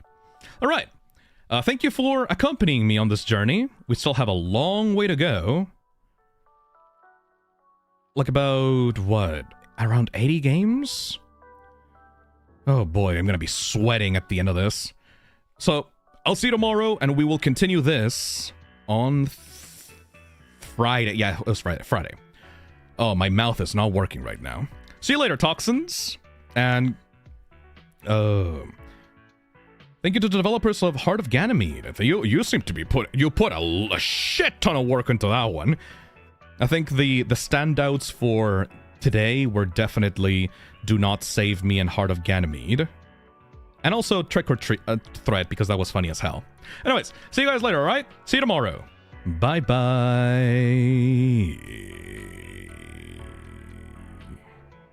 Yay!